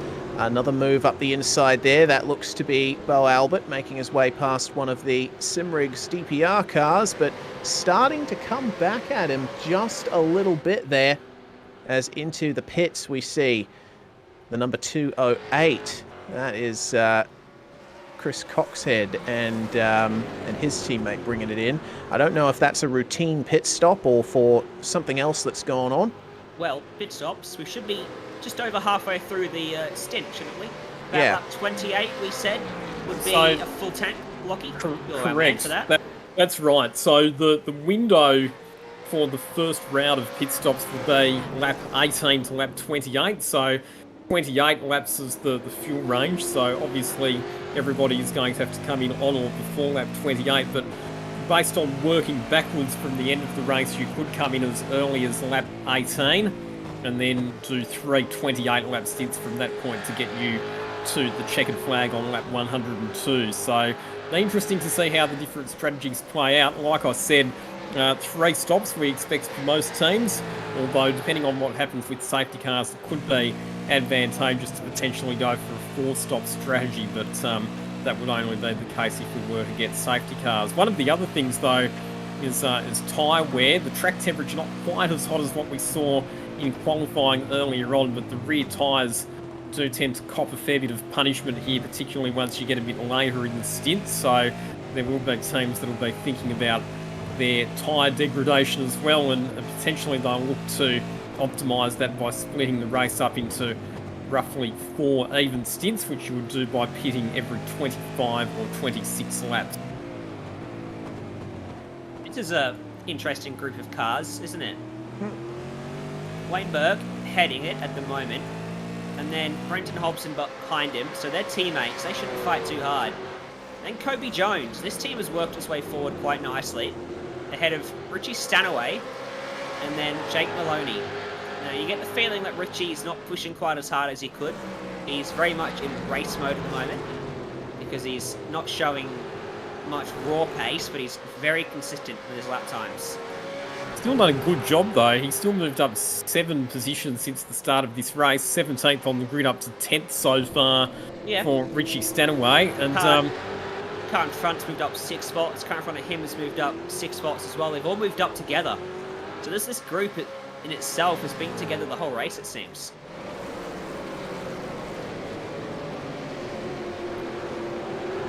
Staying out of trouble. just hearing as well, we saw the incident with Job Stewart. Apparently he had a computer freeze, so our prediction about that being a hardware failure was indeed correct, and that is unbelievably bad luck for Job Stewart and his teammate Blake Purdy. Yeah, agreed. It's those kinds of issues that, you know, you can't do anything about in the moment and you have very little control over. So hopefully they'll be able to recover from that and get a result on the board. The car is still down there in the pit lane as it stands as we check out Corey Shepherd chasing down the podium position here of Josh Anderson. And I did say a little bit earlier that now that he was past the 143 of Jordan Ross, he might be able to jet up to the back of that TTR car, and it looks like he has. So, Premier Racing Team. They're the surprise packet at the moment, aren't they? Indeed. Corey Shepherd working his way forward early in this race. Probably the quicker driver out of the top 5. What's his lap times compared to the top 2?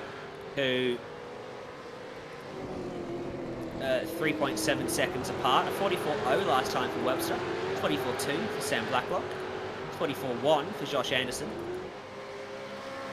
And a 43.9 for Corey Shepherd. So Corey Shepherd's actually the fastest driver on the racetrack at the moment, showing a very good turn of speed. Like you said there, Ryan, aboard the number 017 Premier Racing Team entry and currently pressuring Josh Anderson for 3rd position on the racetrack. Yeah, it's really good seeing the pace that Corey Shepherd's been able to extract out of that car over these last few laps. I think as he gets further into the stint, those times will only get faster. That's the comparison there. So maybe just a little bit quicker lap by lap, but chipping away gradually at the gap and potentially getting into a top 3 position by the time they get to the first pit stop, especially if Anderson keeps making mistakes like that, putting a wheel in the grass on the exit of the Villeneuve chicane, and Shepard right on the back of him on the exit of Tosa. Slightly better exit from the number 1 car, carries a slight bit more momentum up the hill. Run towards Piratella. It's not going to be a passing opportunity here unless there's another mistake, but Corey Shepard is a seasoned enough racer to know when to back out and when to go all in. There's probably 3 moves that are about to happen inside the top 10. There's this one for P3, there's one for P8, and there's one for P10 as well. We need to keep our eye on all at the same time. With about 10 laps left, and then there's Postlethwaite working his way forward on Reese Keane up to Piratella. Postlethwaite with the inside, he'll make that one stick, and there you go. That was for P8, so Jones has gone through on... That was a slowdown for Brenton Hobson. Yes. Hearing one for Josh Muggleton as well, so seeing drivers start to fall victim to the slowdowns here at Imola. Back on board with Corey Shepard. Hobson has filtered in front of Richie Stanaway there, as we have the HJR machine coming out of the pits just alongside these two. Very interesting pit lane exit here at Imola. Sends you out right in the midst of the fastest point on the circuit, but Shepard not quite able to get it done on Anderson that time around.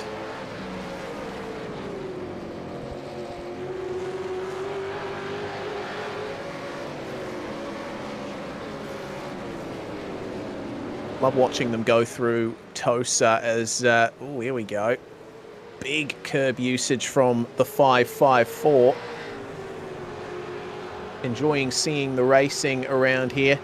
That's Sean Linsell trying to hold off the advances of Thomas Hinds, who he's just gotten past, actually. Thomas Hinds carrying a good amount of damage from incidents earlier on. That car looking very sick at the moment. Hinds, I do recall seeing further down the order. So he has worked his way forward since his incident earlier on. So him and Lindsell both on a recovery drive at the moment. But Lindsell a little bit more pace at this stage of the race. And just in front of both of them is Bo Albert, who is also with no damage because of how light the contact was, but having to recover after being turned around by Anton Di Pasquale. On the back of Daniel Yeaman now.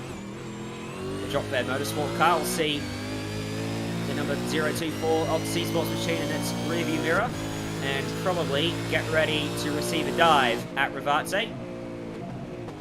And it doesn't come there, so I can almost guarantee it will come at Tamburello. Let's see how it works out then. Yeaman and Albert, they both nail the apex of Rivarza 2, but it seems that Yeaman got a slightly better run off the corner there. Albert a little more squirrely on the rear end. But have a look at the draft when it comes in here across the start-finish line. The momentum starts to come up. Yeaman's going to be looking in his mirrors here as Albert pulls alongside, and you see Albert go by on his screen there on the Zoom feed, and that is Albert through. Yeaman actually let him go there. He was flashing the brakes well before the braking zone to let Bo go through, so good respect between friends out of the off the track. And apparently on the track as well.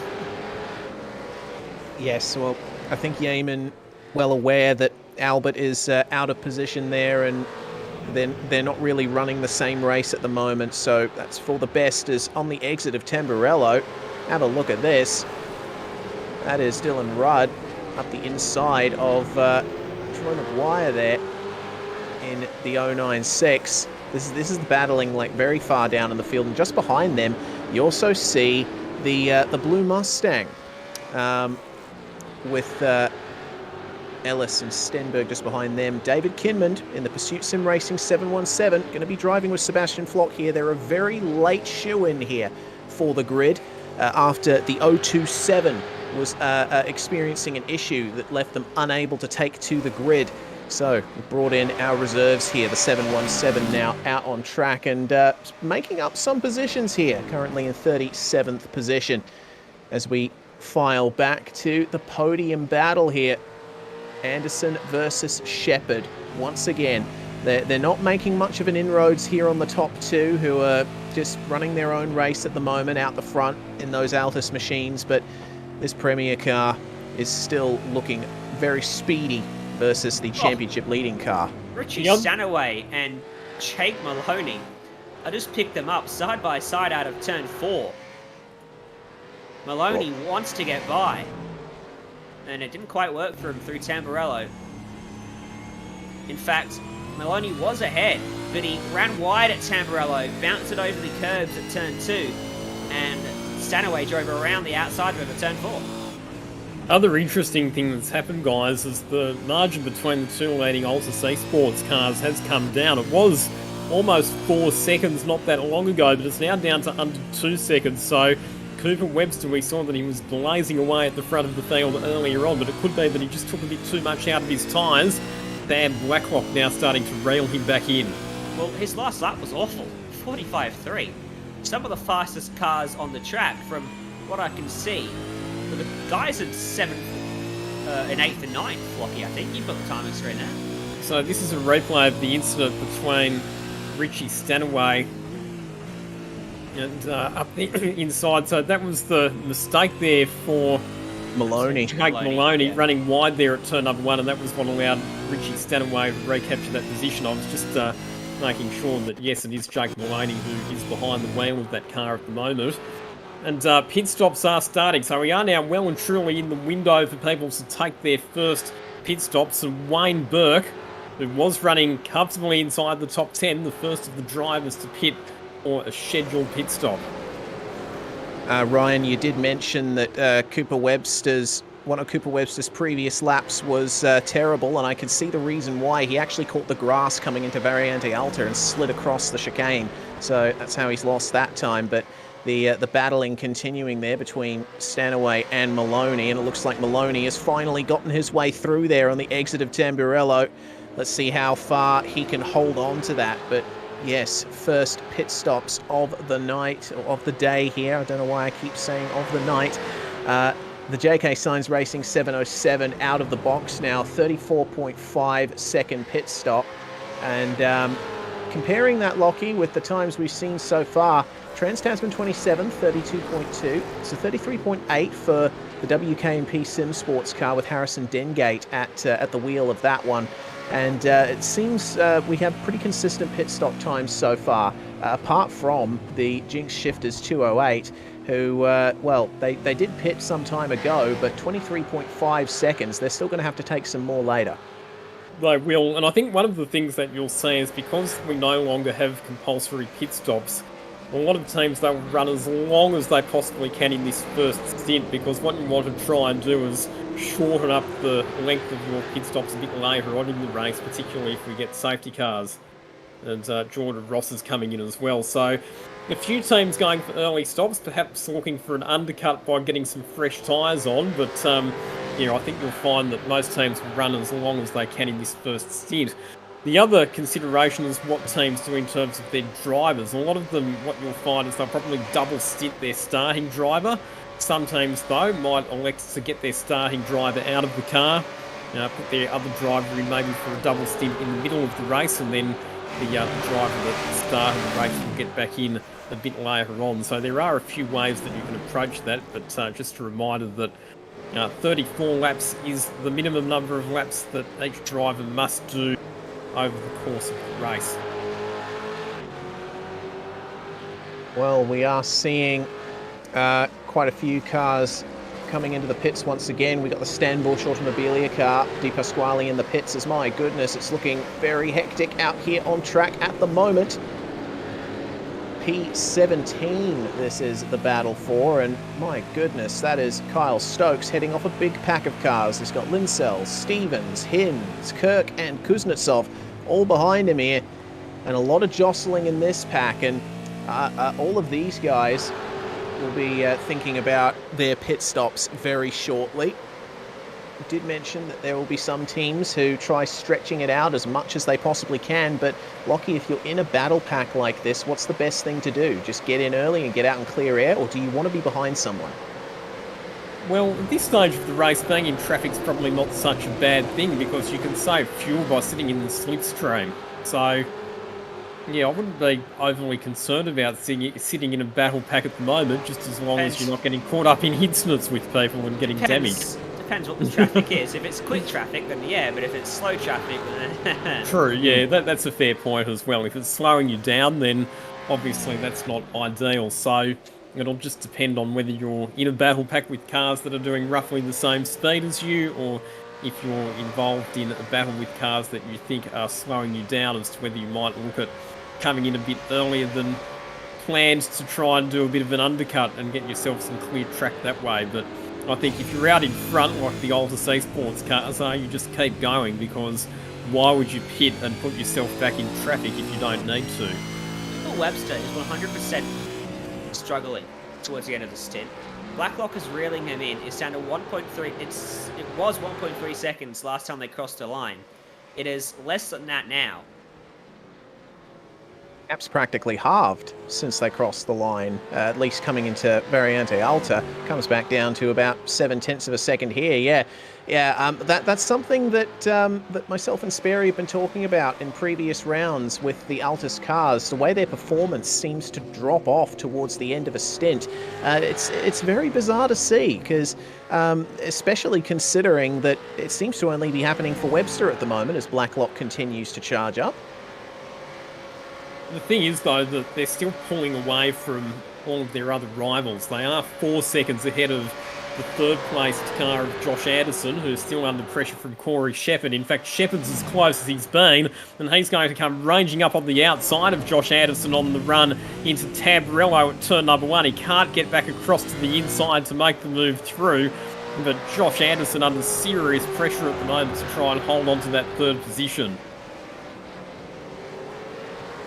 Some awesome racing we're seeing here up at the front, and big props to Anderson for being able to defend against these attacks. The Exto Gaming Motorsports number 98 car is in, as well as Albert and Hanlon in the Altus 024. So going to be some jostling for positions further back in the pack here. Corey Preston was the one who began the race there, and he stays in the car. I think the same can be said for Bo Albert as we continue to follow this third place battle.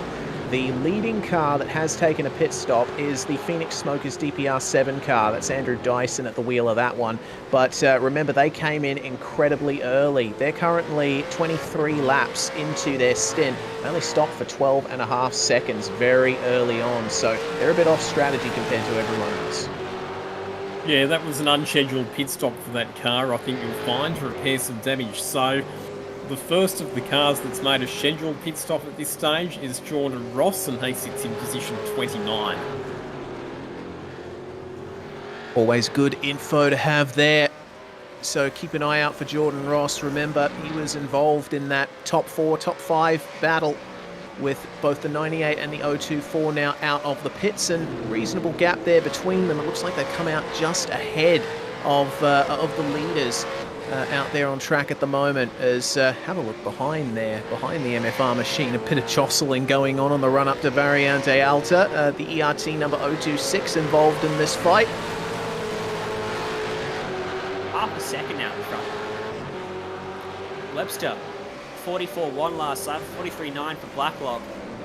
So I wonder if we see a change between the Altus cars or a pit stop. Which one comes first, as we see a replay about to hit your screens thanks to Virtual Racing School any minute now. There you go. Alright, so this is what happened to the MFR machine, or just catching the grass on the run up to Aqua Minerale. Yeah, don't do that. Yeah, big oversteer. In fact, that's a full-on slide. The guy is a passenger. And, definitely do that. Yeah. Good stuff. That earns a 10 from me as, oh my goodness, back to live pictures. The number 26 is under some massive pressure from 2 cars here, Synergy and United, who are working together for the Enduros. Josh Thomas, unfortunately not able to get it done was the Synergy car through Tosa. Big checkup on the exit, and that's allowed the United car through. Oswald tried to cut back though, didn't he? It's not quite worked for him.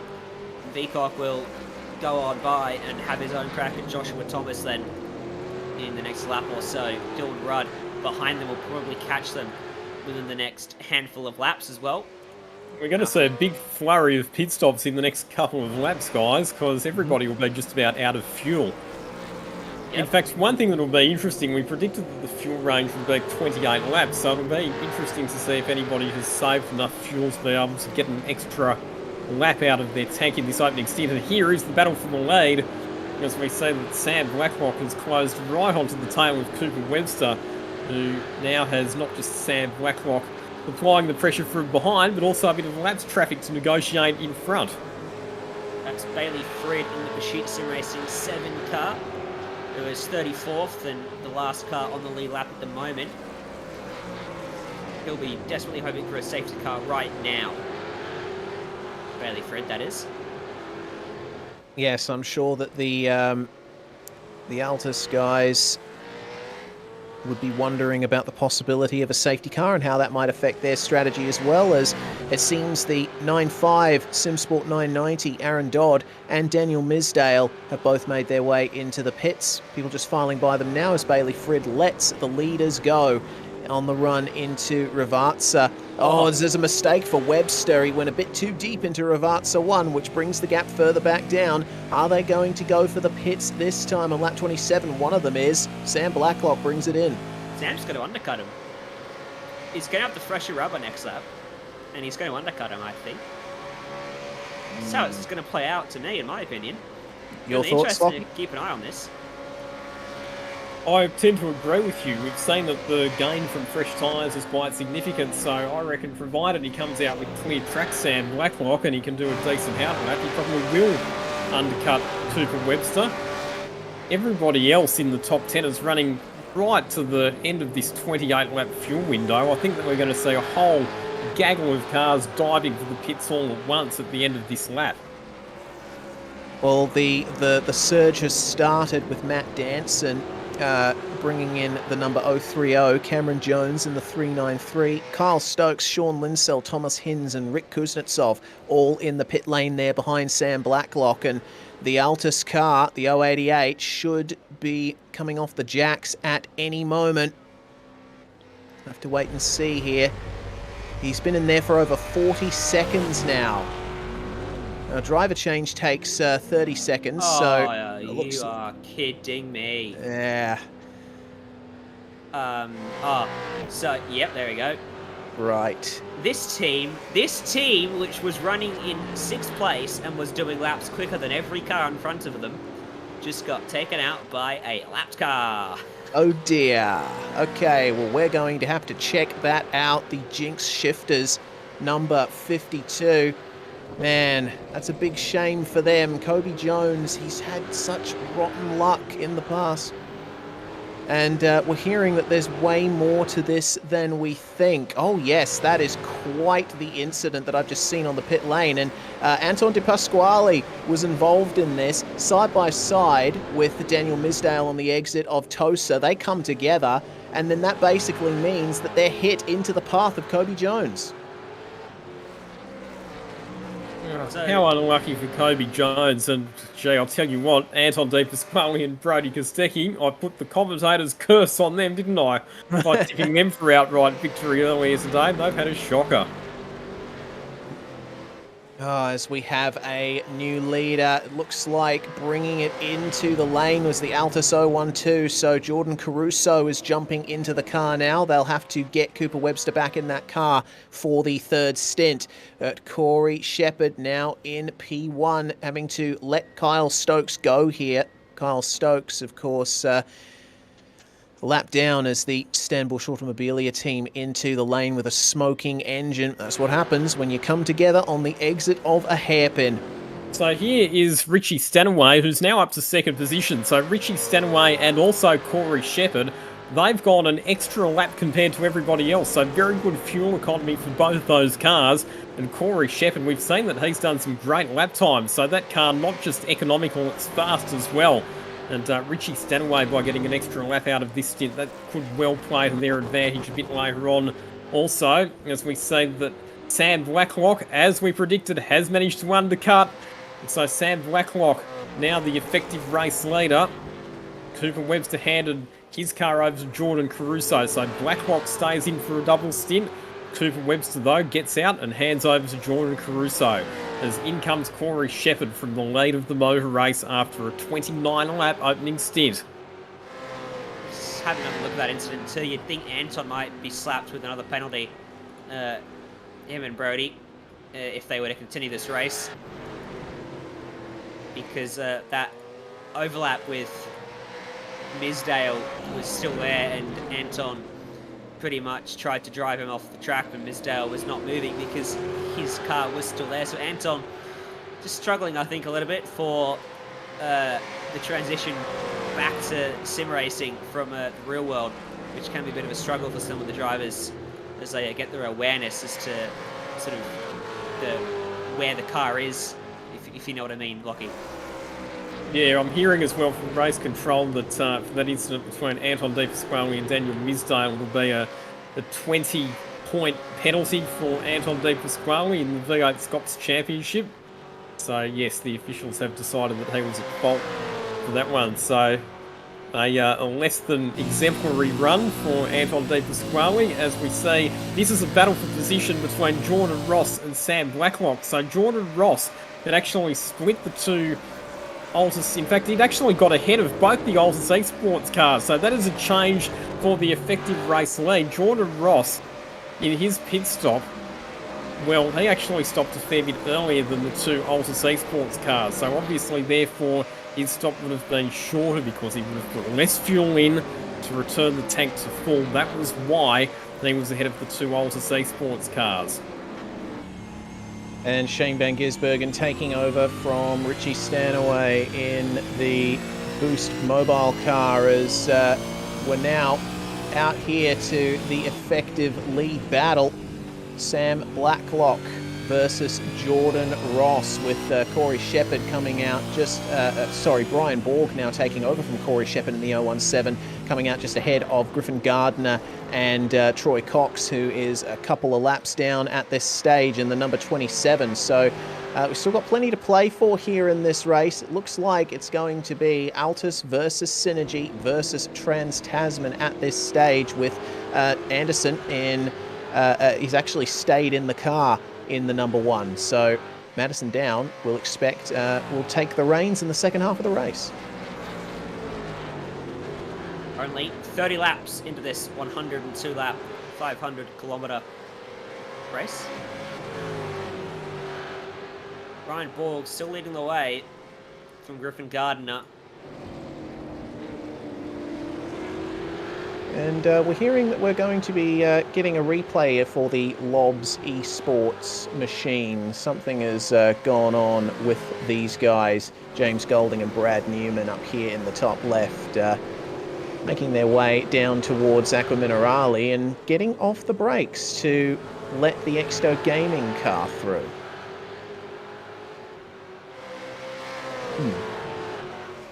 Right, apparently it was thought that there was a bigger incident there, but nope, just a basic liftoff, and there you go, mate. Meanwhile, looking a bit further up here. That's Jake Maloney getting up the inside of Brendan Hobson, so that's a change in position. Maloney moves up to 9th and relegates Hobson back to 10th.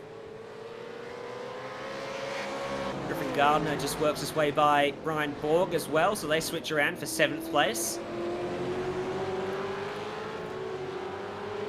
After being momentarily in the lead through the pit cycle.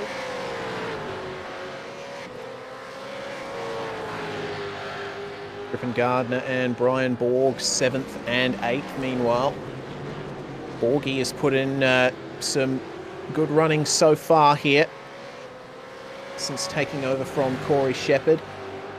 Got to remember though, Griffin Gardner and Andrew Gilliam there Going to be a formidable driver pairing if they can stay in the running a little bit later here in the race. In terms of their pit stops, they're pretty much dead even.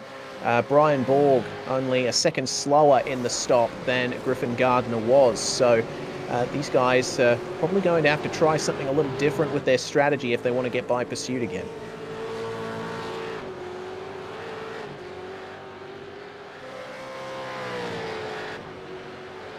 Well, we love these endurance races for the strategy that plays out in them. The drama as well, of which we've had plenty already. And we never really know how the strategy is going to play out until the very end of the race. For all of those drivers that chose to pit early, Lachlan, what does that mean? Because we know a full tank gives you a certain amount of pit stops if you choose to run a full tank all the way to the end. But what if you start pitting early? So everybody pitted after lap 18 in terms of the people making scheduled pit stops. So based on that, everybody should be right to get through the race on 3 stops in total. But for the people who pitted a bit earlier, what it means is that they will now have to do longer stints to get themselves to the end, which, number one, it means that they might wear out their tyres a bit more, and number two, it means that their next 2 stops will probably have to be a bit longer because they'll have to put more fuel in their cars. So, for example, the Jordan Ross and Jackson Suzlin Harlow car, that car stops a lot earlier than the Alta C Sports cars, and that's the reason it's right up with them at the moment. But it will balance out because they will have to do longer pit stops a bit later on.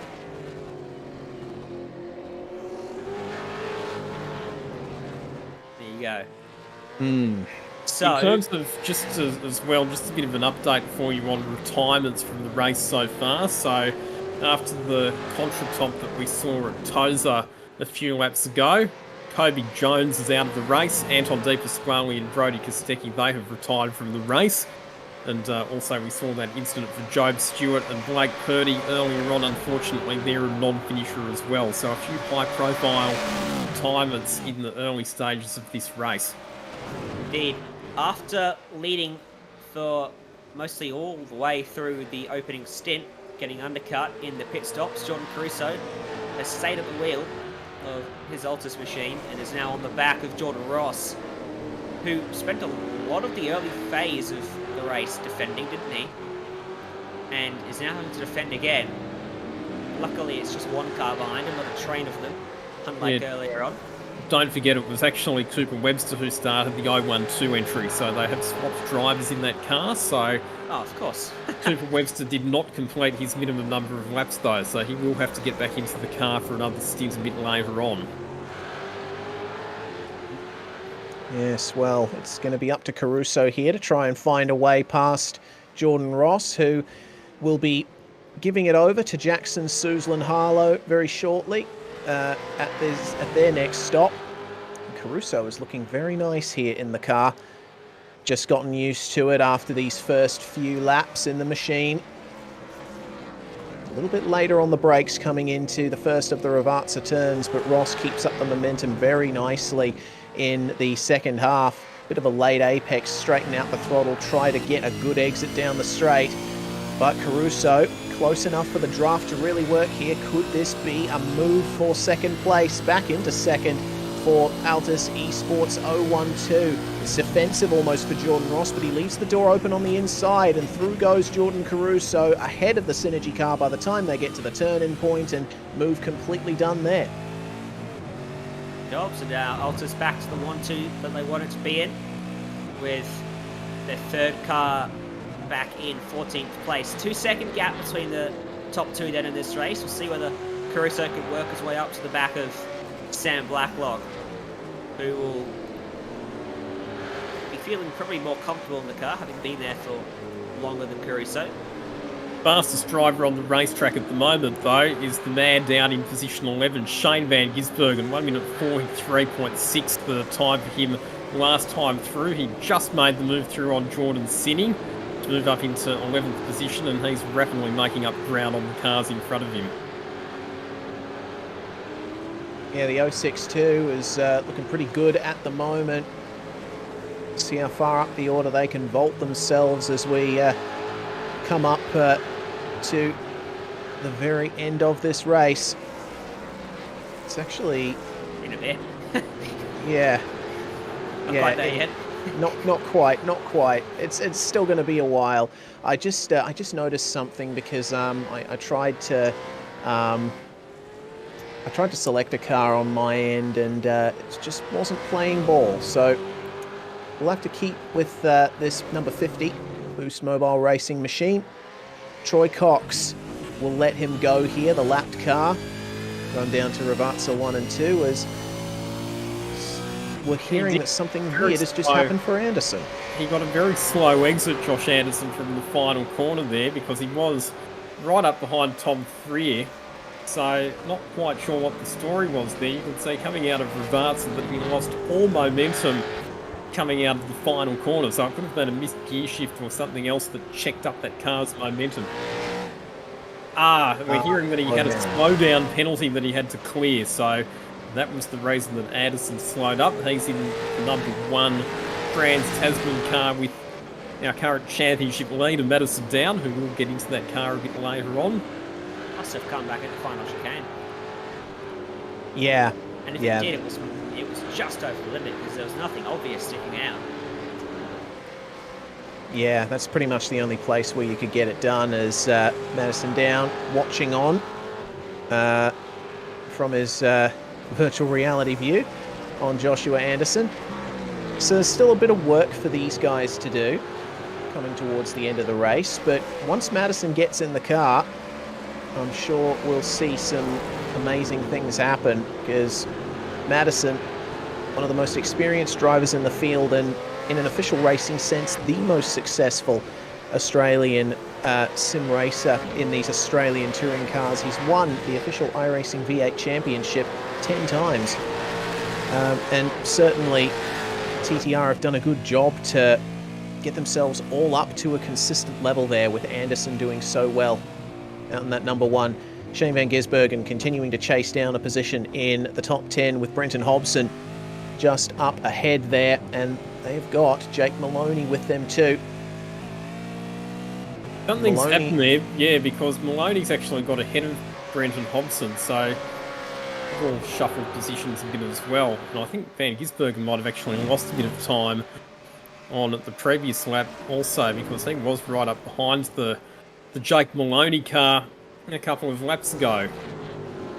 Oh dear, off the road goes the KFC car, the number 393 machine into the gravel trap at turn number 1. Simon Vella behind the wheel of that car, which is currently in 24th position. Manages to get back onto the circuit. That was just coming into Ravazza there. Very tricky braking approach, as we've talked about, because you are plunging downhill and you're also straightening the car up just before you get onto the brake for the double left-hander at Ravazza.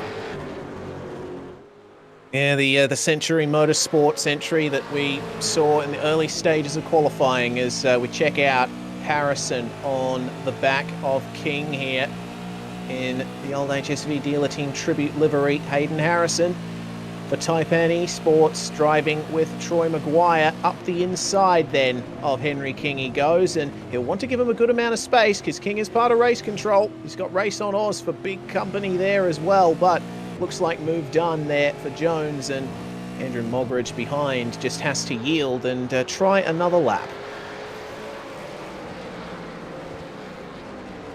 Like there might have been a move in the background as well, but not quite. So here's the Boost Mobile. Holden working its way up to the back of We can confirm it is indeed a Holden. Brenton Hobson. I looked at it and went, that's a Holden. And then I thought to myself, but what if it's not? You sound like an idiot. The ZB Commodore and the Ford Mustang, certainly a little similar. So, hearing something happen to Caruso, a massive glitch apparently for the 012 as we saw Ben Christensen in the pits just before. Not too sure what's going on here for Caruso. He is still remaining in second place there, but yeah, there was a massive dropout for him on the run between Tamburello and Villeneuve. So they might have to start monitoring that at Altus. That's another one of those issues that can befall sim racers. You know, Lockie, in real life, you can have a bearing or a suspension arm fail. In sim racing, you're relying on your Ethernet cable to stay stable. Yeah, and it can be very frustrating if you do have those technical glitches, particularly if you're running in a competitive position. So let's hope, for the sake of our front runners, that their internet connections all stay reliable for the remainder of this race.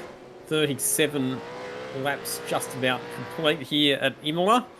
102 laps the total distance of this race. We are anticipating that the second round of pit stops will take place somewhere between laps 46 and 56, based on the fuel range of these cars. So still another 9 or so laps away before we get into the window for the second round of pit stops. Sam Blacklock, your race leader at the moment, ahead of Jordan Caruso. Jordan Ross is third. Tom Freer is fourth. Josh Anderson, Griffin Gardner, Brian Borg, Jake Maloney, Brenton Hobson and Shane Van Gisbergen complete the top 10 at this stage. The hardest charger so far, Josh Muggleton, up to... Actually, there's just been a bit of a timing issue here. Has Josh But Muggleton... it is. yeah, there we he's go. up to 12th. There we go. He's up to 12th, so he has made up 32 positions since the start of this race. I will say, it's good to treat the technical difficulties like mechanical issues that you would have out in the real world. You don't have the mechanical dramas in iRacing. You're not going to have a tyre blowout, not on these cars, or a random brake failure. You might claim it, but you won't have it. Or any of those sorts of dramas. So the technical issues that you may have that are internet related are sort of the sim racing world's replacement for mechanical issues. Yeah, they are indeed, and it's just like mechanical issues in real life, you know. It's something that you don't realise is a problem until it all goes wrong for you, as we're on board with Mr. Anderson, chasing down 4th place here. I think he's caught him. Yes. Well, yeah, still in the midst of chasing down. I wouldn't say he's caught him until he's alongside, with how competitive the racing is in V8SCOPS and how the racing around this track works. Hanging back a little bit in the draft is Anderson, trying to get a good run, and that's a flash of the brakes and a little bit of communication there between the drivers. He is being let by. You're like, you won't want to flash over the brakes with a much closer to your rear bumper. You'll cause an incident. Yeah, that's it. As have a look at the draft here for Shane Van Gisbergen, making his way up alongside Brenton Hobson and through into the braking zone, now into the top 9 for Boost Mobile Racing. And Mr. Hobson trying his best to keep in the bumper of Mr. Van Gisbergen through Tamburello, but nothing doing for the time being. So Shane well and truly by, and now he'll start chasing down Jake Maloney just up ahead there. He does still have to go a bit defensive versus Brenton Hobson, who's not letting him go easy. Well, he dropped 2 tyres into the gravel, so he was really compromised exiting that corner. Luckily, he had a smart racer behind him in Hobson, who realised that there was no point trying to fight Van Gisbergen, even though he might be egged on by his supporters that he's got. Hobson, a Twitch streamer, of course, and his supporters in his chat will have been collectively egging him on to go and race Shane, but he knows better than that. Big thank you to all of my friends who've tuned in. I think it's fair to say that there's probably quite a few people who are tuning in for the first time to a sim racing broadcast this afternoon, so I hope you're enjoying the show so far, everybody. Still got what have we got? 63 laps of racing remaining here at Imola. A lot of strategies to play out. What typically happens in an endurance race like this one is you get periods in the middle stages of the race where things tend to just settle down a little bit, but the strategies are all just playing themselves out, and then normally we do get a very exciting sprint to the end that it all builds up to in the last 20 laps or so. But thanks everybody for tuning in, and hope you're enjoying entertainment for what is one of Australia's premier online sim racing series. And we've got a great battle on screen here between a couple of Commodore drivers. This will be just outside the top peak 32, in fact, we're hearing, which just goes to show that it doesn't matter where you are in the field, there's always cars that you're going to be able to have a good dice with. Indeed, Sort it Andrew out. Mogridge. So, yeah, they Sort should it out. please sort it out before you get to Variante Alta. King's going to force the issue here. Oh, my goodness. Andrew Mogridge holding on round the outside. Well, they're still not sorted on the run down to Ravazza, are they, Ryan? It is going to be Henry King with the run on the inside. And, oh, Mogridge a little bit braver on the brakes, though, on the racing line. They might just come together here. No, they just avoid making heavy contact. They're going to remain side by side out of the final corners. It's going to give a huge run here to Sean Kelly and Damon Mulqueen. Mogridge started the lap behind King, and he'll finish the lap ahead of him. I'm assuming he's made the move. That was what was happening in all of that. Here comes Sean Kelly, wants to make them 3 wide. King's going to back out of it. Kelly, will he think about the long way around at Tamburello? No. He'll tuck in behind Mogridge, but Mulqueen will force the way around King, who was too conservative, into Tamburello. Wow, what a great little bit of racing we saw there, and it's still going on Kelly between wants to have a Mogridge look and at Kelly. Villeneuve. And he has a big crack at Villeneuve. Safety car's been called. Oh, okay. Something has happened out on track elsewhere from this battle. And it looks like Kelly there will have to, well, they're going to have to fall into single file. Of course, there's no overtaking allowed under safety car periods, but I think Kelly was just ahead of Mogridge at the moment the safety car was called. So we'll go searching now to see what's happened out on track. It turns out no incident at all. This is a random safety car we're seeing here, boys. And the Forgot we interesting, had those. the interesting thing here is that we're at a bit of an awkward phase of the race in terms of pit stops, because if you were to come into the pits now, you're not going to be able to take on enough fuel to allow you to get to the checkered flag with only one more pit stop. We're still about 5 laps away from getting to that point, so I'm not sure what teams are going to choose to do here. Will they come in and take on fuel with the objective of having shorter stops later on? Or will they choose to stay out on the track? Because you're not actually going to save a pit stop if you come in now. And remember, you can get burnt pretty easily as well. And get caught at the very back of the pack as Blacklock chooses to pit. Caruso comes with him. Yeah, we're going to see everyone pit here. They're close enough to their window. And there's plenty of time left in the race to make gains and fiddle with your strategies. I think that's the general consensus here, Lockie. And I think if there's a second safety car, then it'll certainly make things a little bit easier for people to get to the end. The other interesting thing here, though, is that for the drivers who started the race, they have all completed their minimum number of laps now. So they can get out of the car, put their second driver in, and that second driver's right to go to the checkered flag. However, the teams that changed drives at the first stop are obviously not in that situation. So you're going to see a bit of a variety of strategies here in terms of who chooses to do what with driver changes. But yeah, interesting that it seems pretty much the entire lead pack has chosen to take this opportunity to come in. And Jordan Caruso taking the lead back here in the 0-1-2. And that is where James Scott ultimately comes out in the car behind. So, oh, okay, a few driver changes to deal with here as well. Because I think we have had a couple of driver changes a bit further down the field as well. Well, Scott is now at the wheel. Yes, of course. Madison down at the wheel of the number 1 as well. Benjamin Smith did not pit and is now 3rd. Righto. Is he? No, he's a lap down, apparently. Well, he's on the lead lap on my timing order. So Not unless on he's mine. managed... Well, unless he was getting lapped as the safety car came out, I don't see how he could possibly have ended up behind the leaders then. Because on my screen, he's on the lead lap. Also, Shane Van Gisbergen had a very, very quick stop then, and I think that was because he and Richie Stanaway pitted a lap later than everybody else during the first pit stop, so Van Gisbergen had that advantage of being able to take a bit less fuel on, and he therefore has moved up into position number 4.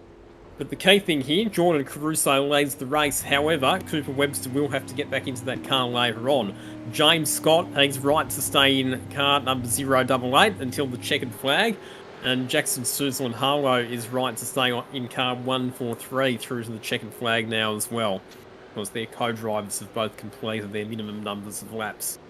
Do you think Harlow does race over Jordan Ross? Do you think Harlow stays in to the end, or do you think Ross gets back in? No, Yeah, good question. I reckon Yeah. Jackson Suzlin Harlow's quicker. I reckon In you'll this leave car? him in. Yep. I would say that Harlow has a good chance of being quicker, but the proof of the pudding is in the eating, is it not? So we'll have to wait and see when they go green to see what Jackson Suzlin Harlow is like on race pace. Remember, he was able to put down some really good one-lap pace in qualifying, but we'll see how that translates to the race setup. Harlow certainly has a lot of experience in racing at the very top level. Oh my goodness, what a race we have seen so far, and of course that's who we are down on the bottom of the screen. I'm Rhys Gardner, it's Ryan Jones alongside me, and Lockie Mansell, who quite a few of you will probably recognise as of recent. It's been a pleasure for us to bring this race to you today, and certainly looking to see some fantastic racing towards the end of the day as well. We're still not quite towards half race distance as it stands here at Imola. So still plenty to play for all the drivers out there. We've got plenty of drivers not having completed their minimum second driver distance yet. So there's certainly going to be some shuffling further back in the field. Drivers potentially dealing with fatigue as the race edges on. But that is the car in the lead at the moment, or in second rather. It's James Scott and Shane Van Gisbergen up into 4th place now with that short pit stop Lockie was just talking about before. Up 13 positions, but the biggest mover in the field remains the McLaren Shadow entry of Jones and Muggleton. Jones is now in the car, and they are in 11th, up 33 positions from where they started. What this does now, though, guys, is it makes it a bit of a fuel-saving exercise, because according to my calculations, so pretty much the entire field has taken their second pit stop on lap 41.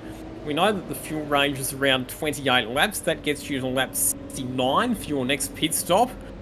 69 plus 28 is 97, which is only 5 laps short of lap 102, which is when we know the checkered flag comes out. So on those numbers, you would say that everybody will need one more full tank of fuel and then a splash. But if you can save enough fuel, particularly under this safety car, or if we get more safety cars, then there might be some teams that will try and get to the end on just one more pit stop. And that's going to be fascinating. Going to be fascinating to see how teams play it out from here. Well, from what I can tell, we're going to have a restart this lap. They're getting read the rights of the restart rules by Mike Korolev. It's up to Caruso to control the restart from here. He can hold pace car speed, and once they hit the restart zone, it's up to him from when he chooses to go. So pace car's in the lane now. There's a couple laps cars in the mix. Caruso hits the throttle. We're back racing at Imola. And the green lights go. And Look at Shane already. oh yeah, coming up the inside of Jackson Suzlin Harlow into Tamburello. Harlow pushes him in the braking zone, but Shane slips on by as it's side by side between Benjamin behind a Smith lap and car. Harrison Dengate. Yes, indeed. Lap cars getting into the mix here as there's more contact between himself and Shane Van Gisbergen. How did they get away with that? I will never know, but it certainly has cost Shane some time. Now they're all congestion. Again in behind Dengate. Hampstead, Freya, George, Boyd, all of them nose to tail into Tosa. Really awkward as they try to squirm around him. Nothing he can do differently. He's just got really unlucky with his positioning on the restart. He's doing his best to stay out of the way. Yeah, indeed he is. There's just so many cars behind him that if he pulls over to let them go, he's going to be basically at the very back of the pack at this stage. So there's much that Harrison can do here other than drive his line and just hope that these guys will be able to get by him. He does lift off to let the front part of the pack go, but is there going to be a gap for him to filter into the braking zone side by side with the McLaren Shadow entry on the run into Variante Alta, but they all managed to avoid him still. My goodness, this is stressful to watch. Imagine it from the cockpit of Harrison Dengate right now. He's in towards but say we go. Adam Briggs around. Something's happened there to the DPR entry. He's managed to keep it going though. As we're hearing a slowdown penalty for Shane Van Gisbergen as well, so he's going to lose that position to Madison down there. And I've just gone back and checked for Adam Briggs. It looks like it was a bit of contact on exit with Michael Taliancic for Variante Alta as Shane Van Gisbergen defending from the 017 Premier Racing Team entry. That's Brian Borg right in behind him. Shane is in the box seat here. Harlow and Madison down, wheel to wheel into Villeneuve, and Harlow's going to outbrake him. Only just. Madison having to yield there as now Hamstead up the inside of Brian Borg into Tosa. Fantastic overtaking opportunity here at this hairpin. Borgie trying to hold around the outside, but Hamstead is going to have the advantage coming into Piratella. They've got an awful lot of cars up ahead of them again as well. Brilliant racing we're seeing here in the opening laps as Hamstead tries his best to complete the move here on Borg and ends up doing so. Now Borg is going to have to deal with the 707 car. Tom Freer taking over from Wayne Burke, almost getting into the back of Richard Hamstead into Aqua Minerale. So we'll get a quick replay here of what happened to Adam Briggs and Michael Taliancic. You see Briggs and Tally going side by side into Variante Alta, and then they just make side-by-side contact on the exit, which sends Briggs right off.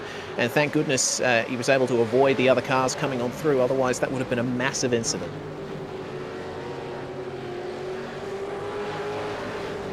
All of this, though, it's very much worked to the advantage of the Alta C Sports cars, hasn't it? Out in front, they've extended quite a handy margin over the rest of the field at this stage. Shane Van Gisbergen will be kicking himself for copping that slowdown penalty because he'd worked his way up to third position, but lost 2 spots as a result of having to take that slowdown and has fallen back to 5th spot. Here's Jackson Suzlin Harlow under pressure from Madison Down. So these are the drivers that are battling at the moment for third position, and Madison Down will not want to waste any time whatsoever stuck behind Jackson Suzlin Harlow as we've got another incident heading down into Aqua Minerale, and that's one of the analytical Race on Oz cars going off there. Wallace, Tyler Blackburn is sharing that car. It's a big shame with that contact with the DPR machines. As my goodness, what on earth is going on down here at Tosa? This is, probably very Brad Newman at the head of that queue just went off the road at Tamburello and rejoined right in front of these guys. Simon Feigel's got Corey Preston looking up the inside into Piratella, just edges him off the track at the top of the hill to complete the move. Thomas Hiddens is in there as well with most of his car, minus a rear wing. And Ben Christensen there in 14th. Up 19 spots from where he started. Not a bad race for him so far in that team. Yeah, ANZ Motorsports should be happy with where they are at the moment. As Preston, having made the move on Feigl, will now turn his attention to Christensen and Newman up ahead, who look to be pressuring each other into Rivazza. Will Newman go defensive here versus Christensen? He will not, because Christensen decides not to go for the move, but slight technical issue there would have unsettled Corey Preston slightly. When the car in front of you just disappears, then you're like, well, what do I do? Do I keep going at racing speed? Do I just back off a tiny bit? I've got a huge amount of cars behind me. I can't do much. Well, Christensen's going to have to make a move here, that's for sure. Because if he doesn't, Preston will pounce. Newman's going to close the inside route, forcing Christensen a long way around. He's going to have to be bold to make this one stick. He's struggling to pull it up. No. Neither of them have pulled it up. Preston drives into the back of Newman. Christensen goes off the road and completes the pass. How does that hold up in his mind? Newman's happy to push him along when they run to Villeneuve. Now here comes Gilliam. Finally getting turned around across the grass into Villeneuve. What a save to not take out anyone else. My goodness. What a save indeed from Simon Feigl as Rewind, the toes the up. The slowdown still has to be cleared there for Ben Christensen. He's right in the midst of a pack of cars trying to clear a slowdown here. This is an incredibly stressful situation for any driver, let alone in the middle of an enduro field. But now Christensen will have to go defensive here versus Feigl, trying to make the move on Kenneth Latter. He lets Latter go, but both of these guys getting compromised in the last few corners as they come together. And turned around as Christensen in front of Thomas Hinds, and they're sideways right on the exit of Pirotella. Oh my goodness, and Hinsey at a standstill there. He manages to get off the circuit, just held the brakes, which is good to see. They all managed to get going, so no safety car at this point, but my goodness, that shows what technical issues can mean for someone. If Ben Christensen hadn't blinked out there, then Simon Feigl would have known where he was, and that incident would not have happened. Unfortunately, Hinsey, an innocent victim there.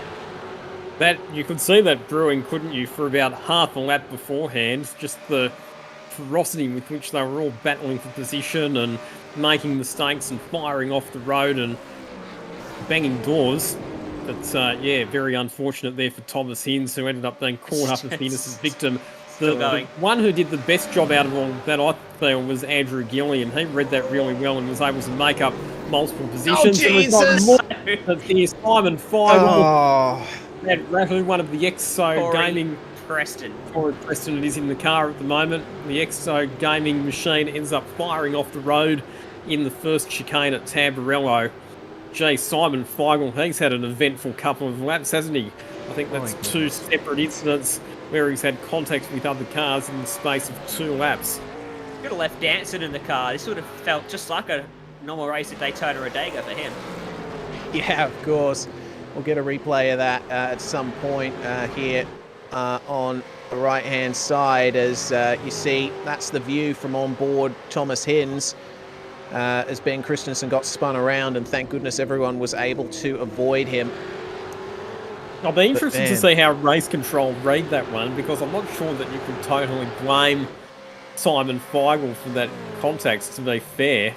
Yeah, I don't think so either, and I think I could say the same for the contact into Tamburello as well, because I did notice that Preston was pushing very hard into the braking zone and actually made contact with the back of the DPR car, which unsettled him before Feigl got into him. Hard racing brings hard incidents. Out front, ahead of all of the chaos, which has brought amazingly only one safety car thus far, is 2 Altus machines of Jordan Caruso and James Scott. Half a second separating them at the moment on the racetrack. And they are sailing clear of 3rd place Jackson Susan Harlow for SSR JK Science Racing 143. As we get ready to have a look at a VRS replay. Left-hand side of your screen. This is what happened between Feigl and Preston. So, yeah, I don't know, man. That one's on Feigl. Yeah. Looking at it from that angle, I would agree. Feigl probably in there a bit too far. Both of them are pushing incredibly hard into the braking zone. Yeah, but I mean, it is debatable, though, isn't it? Feigl was well alongside. Like, look at that. The 2 cars are clearly side by side. I think Corey Preston was at least 50% to blame for that one as well, because he didn't give Feigl enough room turning into the corner. Here it is. This is the angle that'll show us. This is show it. Yeah, look, I mean, Feigl's fully alongside when they get to the braking zone. Yeah, so you see Preston making contact with the DPR car, and then Preston fires it towards the inside. Feigl, well, he couldn't really go anywhere at that point. No, I don't think Feigl's to blame for that one, having seen it now. Yeah. Preston probably should have given him more room on the entry, or at the turning point. It looks like Preston maybe could have been further to the right. He was probably speeding a bit too much there. Yeah. Well, either way, we are in the commentary box and not in race control. They are the ones who will ultimately make the decision at the end of it. Simon Feigl, for the time being, continues. He's in 16th there behind Kenneth Latter.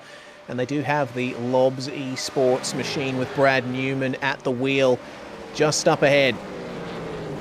So now the race will hopefully settle into another little rhythm, as when the drivers cross the line next, up at the front, we will be half race distance here. And I got to say, it's gone by pretty quickly from my perspective. I'm not too sure about you guys, but we have seen an awful lot going on here in the first half of the race. Yeah, there's been plenty of action, that's for sure. And to borrow a line from the late great Murray Walker, with half the race gone, there is still half the race to go. I also see sports cars running in positions 1 and 2 at the moment. Shane Van Gisbergen has managed to recapture one of those positions that he lost with the slowdown penalty. So Van Gisbergen back ahead now of Madison Down and attacking the back of Jackson Suzel and Harlow. We're riding on board with Emily Jones. What a performance it's been from her and Josh Muggleton in the McLaren Shadow entry. They started way back, further back than fullback in position 43. But the combined teamwork, staying out of trouble and showing some really good pace. It's got them up to position 11. Yeah, missing out on setting a qualifying time as well if you weren't able to catch our broadcast of the full field shootout. News from race control, Reese Keane has been black flagged for contact on lap 45. So there's been an incident somewhere down the order that we have not quite been able to catch yet, but race control deeming the DPR driver to be at fault for that one. Look at interesting. Feigel's got the overlap on ladder, and Damien Johnstone will want to go with him. Oh. Down to turn 1. Feigl will complete this one on the brakes and the Tamburello a bit more smoothly than he did on Preston. Johnston cannot find a way to follow him through. Lights up the rears on exit. Corey McFarlane now coming into the fight. Proper 4-car battle, these guys now, with McFarlane being one of the drivers here, trying to work their way up the field. They actually occupy the same position that they started in, 18th place. Everyone around them has moved up the field. As we check in with the two leaders once more, this is going to be a nice sight for Simon Feigl when he eventually gets out of the car. His two cars out there in front, strutting their stuff like they have quite a few times before this season. But we have to keep an eye out for that battle for third, because Jackson Suzel Harlow versus Shane Van Gisbergen is going to be a battle to watch. Harlow was faster than Van Gisbergen on the previous lap, but it could certainly close up, especially with Madison Down right behind them, the reigning champion of the series. This should be a really good fight to watch. How far into the stint are we, Lachlan, as well?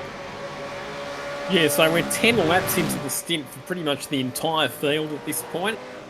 And remember what I said, because of when that last pit stop took place under safety car, you would expect that everybody will be running as far as they possibly can into this stint. So we're expecting the next round of pit stops to take place on around lap 68 or 69. So plenty of time to play out, so we see these cars come back to pit lane. I have a feeling that Scott right now is just holding a gap to the car in front of him, Caruso. He is pretty much matching what his teammate is doing in front of him at the head of this field. There's some more racing. It looks like it could create catastrophe any minute. Further back, Sebastian Flock, the late call up. Car on the inside. That's Adam Briggs. You get amongst it. Yeah, there's been an investigation for the incident between Adam Briggs and Michael Taliancic, which we saw Adam Briggs spinning off the circuit. Race control have decided that was a racing incident, so no penalty for that one. And I should clarify the incident that I was talking about for lap 45 is between Neil Pearson, which is Reese Keane's teammate, and Justin Wallace. Justin has been given a 10-point penalty, while Neil's been given a drive-through for that incident. So not too sure what happened out there, but my goodness, race control are not messing around with these penalties. Justin Wallace spinning at Variante Alta, apparently, is what caused that incident. Acqua Minerale, sorry.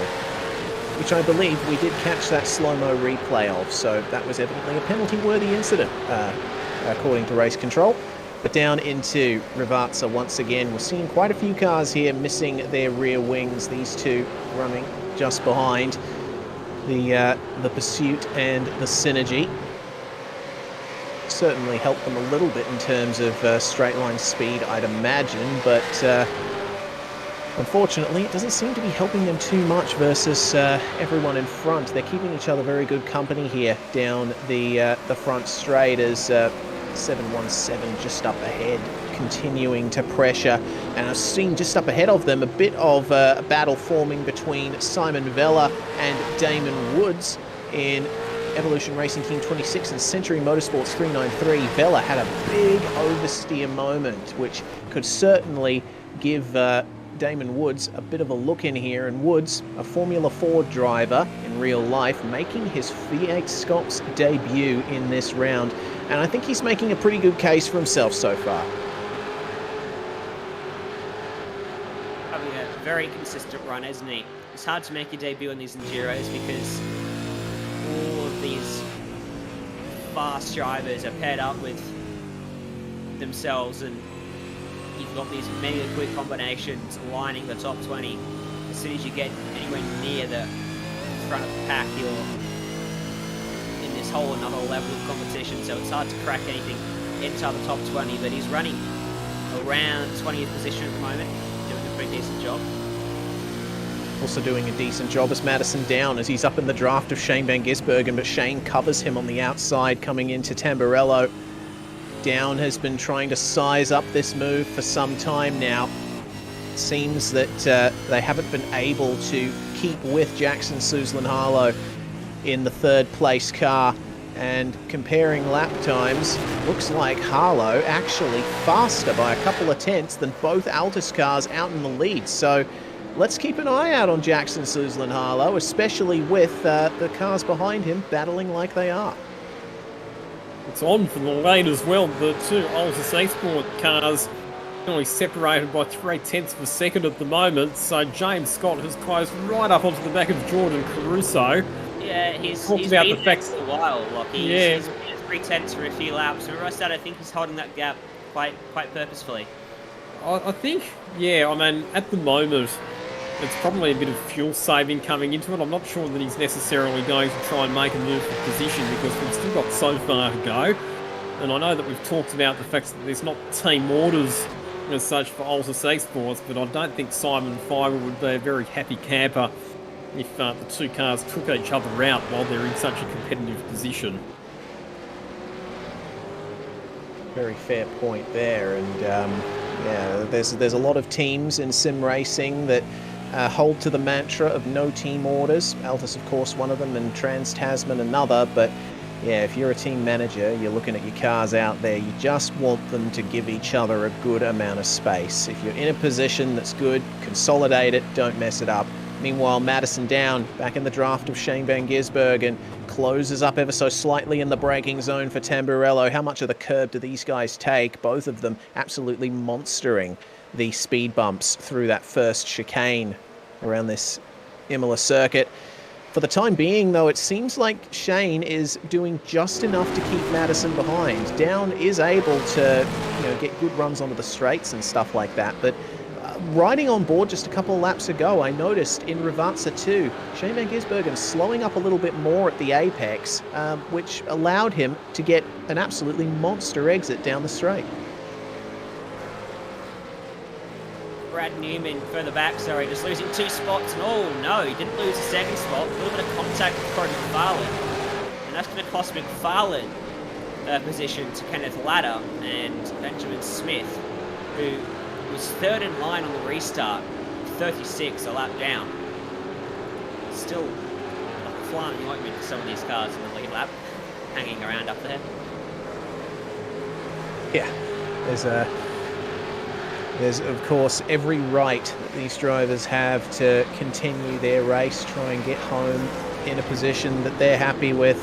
Have a look at this slow motion. Isn't this beautiful? Van Gisbergen and Down, two drivers that have known each other for quite some time in Sim World. They've been fighting against each other on iRacing since 2010, and Richard Hampstead going completely airborne there. Love to see it at a track like Imola.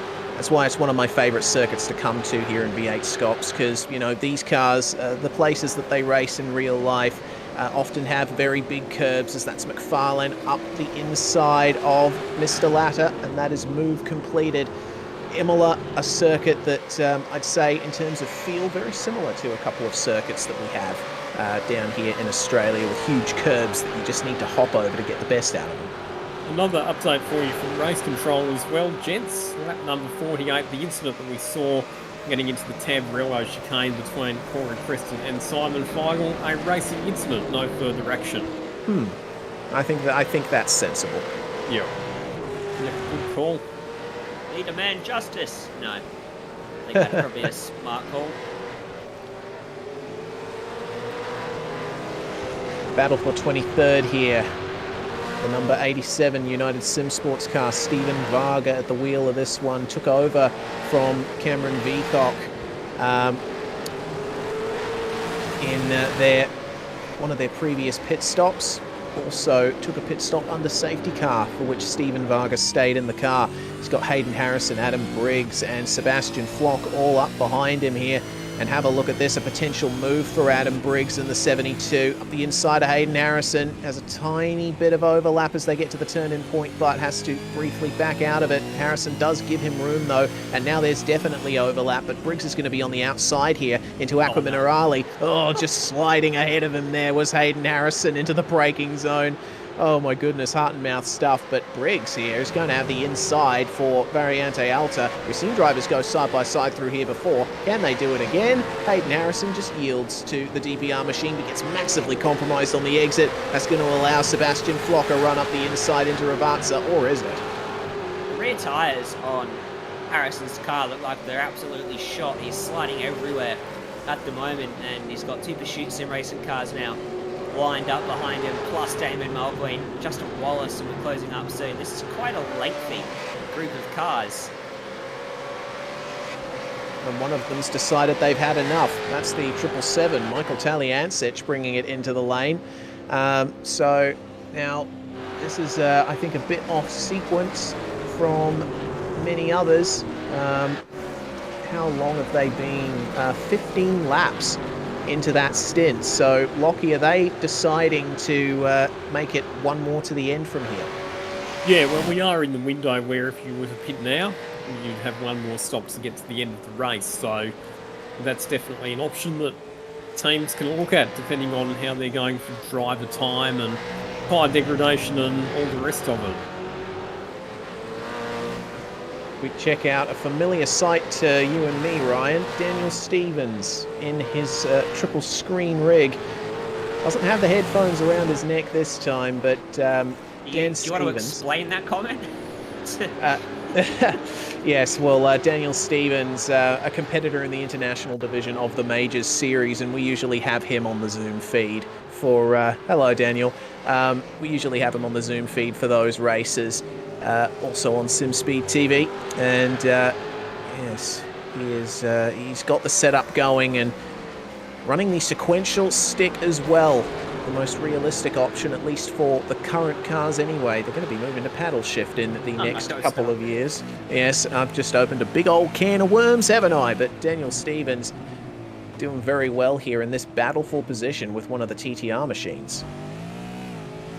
It's Kurt Stenberg behind him there. Remember, Stenberg had Ellis in the car earlier in the race when they were in the concrete after a poor rejoin from Dylan Rudd, who was penalised for it. So they're just plodding along, trying to fight back. Daniel Stevens is there to stop them from getting any further up. Battle to 31st. Stevens has moved forward with his co-driver Mark Newton, sorry, 6 spots from where they started. Looking pretty clean and respectful between these two for the time being. They're both, oh, hang on a minute. Stevens a little compromised there on the exit of Tamburello. Maybe got a little bit of oversteer on, but Stenny cannot take advantage. And both of these guys being as experienced as they are, they know that they need to stay out of each other's way if they make a mistake. Only make the move if you're sure it can happen, as Stenny showed the nose to Mr. Stevens, gave him a little bit of room there through Tosa, but being on the outside, you can have a bit of an advantage. As you see, he gets a bit more traction, bit of a straighter acceleration zone, and keeps himself ahead.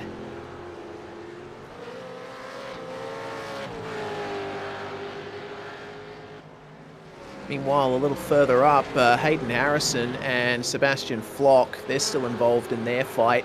They almost went side by side in the braking zone for Variante Alta, and Hayden Harrison starting to struggle a bit there with the rear end of that car. These guys have made their way up the field magnificently. You see there, starting 40th and now up into 25th. The same can be said for the Pursuit Sim Racing 2 car of Sebastian Flock just behind him. Remember, they were the late call-up after a problem for the 027, and they are now up over 20 positions, as it seems Adam Briggs has brought that Phoenix Smokers DPR car back into the pits, and those guys were already off strategy compared to everyone else, Lockie, so now it looks like they're right on here for one stop to the end. Yeah, so they'll do this stop and then one more stop to get them home. Obviously, they were a bit further down the order than where they wanted to be as a result of that spin that we saw a bit earlier on. Now, the interesting thing here is we've seen Shane Van Gisbergen and Madison Down battling for a couple of laps. Look at who has been able to catch up. Richard Hampstead, he's been lapping more quickly than both those cars for the last few laps, so it's now a three-way contest for positions 4, 5 and 6. There's a aggressive little fight between Kenneth Ladder and Brad Newman as well for 17th. Ladder actually got into his left rear at Tosa and half turned him around, had to wait for Newman to gather it up again. He's having looks at every little corner he can, but he just can't quite find a way by him at the moment. Yeah, this is looking pretty intense here between these two. Brad Newman trying his best to hold on here, and maybe a slight defensive line into Ravazza 1, but he overshot just a slight bit, did Newman, and not quite hooking up the apex of Ravazza 2 either, which gives a good run to Kenneth Ladder. That could be a move into Tamburello, as between Madison Down and Richard Hampstead, they are still battling very hard there behind Shane Van Gisbergen, someone they're very familiar with. Side by side between Ladder and Newman. Can Newman get the move done here? Contact. Oh yeah, there we go. Yep, there it is. Yes, indeed. So Ladder is now by Brad Newman there with a little bit of biffo for good measure. Tell you what, Newman looked for all money like he was sailing into the side of Ladder's left-hand side door then at the apex of turn 1, because he did not look like he was pulling that car up, but he did a good job to at least somewhat pull it up, and then just sort of squirmed into him awkwardly as they tried to get around second apex, and the Ladder gets through at the skin of his teeth. Well, this battling trio, true elder statesmen of iRacing Australian touring cars, Shane Van Gisbergen, Madison Down and Richard Hampstead. In the past, Shane has helped with the development of these cars on the physics side. Madison Down and Richard Hampstead also lending a hand here and there as well. They're very involved in this car, in this sim, in all the series that are run. And they are committed just as much to that as they are to that braking zone into Tamburello. Brilliant shot to see them all bouncing across those curbs. The Trans-Tasman car behind them is Troy Cox in the number 27. He's down in 40th, a lap or two down, so he won't be involving himself in this fight, but they are almost bumper to bumper as between Boyd and Jones now. Have a look at Emily Jones trying to make a move here at Villeneuve on Jack Boyd in the number 88. Has to back out of it, but goodness me, she's showing she's not here to play games. No, and again, this has been a really, really strong recovery performance. So Emily Jones now up inside the top 10 after that car started down in position 44 earlier on. Yeah, Muggleton drove the first 41 laps for this car, and Emily has jumped in since then. Lap 61 they're on now. And yeah, plus 34 spots. Looking to make that 35 in the not too distant future. There's another 2 spots right there up the road, as well as Jack Boyd's going to let her go. Righto, so Emily Jones back up in front then, and a little bit squirrely coming into Variante Alta, but she recovers it very nicely. Evidently Boyd electing to sit behind a bit, and this is going to be truly on now, the battle for fourth, because have a look at Madison Down and Richard Amstead hold up here behind Shane Van Gisbergen. Shane is punching a hole in the air for the two Trans-Tasman cars, the two championship contenders here. Sebastian Flock just coming out of the pits by them as Madison going for the outside move here. Van Gisbergen, brilliant defensive line, manages to keep himself ahead and uses all the curb to try and minimise the distance he's covering. The problem for these three drivers, though, is that they are bleeding time to the top three. They're now 5 seconds, more than 5 seconds behind Jackson, Suzel and Harlow in third position. So they need to sort this out pretty quickly or they're going to lose touch with their chances of a podium position. Van Gisbergen driving defensively, and Madison Downs had enough of that. Bump and run, and Richard Hampstead's going to be well positioned to capitalise here as he drag race up the hill side by side. A bump between the two cars. Van Gisbergen just stays ahead. The two Trans-Tasman cars swap positions with Hampstead now ahead of Madison Down, but Van Gisbergen once again manages to hold on to position 4. So Madison backs out of that because Van Gisbergen grabs the grass and goes off and into the gravel.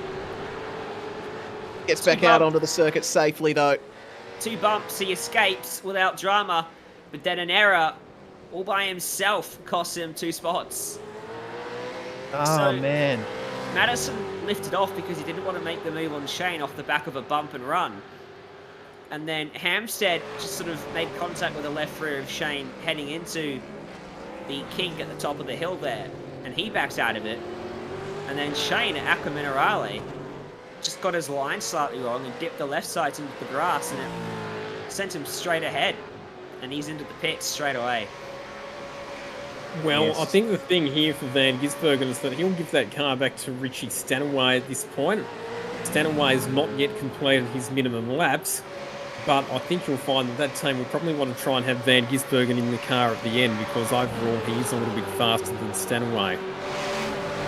That's the replay you're seeing there up in the top corner of the screen. Hampstead and Van Gisbergen just getting that little bit of quarter contact going on, and then we see the mistake that Shane made all by himself there.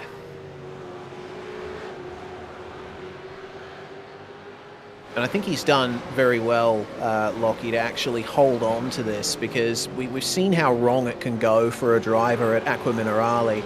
Fortunately, he had just enough room there with the gravel trap to keep it going. Indeed. So Van Gisbergen got into the car on lap number 29. We're now on, what are we, lap number 62.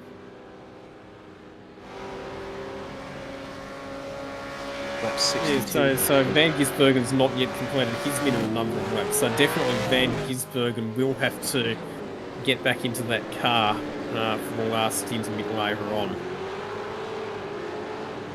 And confirming that, yes, Richie Stanaway has got back into the car at that pit stop. So Van Gisbergen will finish the race, but they are a bit out of sequence now strategically compared to everybody else. Will be a strong undercut, though, from Richie. A couple of quick laps from him, and he will be probably with the leaders. Whoa. James Scott, clutch in, saving fuel at the end of the main straight. Here we go, in the draft of his teammate Jordan Caruso. This is good strategy here from the Altus boys up at the top, trying to minimise the time they spend at a standstill, putting some more fuel into the car, but the Trans-Tasman duo here of Hampstead and Down, they will have been monitoring the pit stop for the Boost Mobile Commodore, and they'll be having people feeding them information on what Richie Stanaway's times are, because that could certainly define that battle between them. James Golding as well, some way down the order there in 31st place. He last pitted on lap 62 there. But he's going to make life a little difficult here for the Trans-Tasman duo if they're not careful coming up to him here.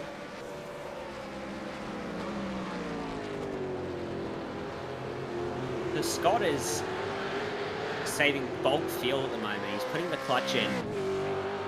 everywhere he can, he'll do it again here. Listen.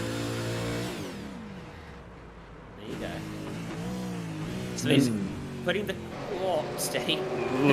So he's putting the clutch in and letting the car coast before he jumps on the brake pedal.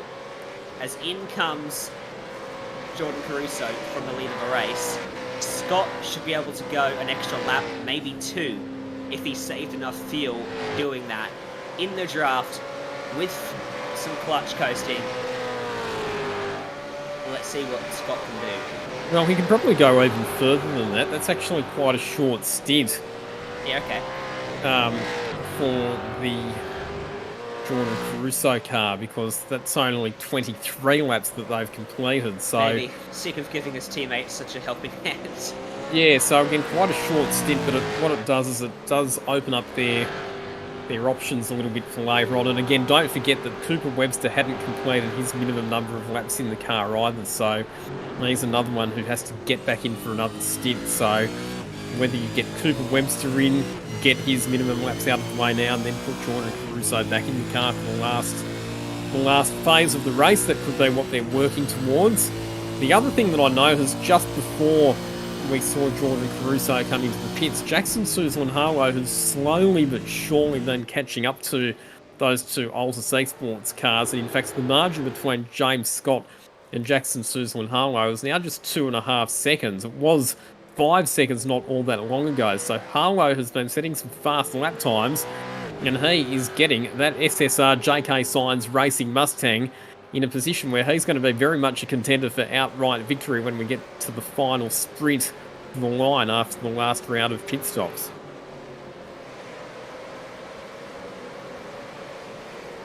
Yeah, I'm impressed with how Jackson Suzlin-Harlow has driven. He's kept quiet. He's been away from the battles that we've been seeing, so all he's had to concentrate on is his lap times, and he has been putting down some absolute stonkers. That's another 43.4 for him, and just a couple laps ago he set his fastest lap of the race, 43.261. I can tell you that James Scott stopped fuel saving. He just went 4 tenths quicker than the previous lap with no one in front of him.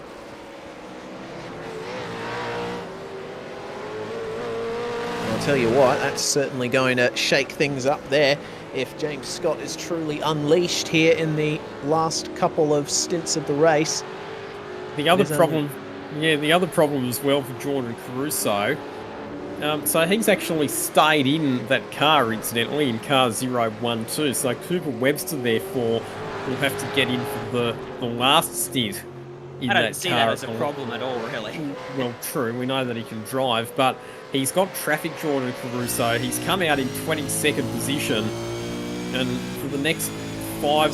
There's a slowdown penalty as well. For the next 5 or so laps, he's going to need a world of pain. So all of this is really playing into the hands of our pole-sitting car, which has got James Scott back behind the wheel. He's got clear track. He has been fuel saving, and he is running longer in this stint. So the undercut, I don't think it's going to work for Jordan Caruso, and I think that strategically this could well be advantage James Scott. And yeah, a slowdown penalty and a couple of scrappy laps for Jordan Caruso are costing this car time.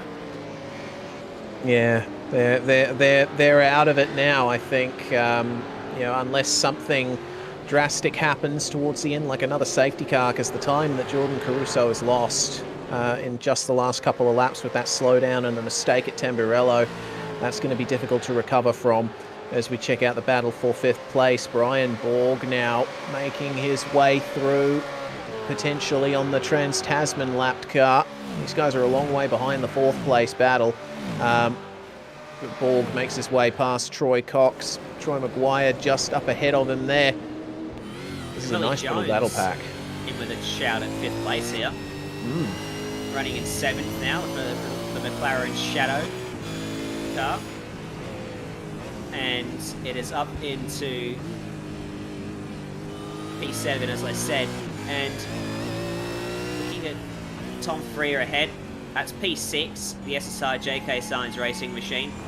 And then up ahead of him is Brian Borg, Premier Racing Team, holding down 5th. So continuing to move forward from 44th on the grid, and no one would have predicted this car to be here at this stage of the race. Except for maybe our broadcast director Jay, who called the number 51 as his dark horse for this race. So they're certainly doing well, M and Muggo. Yeah, in race. Number 51. But let's see then. I mean, you know, I think it's only fitting that, you know, if all three of us in the commentary box were wrong about our pick for pole, then Jay deserves at least some kind of, you know, some kind of good fortune here with his dark horse, making his way up. And I am touching wood here. I don't want to ruin their race. You've just. I have just jinxed it though, haven't I? Yeah. Yeah. Horribly. Too late now. Too late now as Richard Hampstead comes into the lane, and first of the Trans-Tasman cars to respond there to the pit stop from Jordan Caruso.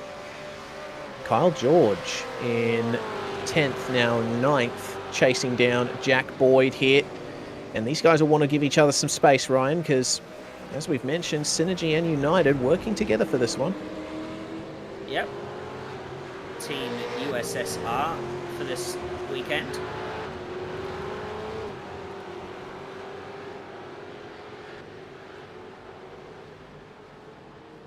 We go silent because our director made an awful pun. I went silent because I couldn't open my mouth because I was laughing. Okay, righto. Incidentally, just to try and get a bit of sanity back into proceedings here, Yes. Richard Hampstead has stayed on board car number 28, Trans-Tasman Mustang, and that's because Jake Maloney had already done his minimum number of laps earlier in the race, so Hampstead staying on board that car through to the finish, you would imagine. Can we tell them what Chase said? Yeah, all right. You do the honours, Ryan. It made you laugh. Nah. I don't think so. All right. Fine, whatever. Alright, so we're looking at Jack Boyd and Kyle George here for United Synergy Sim Racing. And of course, that does create the USSR team acronym, and Jay has dubbed that a revolutionary team name acronym, as Ben Christensen gives us his thoughts and gets into the back, and then he wants them to go a bit quicker on the racetrack. Here comes Emily Jones on Tom Freer. Well, not quite into the braking zone for Tamburello, but it's looking close between these two, and if she can get past the Synergy car, then I'd be interested to see how she does catching up to the Premier Racing Team machine just up ahead there. Brian Borg still plugging away there in the 017. Jones not quite close enough to get a run here on the JK Signs Synergy machine. Josh Muggleton just chilling there. There's Emily Jones is the one in the car at the moment. Muggo, of course, been around the sim racing community for quite some time, and Jay's saying that he's leaning into every corner. Oh, there's a little bit of a lean there, maybe just a slight bit. Oh yeah, there we go. He's not even driving. Well, old habits die hard, don't they? All right, let's see what he does here at Alta. Looking forward. Yeah, maybe a little bit. Trying to look around the car in front. Alright. Can Emily set up the move into Rivarza on Tom Freer? Not quite there, but Freer's missed the apex a bit, and Emily should have a good run if she can get the exit out of turn 18. Which she has not quite got. Very good exit, in fact, though, for Freer. He might be too far back, though, to make anything work on Borg. Everyone's getting very good fuel range out of this stint. Everybody within the lead pack is now into their 29th lap in this stint, so obviously everyone was really saving fuel for those couple of laps that we had behind the safety car, and probably executing some fuel-saving techniques like we saw with James Scott, with letting the clutch in just before the braking zones for some of the corners as well. So everybody's trying to go as far as they possibly can in this stint to make sure that their final splash and dash pit stop is as short as it can be, because that is going to be a decisive factor in the outcome of this race. There's actually quite a big train behind Brian Borg. Obviously the two cars, Tom Frew and Emily Jones, but then Troy Maguire, Rick Kuznetsov, Cameron Veacock, Joshua B. Thomas are just a little ways behind them as well, having their own fight. It's looking pretty intense through this middle sector of the lap. Kuznetsov and Maguire into Variante Alta as Jones right on the bumper of Tom Freer just up ahead. Big curb usage there from Rick Kuznetsov. And just catching the grass a little bit. You want to avoid that. Might be able to cool your tyres down a bit, but the amount of grip that you'll lose is just way too much. Is out of the final corner and towards pit lane they go. Brian Borg deciding to go for the lane there in the 017. And Madison down. Madison down in the and Altus 088 plus the 143 are in as well. So Tom Freer and Emily Jones have been able to continue, so this has been a mega stint for them. It's going to be 30 laps. Same too for Jack Boyd and Kyle George. So some of those cars that have been in close proximity to one another, it's like what I was saying before, because they're all slipstreaming one another, they're able to save fuel from the drafting, and that might work to their advantage because they might have a much shorter stop for their final splash and dash. So the key thing here is, where does James Scott come out relative to Jordan Caruso? And the answer to that is behind. Jordan Caruso has made it out ahead. The undercut has worked for Jordan Caruso. With how long? However, the question now is, what's the stationary time going to be like for the splash and dash? And there is Richie Stanaway getting ahead of Jackson Suzlin Harlow as well. With how long Jordan Caruso had pitted before James Scott, I think it was a given he was going to end up ahead of him. With those fresher tyres, he was naturally going to be quicker. Still, considering the fact that he had that slowdown and made that mistake in Tamburello, the fact that he was able to overcome even that. It was worth about a second or two, but he was lapping very quickly. Well, it'll probably be balanced out, as Lockie said, with the time spent stationary on the splash, because Caruso pitted earlier. He's probably going to have to pit a bit earlier towards the end. Once again, put a little bit more fuel in on that stint, but we'll have to wait and see as one of the United cars makes its way into the pit lane. And there's a spinner out there. It looks like the Lobs Esports car. It's James Golding who's gone for a bit of a spin. I mean, must have only just gotten back in the car as well. Yes. Brad Newman had been on the wheel for quite some time. So Tom Freer and Jack Boyd are now first and second in the race. This is a mega stint for them. 31 laps they are going to squeeze out of that tank of fuel. Now, if there was to be another safety car, they'd be right, I reckon, to get through. Like, if they stop at the end of this lap, there's only going to be 30 laps to go. If we were to get another safety car in the last stint, both those cars might be okay to get to the end without needing that splash and dash.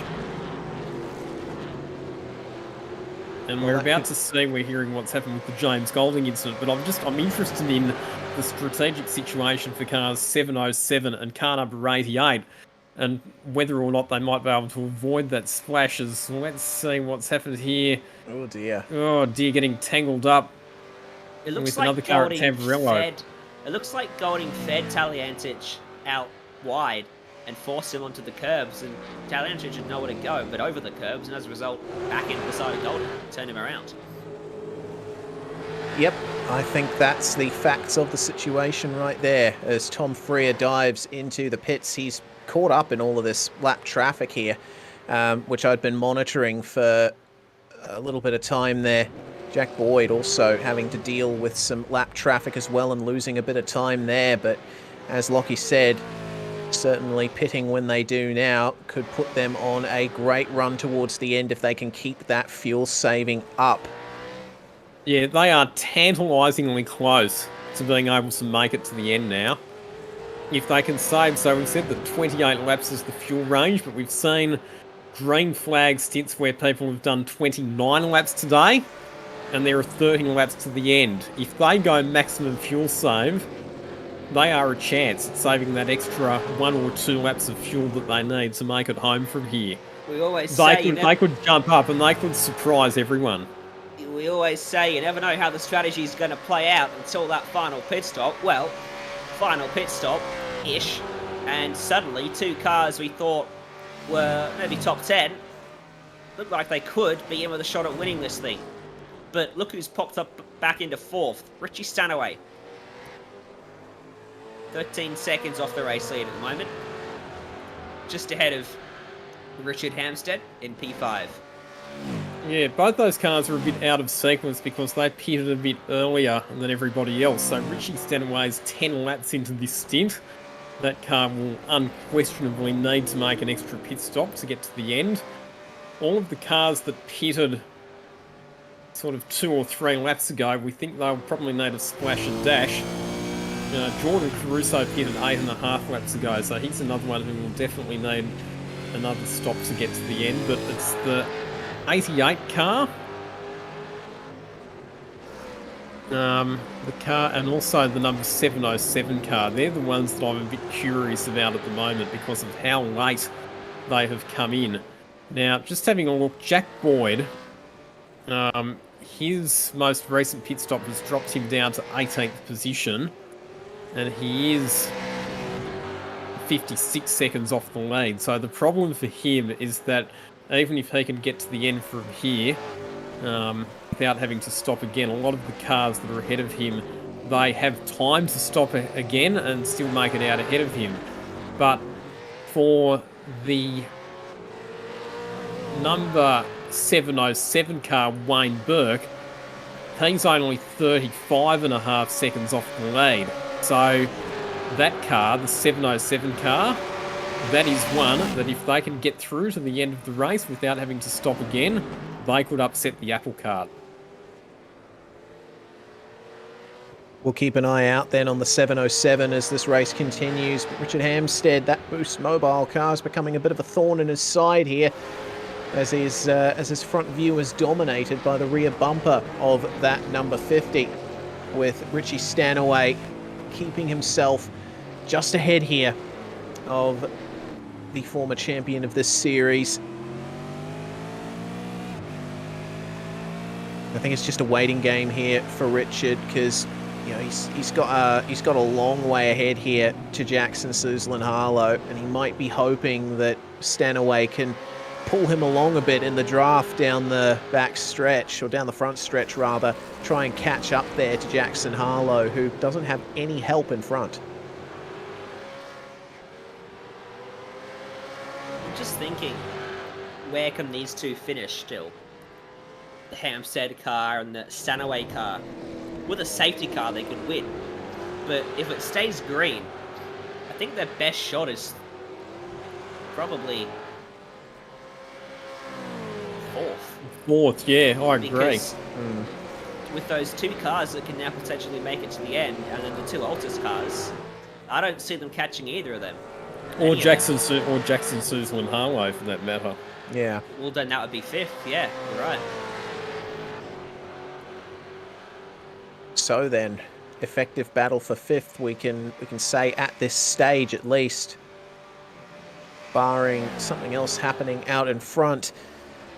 So these guys know that they've both still got a pit stop to go, and Richard Hampstead a little crossed up in the first part of Tamburello there, compromised and losing time to Stanaway up ahead. But I don't think he'll be too fussed about it. He has a bit more space to take advantage of the draft now, and maybe have a bit of a moment to just cool his tyres down a little more, extract a bit more pace when he really needs it.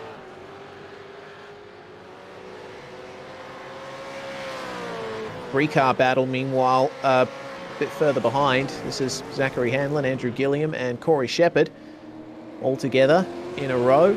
I'm impressed that that the Hanlon Albert car has been able to keep itself up in the positions that it has, considering that we saw it get spun around early on. They've managed to do a good job of working themselves back into the top 10 in a strong position here. Yeah, well, it was quite early on, wasn't it? So they have had plenty of time to recover, and Hanlon and Albert are frustratingly consistent drivers. Yes. Like, annoyingly consistent when you compete against them. They just don't make mistakes. So, you put that in an enduro and put them together with each other, it's tough to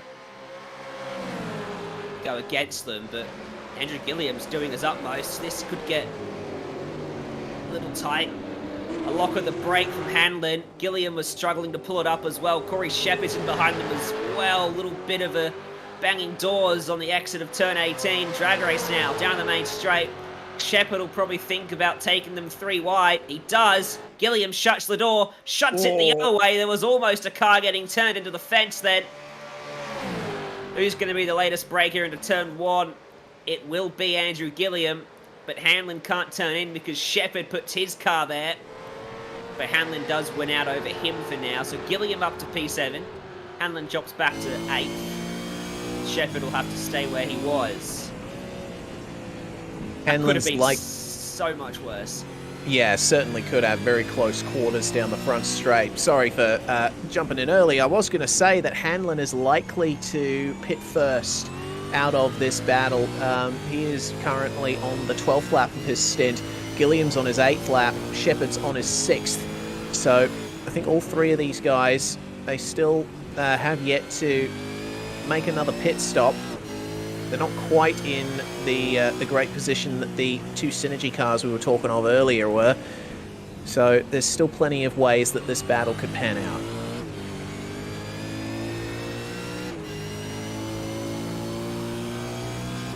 I think that Hanlon and Albert combo will be on track for a top 10 here. As you said, they should be the first ones to pit, so they'll get a good undercut benefit. And then they'll just have to defend for a few laps towards the very end of the race on the cars that are coming back at them who pitted later.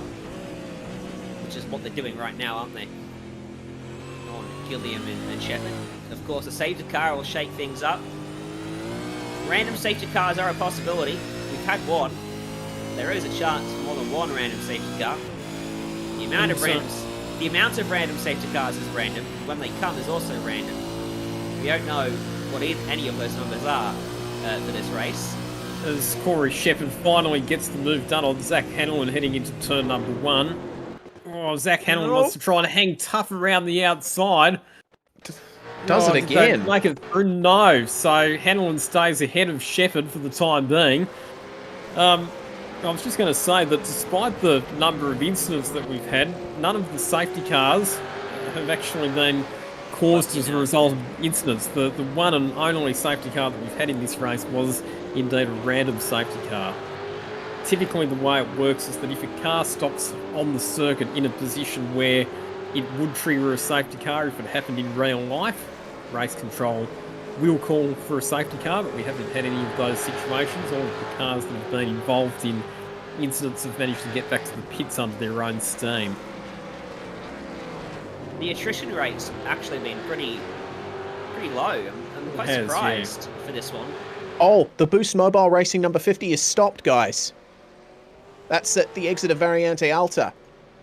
Something's gone on there. I've got to laugh at our pure comedic timing of that conversation. My goodness, and it looks like poor Richie Stanaway lost it all by himself there, boys. He's got no engine going. Yeah, oh yeah, the engine popped on the way in. He's downshifted too hard. I tell you what, we're going to have a safety car for a car stopped on the racetrack. Oh my goodness. Oh, but still, you've really got to feel there for... Oh no, he's moving. Oh. He might have just really. let the car... We might have just had it in neutral, I think you'll find. Yeah. Yeah, there's that car's going nowhere. I do feel here for Richie Stanaway and Shane Van Gisbergen though, because my goodness, What a tragic way. Let him tow to the pits. We're not going to have a safety car. We're going to stay green. Interesting call. Okay, I think well, because he was right in front of that escape, wasn't he? yeah. Yeah, safe enough spot that they didn't need to call the yellow to get him off the racetrack. But yeah, I think a combination of him just catching the grass on the entry into Variante Alta and the rear drive line locking up as a result, combined with the downshift, is what made that engine pop. So that car is now out as Premier Racing Team out of the pits. The 017. Been a bit of a shocker for our real-life supercar drivers then, hasn't it? Yeah, oh yeah. Two cars that have both had a couple of full-time supercars drivers in them are both done for the day. Deep Pasquale and Kostecki, one of the early retirements, and now Van Gisbergen and Stanaway's day is done as well. Well, would you say all of them self-inflicted? The first one from incidents, and the second one from a mistake on the downshifts, going too hard. Yeah, not a good day for real-life drivers in Sim World, but for the sim racers of Adam Briggs and Damien Johnstone, the battle for 10th and 11th is still raging on. And Johnstone here, his previous lap time of 46.1, 44.3 for Adam Briggs, so a bit of a difference there between those two. I get the feeling Briggs might have completed the move on Johnstone very recently. It's been a good fight back, I think, from the number 72, now back into the top 10.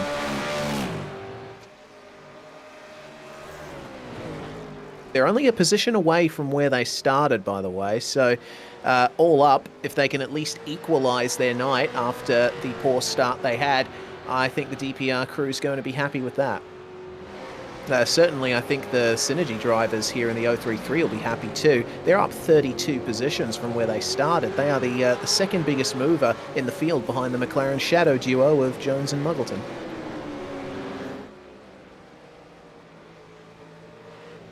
They're all doing a phenomenal job at this point in the race. 24 laps to go. Everyone's eyes now are on the finish line. And the ones towards the front, their eyes are on the prize. They think they can win this. Jordan Caruso, he is leading the way, but unbeknownst to him is the battle unfolding for 23rd place. Chris Coxhead is right in the middle of it. Yeah, that he is. Rick Kuznetsov. Yes. Sorry.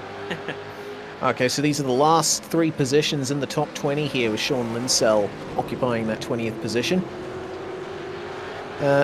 It's been a difficult one for the HDR Jinx Shifters outfit. These guys are up 16 positions from where they started. They're in 19th place, but overall the team has not had the best of nights, with Thomas Hins and Brett Loxton having their issues there with that contact, involved in the contact between Simon Feigl and Ben Christensen. In terms of Rick Kuznetsov, meanwhile, that Premier Racing Team 08 is up 29 positions. This is another one of those cars that, has been flying under the radar for the majority of the night. But Kuznetsov and Sebastian Tixier, they put in a fantastic job to get that car up to where it is, well within the top 20 after starting basically at the back of the grid.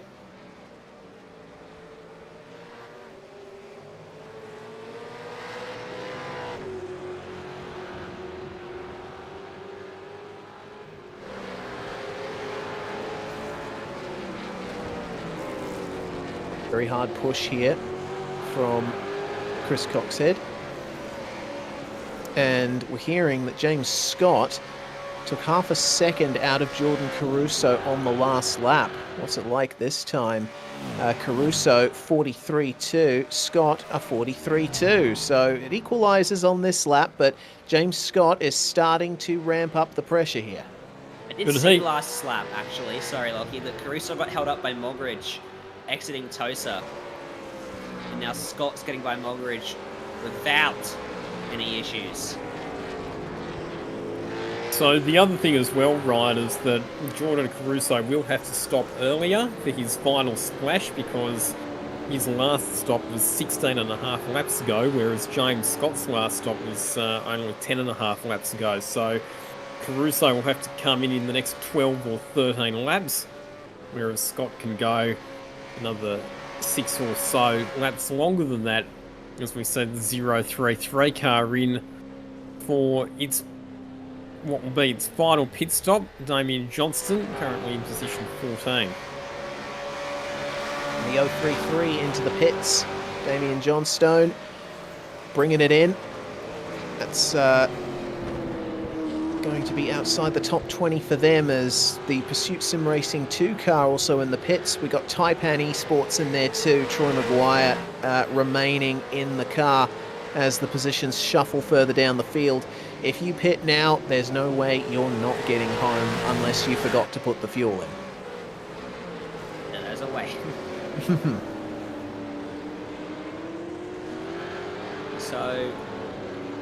So confirming cars number 88 and 707. So they're the two cars that I'm talking about that can potentially get to the end without needing to stop again.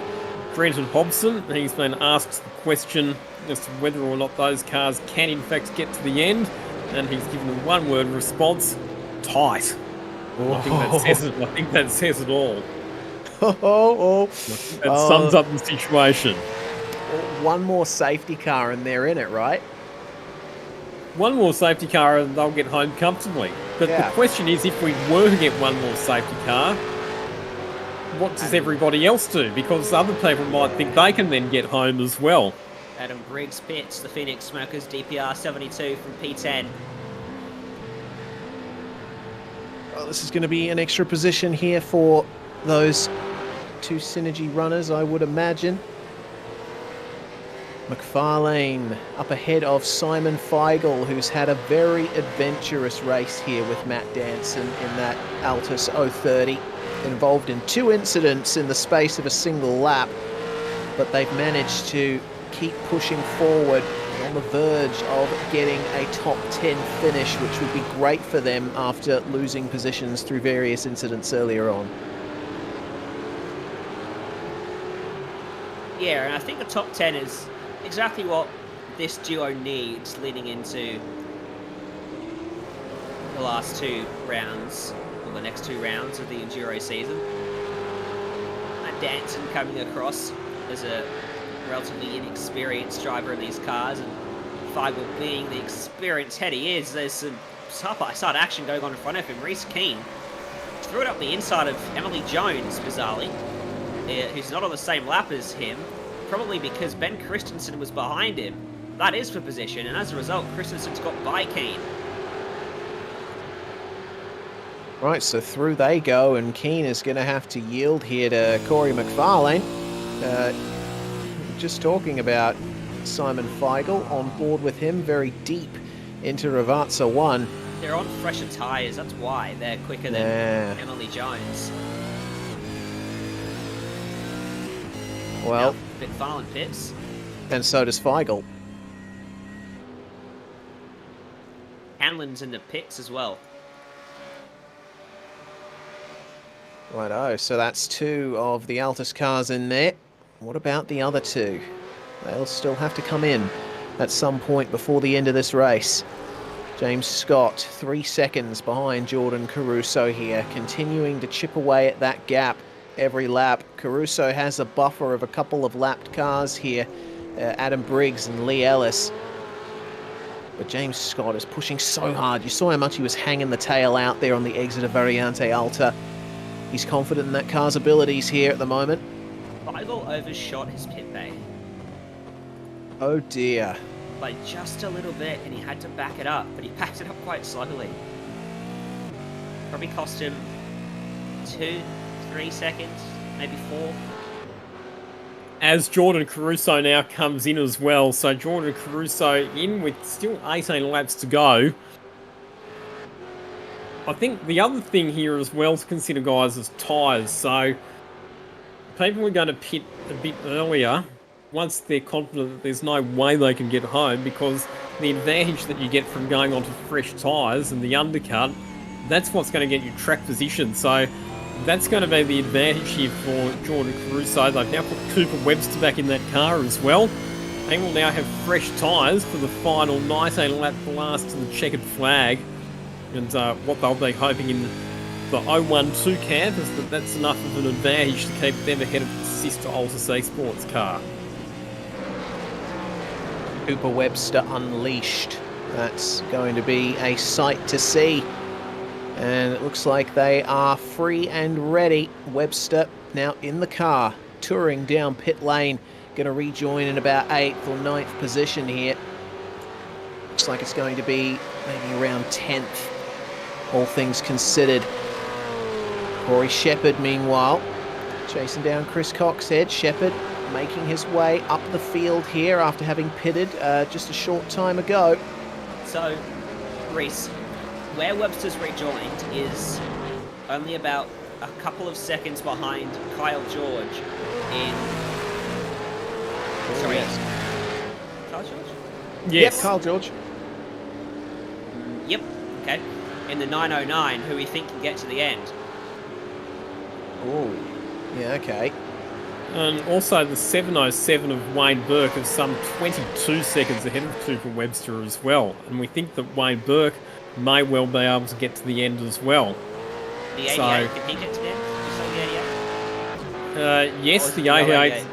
Yeah, no, the 88. The 88 is one of the cars that can potentially get to the end as well. Unfortunately behind Cooper Webster. Yep. Yep. So the 707 is the joker in the pack at this stage as Richard Hampstead now comes in car number 28 for the Trans-Tasman team. Fresh tyres going on that car. Yeah, so with the fresh tyres, it looks like the 909 will have no hope of keeping Webster behind, but with that 20-second buffer, Wayne Burke, 707, and Tom Freer got every chance, I think, of holding on. Could they pull off the biggest upset of all time and win this thing today? Yeah. Certainly would be one for the history books, but there's just no way of knowing at the moment. I'm not sure of the exact fuel numbers that these guys are running. We don't have a line into their communications.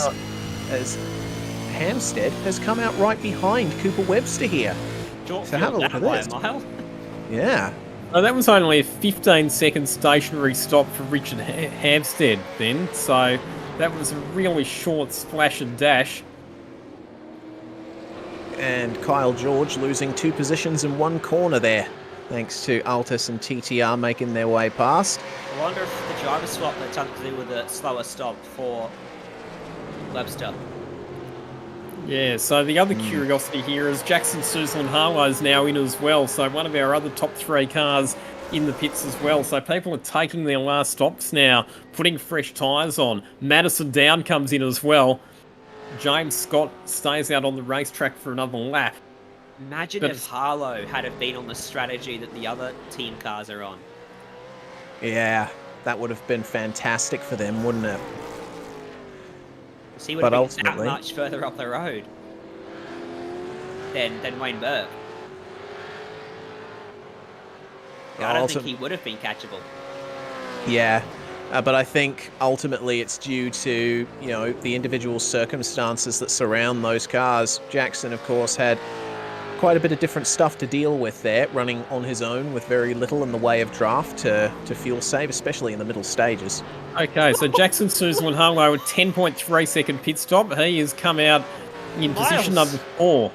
Miles ahead of Cooper Webster. Wow. And 9 seconds behind Wayne Burke, who we think may well be able to get to the end without stopping again. This is shaping up for an absolute blockbuster finish, guys. It doesn't matter whether it's in real life or in the virtual world, but these endurance races never fail to deliver. And this afternoon's one is shaping up to be another epic finish. This race has just suddenly thrown up a million possibilities. Jackson Suzlin Harlow in with a real chance. Where's that come from? Yeah, I mean, I had my eye on him from very early on, you know. He's been running 4th all day, hasn't he? Yeah. Oh well, yeah, in third as well. But Yep. you know, I think what's worked out well for them is they've largely stayed out of battles and they stayed out of trouble. Obviously, the two Trans-Tasman cars who they would have been battling with earlier, they had to deal with the Boost Mobile Racing number 50, who was holding them up a bit and. Making them go for those alternate lines. Meanwhile, Altus, number 012, I think has been a little screwed by the driver swap time of minimum 30 seconds here, which might have resulted in them spending more time in the pits than they originally forecast. They would have been thinking, oh, maybe we should have kept Cooper in the car a bit earlier. Webster just did their fastest lap of the race. Oh, well, he's not wasting any time, is he? Sorry, it was the fastest lap of the race as well. 1 minute 42.6. Backs it up with a 42.7. And Richard Hampstead's right with him as well. So Hampstead's going blow for blow with Cooper Webster at the moment. These drivers both need to make use of their fresh tyres and do their best to push themselves back up into a podium position. Good job from some of the laps traffic just to sidestep them as they head into the Villeneuve chicane. What's the full transit time plus the stops, Lachlan? What's it been on average for these guys? Because there's a 38-second gap now for Scott over Wayne Burke. So the fastest transit plus stationary time that we've seen is 44.7 for Jackson, Suzel and Harlow. And James Scott in. So this is key now. Our race leader is in with 15 laps to go. James Scott brings the number 088 Altus Esports car in. Where does he rejoin relative to his rivals? Well, if he can match Harlow's pit stop time, he should rejoin 2 seconds ahead of Harlow and about 6 seconds behind Wayne Burke. Oh boy. Wait with bated breath, everyone, because Jackson Suzel Harlow making his way down to Piratella now. He's only got those 2 turns to navigate, but the Altus car is away from the pits. Accelerates up to 60 kilometers an hour, does James Scott, as Jackson Suzel Harlow out onto the front stretch. Is this going to end up happening? Scott at pit exit. I don't know if this is going to work out here for Harlow, but I'll tell you what, with the pace that he's continuing to run down, this could be a close battle for the lead. That said, James Scott, he could have maybe some fresher rubber there on the car. Harlow just did a 42.6 as well that lap. Oh my goodness. Jackson Suzel Harlow is absolutely flying at the moment. But Wayne Burke now takes the lead of the motor race. Question marks over fuel. He'll have tyres that are not as fresh as his rivals who are coming from behind. And he'll have some laps traffic to contend with as well. Not sure that he's got the package underneath him to be able to hold out the charging cars behind, but still every chance for a podium is car 707. Tom Freer and Wayne Burke will be absolutely stoked with the position they'll be in. I think in equal parts they'll also be terrified of the possibility of running out of fuel and having to come in for an extra pit stop. Those are the live gaps as they are, just disappearing over the top of the hill there with the Synergy car. Having to deal with a bit of lap traffic up ahead. Glenn Postlethwaite and Dylan Rudd up ahead. I would imagine that Postlethwaite isn't going to make life too difficult for Berkey here, but can't say the same for Dylan Rudd. Yeah, I think the problem here for Wayne Burke is that with the cars behind that are charging at him now, that have got fresh tyres and don't have to do any fuel saving, he'll probably be a sitting duck if it becomes a fight for track position. What he needs to try and do now, Wayne Burke, is set times quick enough to preserve the top 3 position. I think James Scott should get past fairly easily, but, you know, Jackson Suzel and Harlow as well probably has enough car speed and enough of a tyre advantage to make fairly short work of Wayne Burke if he catches him.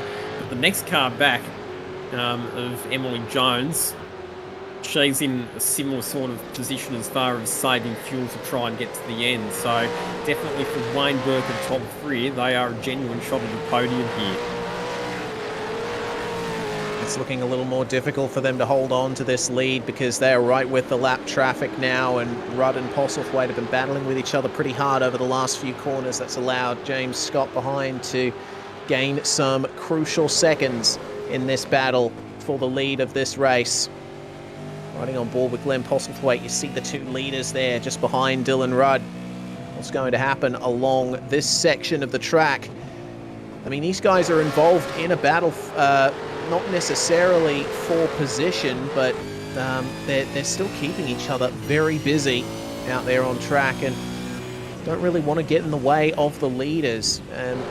Glenn Postlethwaite actually 6 positions ahead of Dylan Rudd here, so I think if Rudd wants to do anything here, he'd want to let these guys go, but it seems Wayne Burke is not going to have the luxury of moving by him. As here comes James Scott. It's defensive from the Synergy number 707. The battle for P1 in this race is on once again, and out of the final corner they come to start the 90th lap of this race. He has to cover. Has to. If he doesn't, I'll be very disappointed. But he's going to be lifting early as well. Oh, he's let him go.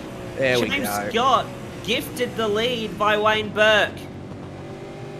A little bit of a lock-up from the Synergy car as well, so it seems full-on yielding there. Wayne Burke, that lap traffic. Low car, stops car on the racetrack to their right. Oh, yeah. Premier Racing Team, Rick Kuznetsov. Oh, dear. That's a bit of a problem there. I've just gone back and checked, and he has blown the engine on the run into Tamburello. Will there be a safety car?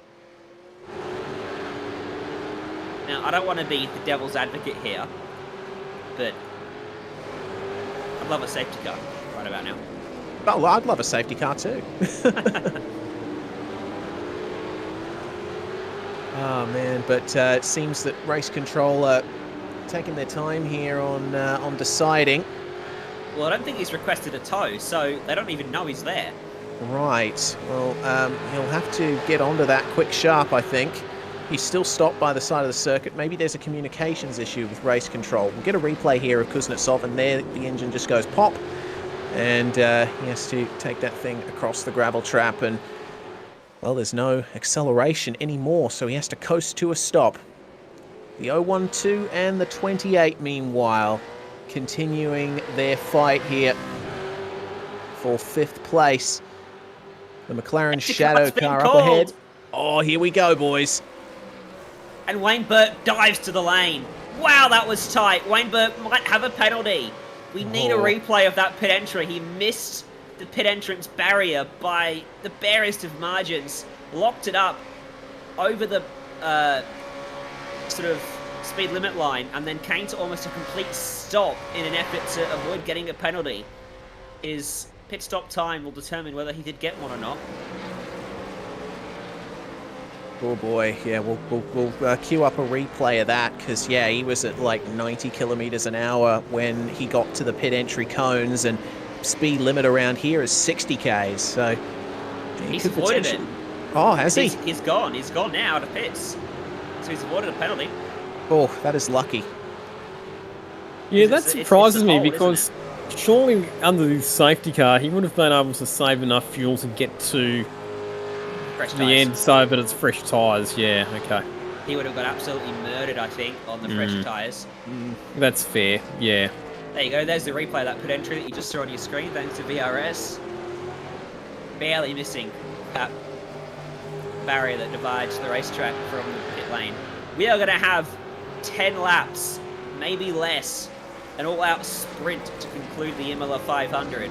And at the front, it is going to be James Scott in the 088 of Logitech G Altus Esports, leading the way from Jackson Suslin Harlow of SSR JK Signs Racing number 143. I mean, those two are going to go blow to blow. There's going to be some laps cars in there. Would love to get them out of the way. And the other one is Emily Jones, so she's in that similar situation of trying to save enough fuel to get to the checkered flag.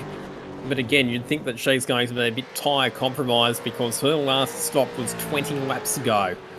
So she's probably going to get gobbled up by some of the faster cars that are on fresher tyres when this race restarts. But nevertheless, what a drive it's been from Emily Jones and from Josh Muggleton. They started this race from 44th on the grid.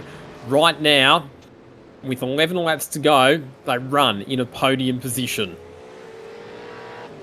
Reece, how do you value the chances out of Hampstead, Webster, their teams, restarting 4th and 5th? a lot of lapped cars in there. So many lapped cars. That's the only issue. I mean, with this late of a restart, surely the lapped cars get moved out of the way. Yeah, I would certainly like to see that happen, but I'm not too sure that that's going to be the case. I mean, yeah, how many are there? 1, 2, 3 in between themselves and Jackson, Suzlin, Harlow, and I'm including Emily Jones in that as well. I'm counting these as like a 3-car pack. Oh man, it is going to be tough there for Webster and Hampstead to make up that time. They'll just have to hope that the lapped cars stay out of the way where they're needed, because I'm looking at their positions and it seems like there's only... Actually, the 3 cars ahead of them are battling for position, 30th, 31st and 32nd, and they're all on the same lap as well. So, yeah, I think this is going to be tough for these guys.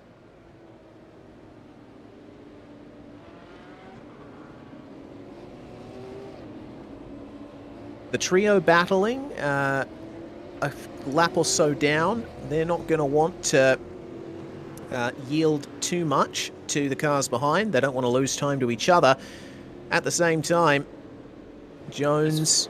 More of them, actually, battling for 29th. Oh, righto. So there's an extra car up ahead of them in the form of Postlethwaite. My apologies. But they do have Dylan Rudd in 35th in between them. Lights are off on the pace car, but I don't think we're actually going for a restart at this stage. We do have coming into the pits, though, Dylan Rudd in the 9.5 SimSport car. Looks like everyone else staying out. I believe cars that were too... No? Okay. Brett Loxton also makes his way in the HJR car. Here's some chatter about 2 laps or more down from race control. I don't know if that was a call for them to come down pit road, but Dylan Rudd's just sucking himself out of the picture if he's taking a pit stop. So a couple cars get out of the way. Oof. But there's one lapped car then separating our 2 leaders, James Scott and Jackson Suzlin Harlow. Then between Suzlin Harlow and the next battle group of cars, another couple of lapped cars before you get back to Emily Jones, and she's going to be under all sorts of pressure from Cooper Webster and Richard Hampstead, who are going to be charging at her on fresher tyres at this restart. Now, the other interesting thing is that Josh Anderson is back in car number 1, which has now fallen down to 10th position. And that's the car that he's sharing with the championship leader, Madison Down. Interesting that they've changed drivers again, because Josh Anderson did complete his minimum number of laps earlier in the race. So, interesting that they've chosen to put him back in the car for this final stint.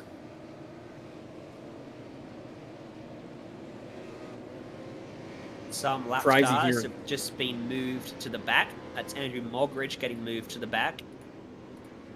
He was multiple laps down. I believe all the cars that are 1 lap down, though, are to remain in their places, because they are only 1 lap down. Yeah, makes sense, considering how they've handled safety cars in the past in this series. Would expect that the safety car will peel in at the end of this one. Still got Sebastian Flock, the last car running in this line, making his way just out of Tosa now, as everyone makes their way through Variante Alta. The majority of the field forming up behind the leaders here. Does the pace car elect to pull away? Not at this stage.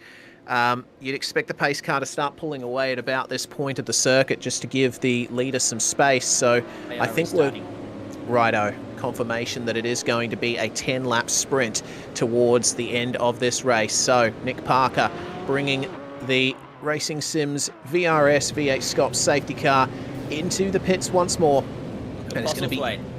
Yeah, Postlethwaite's right up behind James Scott here as, oh my goodness, that's the 88 that's gone for a spin on the restart. That's not going to work out well, but they are on the start-finish straight, and James Scott goes. Glenn Postlethwaite could not match him. And having to lift out was Jackson Suslan-Harlow, because you can't pass before the start-finish line. Ben Christensen doesn't care. He's on his way through there. Oh my goodness. That did not work out well for the Synergy number 143, but still behind a lapped car when they come off the restart. And James Scott is going to try and streak away here. That's really unfair because Postlethwaite was, well, obviously well down on pace, and Harlow could not pass him because he was not allowed to before the start-finish line. Christensen, as a result, did pass him, and now he's still got a lapped car in front of him. Well, Christensen's letting Harlow go here, I think redressing the position to avoid a penalty from race control, but we look a bit further back briefly to the Altus cars making their way through the field. This is going to be a frantic final few laps here. Cooper Webster currently in 4th place, chasing down Emily Jones, who we think might still have to come in for a stop if she hasn't saved enough fuel here under the safety car. Meanwhile, positions jostling further back in the field. Andrew Gilliam and Corey Shepherd will be together. Richard Hamstead trying his best to catch up to these guys as Webster bump drafting. Big The back dive. of Emily Jones is over the curb they go. Tries the over-under. Both of them getting massively squirrely on the exit. Might that have been a slowdown for Webster? If not, it was certainly close. It was really bold. Really good job not to make contact and all of that. Lapped cars trying to make their way out of the way. Brett Loxton calling for a tow over the radios. The 209 has run into a drama out on the racetrack on this restart as Hayden Harrison gets out of the way on the main straight. Can Webster have a dive down at Tamburello? No, he's not close enough, and the safety car is called for the second time in almost as many laps because that car is stranded right next to the racetrack. Yeah, it seems to me like the engine went coming up the hill out of Aqua Minerale, and he's just managed to get that thing up to the top of the hill before it finally expired. So, well, at least now Jackson Suslan-Harlow has managed to get himself into a position where there's no lapped cars between him and James Scott, so at the next safety car restart, at least JSH is going to be able to go on the attack. And now, there's a lapped car behind Harlow, but then there's immediately Jones, Webster and Hamstead. So the top 5 only have one lapped car in their midst. It's quite a fast one of Ben Christensen.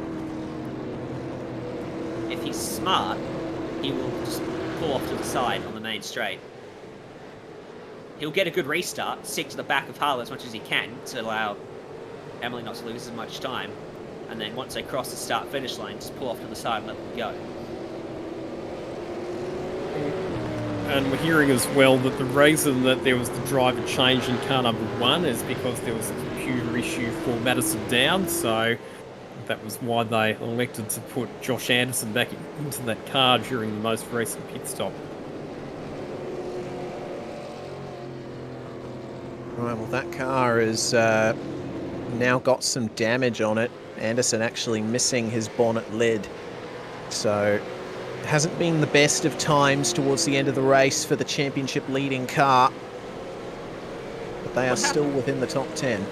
So what happened to the 088 on the restart? Are you talking about the 88? Yeah. There was a spin down at Rivazza for them. I'm going to go back and check to see exactly what happened. They did leave it. Oh, I see. Yes, the whole thing that everyone's Oh, checked yeah. up, and eventually drivers have not been able to check up in time. Starting with probably Andrew Gilliam. Yeah, probably Andrew Gilliam. Corey Shepherd just pulled it up, but Gilliam didn't. Josh Anderson as well got it to the back of Gilliam, and unfortunately the one that came off worst was the 88. Shepherd ended up out in the grass as well on the outside. 4 or 5 of them make no socail contact. There's Boyd going into the back of Mark Newton, and then, well, everyone just has to try and take avoiding action. But there goes Gilliam into the back of Shepherd, and then that sends around Jack Boyd. That's what happened there off the restart for the 88. And, yeah, you have to feel for them, because I think if it weren't for that, they'd certainly be a lot better placed than what they are.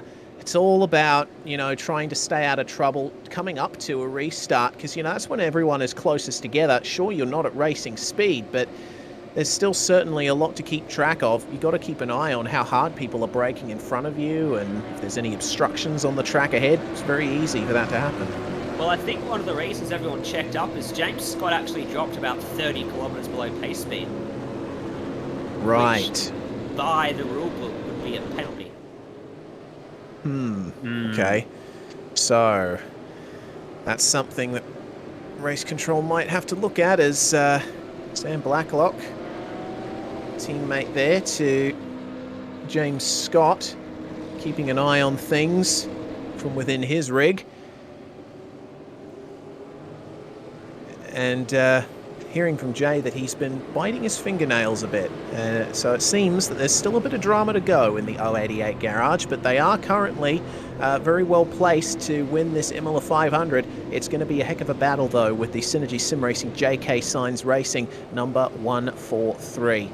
Now, hopefully, we get a restart at the end of this lap, because we would like 5 laps worth of racing to go towards the end.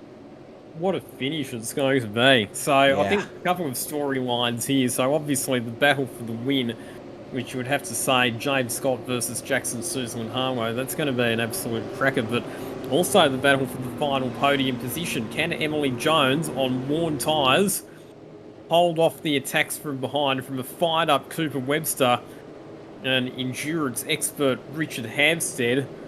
What a fairy tale story it would be for Emily Jones and Josh Muggleson if they could get themselves onto the podium, considering how far down the grid they started this race. Yeah, that'd be an incredible result for them if they can pull it off. I think this extra safety car might have given them a little bit of a lifeline here. With a bit less fuel to use, they might just be able to eke it out across the line. Everyone checking up on the back stretch here. Coming up to Piratella. It's amazing, the field of cars that we've had turn out for these V8SCOPS Enduros. We always get a bumper grid of cars here, and all specced out in their fantastic liveries.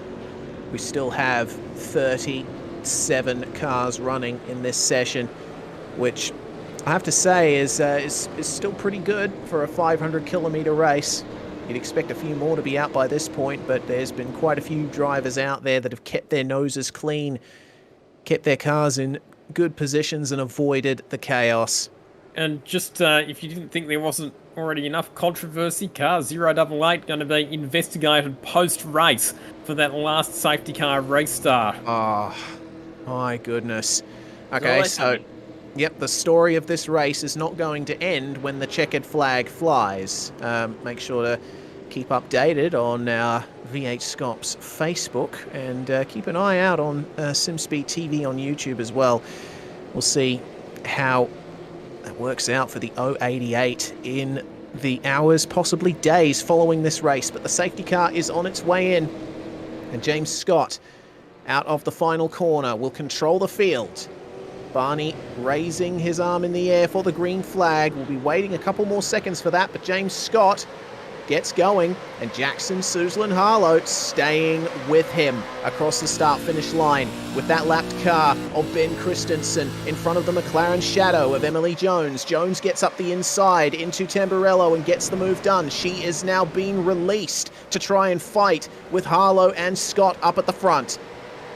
Really, really good restart for Emily Jones, and critical for her that she was able to put that lapped car between herself and Cooper Webster, who's going to be challenging her from behind. But Jackson Suzlin Harlow, a good restart as well. Then he's going to be applying the pressure to James Scott in this final 5 laps. A little bit wide for Cooper Webster. He has to defend on the run into Tozer. In fact, he gets down the inside of Ben Christensen, who just sidesteps both Webster and Richard Hampstead. And you've got Andrew Gilliam in there as well, minus the rear wing, but still showing a very decent turn of car speed as Hampstead slides down the inside of Christensen as well. Hearing there was a big crash on the restart as well. Speed was maintained by the leader on the restart. That was a bonus this time. So there was no big checkups deeper in the field, but entering turn 1, there was most certainly some checkups as that purple MFR car gets caught on the outside of 3 abreast and turned around. Yes, indeed. So that's taken out a few other cars in the midst of that as well. I'd say about 4, maybe 5 cars involved in that incident. It was quite the crush there in the lower half of the field. A few drivers unhappy with that. We've lost touch with a few of them there. But now, coming around to start lap 99 is, oh no, that's a trouble there for the Pursuit 777 and the Century Motorsports car. Cameron Jones having to get back going there. James Scott, meanwhile, putting on a good restart here. He hasn't allowed Jackson Suslan-Harlow to catch him at the front of the field. Yeah, the gap's 0.6 of a second at the line that time. And Emily Jones doing the fantastic job to hold on, even with those older tyres. Only 1.4 seconds away and staying ahead of Cooper Webster still.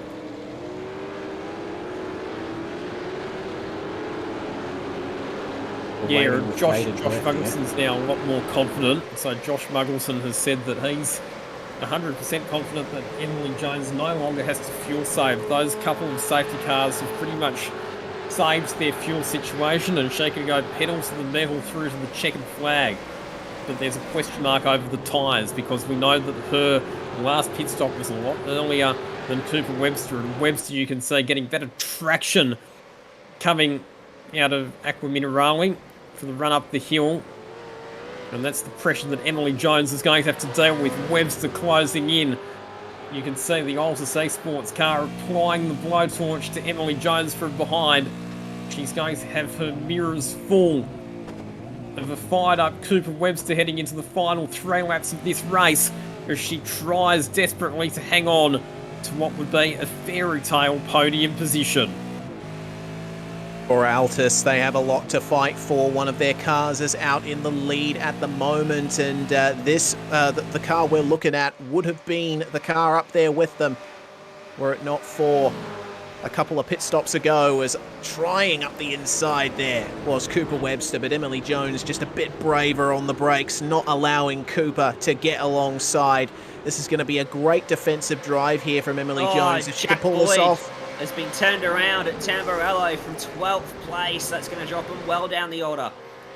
More problems there for the 88, and it looks like that was contact with the 024 of Zach Hanlon. Here comes Webster up the inside into Tozer, makes the move through on Emily Jones. Can Jones fight back? They'll drag side by side up the hill. Jones gets the better exit, but Webster's going to have the preferred inside line for the next left-hander. They're still side by side, and Webster gets the number 012 car back into a podium position. And it was a matter of time there, you would have to say. Emily Jones fought hard and fought gallantly, but in the end, the fresh tyre advantage for Cooper Webster just proving to be a bit too much of an advantage in that contest.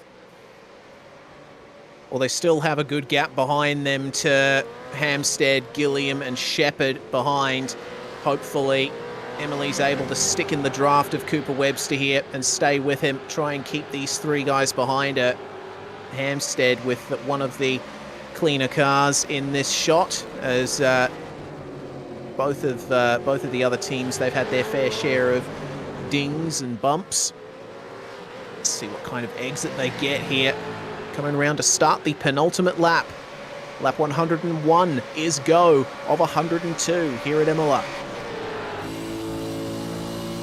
1.2 seconds the gap between your 2 leaders. One of them with a post-race investigation hanging over their heads. It would seem pretty clear-cut. Maintain pace car speed. Once the pace car pulls away, they dropped at least 20 kilometers below that. I don't know how you defend that. And then Jackson Suslan-Harlow in second. No such qualms over his spot in this race. Surely He's thinking he's going to inherit this win at some point after the checkered flag. There may be 2 claims to the win once the checkered flag flies over this one. Controversy always surrounding endurance racing, isn't there? Even in the virtual world. But what a race it's been to get to this point so far. So much has gone on in this race. So much drama, so much heartbreak for drivers through the field, but so much triumph as well. Particularly for this blue car here, the McLaren Shadow entry of Emily Jones and Josh Muggleton. Also, Andrew Gilliam and Griffin Gardner behind, up 4 positions from where they started, up 8 positions for the Trans-Tasman Racing number 28. But the pole position car is now coming through the final couple of corners to start their final lap. For a time, we were thinking that maybe the win might have been out of their hands. We thought that Synergy might have pulled a big surprise with their fuel-saving strategy. But white flag in the air here for James Scott. He and Sam Blacklock waiting with bated breath for the checkered flag to come round when they complete the next 4.9 kilometres of racing. Very careful over the curbs as per usual. They still have to manage that gap to the 1:43 behind. The gap is at 1.26 seconds as they come into the Villeneuve chicane. Bumping across the speed bumps. Use all of the green concrete. Try and maximise your exit as Hampstead now trying to get past Jones for 4th place. Gilliam tries to stick his nose in around the outside, make life difficult for both of them. He hems Hampstead in on the exit and tries to drag Corey Shepherd with him as well. There's contact between Hampstead and Gilliam side by side on the run up to Piratella. Easy does it, boys. They make contact again through the turn. Hampstead, a very tough competitor here, but Gilliam knows how to race up at the front. This is all allowing Jones to get away, as that is a brilliant move for Gilliam to get by Hampstead. But it's really benefited Jones. She's managed to stay there in that 4th place as these guys have been battling amongst themselves. As, Corey Shepherd almost thought about a move up the inside of Richard Hampstead. Just a couple of turns to go, meanwhile, for our leading car, James Scott, at the wheel of the 088. They've been through a lot here, James Scott and Sam Blacklock, today at Imola, but this is going to be the sweetest sight and the sweetest feeling of all. Across the line they will come to win the first round of the V8SCOPS Endurance Cup. The Too Easy Finance Imola 500 for now will go to James Scott and Sam Blacklock, but they might have a penalty hanging over their head. Jackson Suzlin-Harlow and Jordan Ross will come across the line in second. Then it's the 012 of Cooper Webster and Jordan Caruso in second, with Josh Muggleton celebrating that brilliant 4th place for McLaren Shadow. If there is a penalty for the 088, it could still be a podium for them. Yeah, that's a lot to sort out post-race for race control.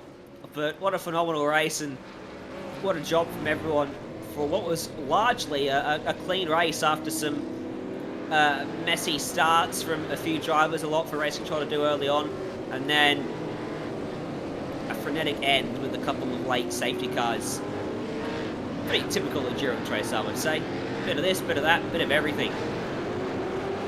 Yeah, what a cracker though. Certainly a lot of variety in terms of the strategy as well, and we saw different tactics playing out throughout the race. I really do like the fact that they've done away with the compulsory pit stop rule. I think that that just gives the teams a bit more freedom to work out how to best approach the race strategically, but a bit of controversy as well, as we so often see in these V8SCOPS rounds, and still a few questions to be answered even after the checkered flag has flown. But for now, it's James Scott doing some celebratory burnouts as he claims, let's call it, provisional victory in the opening round of the V8SCOPS Endurance Cup.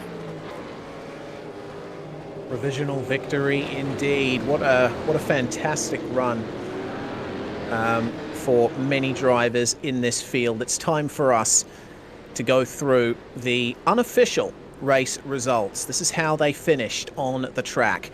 Logitech G Altus Esports, James Scott and Sam Blacklock taking the win. The 143 coming home in second and completing the podium, Jordan Caruso and Cooper Webster.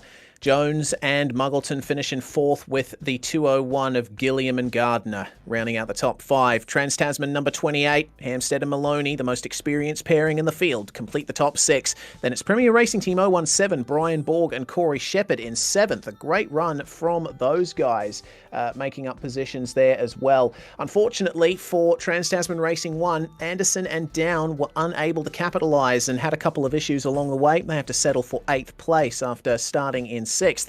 The SSR JK Signs Racing number 707, Wayne Burke piloting that car and would have been in contention for victory along with Tom Freer were it not for a couple of extra pit stop foibles along the way. Rounding out the top 10, the United Synergy Sim Racing number 909. I got to say, Geordie Sinney and Kyle George with one of the most underrated performances of the race there, making up 13 positions to finish in the top 10, Ryan. Yeah, very good drive from them. And then in 11th place, Corey McFarlane and Daniel Yeaman just missing out on the top 10. Zach Hanlon and Bo Albert home in 12th. That's right where they started after getting turned around by Anton DePasquale early on in the race. Adam Briggs finishes 13th in the wheel of the Phoenix Smokers DPR at number 72 car he shared with Andrew Dyson. And then James Golding and Brad Newman finished 14th in their Lobs Esports machine. Trans-Tasman Racing number 22 finishing in 15th position. Ethan Warren and Sean Kelly behind the wheel of that car today. Damian Johnstone and his co-driver of the number 033, Carl Stokes, finishing in 16th place. Chris Coxhead and Henry King bringing it home in 17th place. Simon Feigl and Matt Danson in 18th for Logitech Gialtis Esports 030. Justin Wallace, Tyler Blackburn. Felt like they were in a lot of drama, but they ended up coming home in 19th place. What did we say? They always turn up, those Ruse drivers, in endurance events. And then Trans-Tasman Racing 18, Lee Ellis bringing it home in 20th place with Kurt Stenberg. Back to 21st position then, where we had the United Sim Sports entry, Cameron Veacock at the wheel of that car for the finish. Car number 88, Jack Boyd and Brenton Hobson bringing it home in 22nd position after that late safety car incident. Car 717, a late addition to the field. They managed to finish up in 23rd position. Sebastian Flock taking the checkered flag there. Sean Lindsell for the Alcohol to DPR team finishing in position 24. Position 25, Cameron Jones for Century Motorsports. Josh Thomas in position 26 for the Evolution Racing team. Brad Ratu and Corey Preston coming home in 27th position aboard the EXG Motorsports number 98 car. Michael Taliancic in car number 777 for Pursuit Sim Racing home in 28th. Back then to Ben Christensen, he was a lap down in 29th position. And then Glenn Postlethwaite for SSR JK Signs Racing rounding out your top 30. The Taipan Esports duo of Troy Maguire and Hayden Harrison made up 10 positions there to finish in 31st place. Simrigs.com DPR number 62 in 32nd. That's Reese Keane and Neil Pearson. They had a couple of penalties along the way. The Middle Finger Racing duo of Mark Newton and Daniel Stevens. We saw them involved in some dramas, but they still managed to make up 4 positions to finish in 33rd. A bit of a heartbreak story for the 9.5 Sim Sports car. The 990 coming home in 34th after starting 20th. Rudd and Dodd will be licking their wounds a little bit going into Phillip Island. It's up 3 positions for Trans-Tasman number 27, Aaron Borg and Troy Cox doing a consistent job there. The WKNP Sim Sports car, number 63, Dengate and Warboys coming home 36, losing 9 positions, 6 laps down, and 6 laps down as well for Analytical Race on Oz, Smith and Mogridge. 38th, the number 209 of Thomas Hinz and Brett Loxton. They were involved in an incident early on with Simon Feigl, and there wasn't much recovering from that. 39th, the 08 Premier Team entry, Kuznetsov and Sebastian Tixier. Their car expired into Tamburello and brought out the one of the last safety cars here. Boost Mobile Racing rounding out the top 40 there. The car number 50 of Shane Van Gisbergen and Richie Stanaway certainly could have been a lot more than what they got. for their troubles. And the field going to be rounded out by retirements here. Simrig's DPR's number 73, Kirk and Misdale couldn't make it to the end. Neither could the number 52 of Kobe Jones and Hayden Veld. It was Anton Di Pasquale, the sole driver to race in the Stanbush Automobilia car in the race. Ultimately classified 43rd after starting 4th. They won't be happy with that. Pursuit Sim Racing 344th. And then we've got the final car on the grid there, the SSR JK Signs Racing number 30. Michael Schreier only making it 7 laps in before we saw that car with heavy damage. So then, it is time to jump into interviews here because we have got a lot to talk about towards the end of the race. I'll kick things off here with our drivers that crossed the line in first place, James Scott and Sam Blacklock. I'll go to you first, James. My goodness, what a drive. Getting pole position. I'm sure you guys were happy at the start of the day. Yeah, that was the first part of the puzzle. We knew we had pretty decent pace, but we're not sure where we stood with the other guys at the front. But yeah, the car in qualifying, or the shootout especially, was really good, and was able to grab pole with a lap that was good, but I think it had still a little bit more in it. But yeah, and then the race car was obviously really good as well.